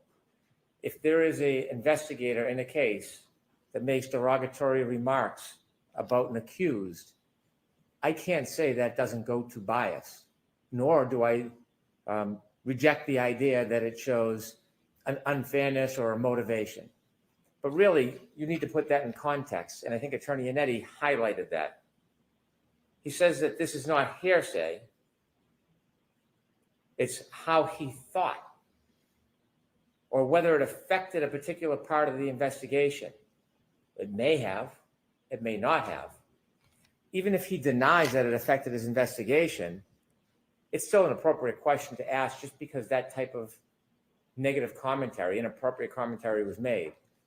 But to explore the state of mind and put it in context, you need to ask the person that you're accusing of having the bias, because perhaps it did affect the bias. Perhaps the person was very biased and made decisions based on that animus, or perhaps the person made negative comments but had nothing whatsoever to do with the investigation. It is surmised to say because these comments were made, a witness was not investigated, or there was some other amorphous, undefined ill that happened. That's the whole reason why the witness who made the comments should be confronted with the comments they made so the jury can fairly assess, is this relevant? Is it material? And what is the value of it? I am not opposed to the admission of bias against a witness, especially a police officer, but it should be against that witness because they need to have the opportunity to admit, deny, define, accept, and explain. By putting these messages in with sidestepping, calling Mr. Proctor, they are trying to gain the advantage of putting information in front of the jury that has no context, suggesting it has a value that has not been defined, and then, as Mr. Yannetti just did, making an argument that because the comment was merely made, that therefore there was a consequence, and specify a consequence where there's no factual basis to conclude. Because he made a derogatory comment, he didn't investigate or speak to a plow driver for 1.5 years. That defeats the purpose of defining the value for which this is being admitted. I do have some issue that it's really not under the context of Bowden, because this doesn't have to do with the adequacy of a police investigation. It has to do with bias. And that purely is the state of mind of the person who made the comment. I would not get in the way of confronting the witness about their bias if they were called to the stand. But to put it in this way invites speculation, it invites manipulation, and it invites a party on either side to portray this in a way that is not factually viable. It will be distracting, confusing for the jury, and it could be unfair for either side because it will lead to arguments about what it means without a factual basis. And so my position is, I don't necessarily disagree that it's relevant, but it should come through Michael Proctor. And if the defense wants the value, they should call Michael Proctor. Okay. Mr. Yannetti, do you want to respond? I know we're the hours late, Your Honor. I won't belabor the points. I would state the following very as succinctly as I can, which is, yes, it goes to bias, but it also goes to the adequacy of the evaluation. The two concepts are intertwined. If you're biased or exhibit bias, the defense should be able to argue that the investigation was not adequate. I would note Mr. Brennan is not sitting at defense counsel table in this case. We appreciate the offer to help us with strategy about which witness we should call, but that's solely the province of the defense to determine which witness we want to use to authenticate and admit text messages. That's our choice, and we should not be deprived of that choice because Mr. Brennan thinks there's a better witness that should have introduced the text messages. There is no rule. There's no best witness rule in this case. I believe my co-counsel has already made that argument in another circumstance. His arguments, Mr. Brennan's arguments, go to the weight, not the admissibility. He is fully entitled to cross-examine this witness about all of the points that he raises. And in conclusion, Your Honor, he complains that we have not called Michael Proctor. I think that's the whole impetus for this objection, so that we will call a witness that they do not have confidence in to call themselves. But it's unheard of in a murder case that you don't call the lead investigator, but that's what's happened in this case. We should not be forced to call Michael Proctor so that Mr. Brennan can then cross-examine him and lead him through basically his entire closing argument. He is entitled to call Mr. Proctor in rebuttal. He has every right to call Mr. Proctor again. I would rest on that. Thank you. Okay, and just the very last thing, there's Commonwealth's motion for reciprocal discovery. Is there any objection to that? Yes, it's not in compliance with Rule 14. Okay.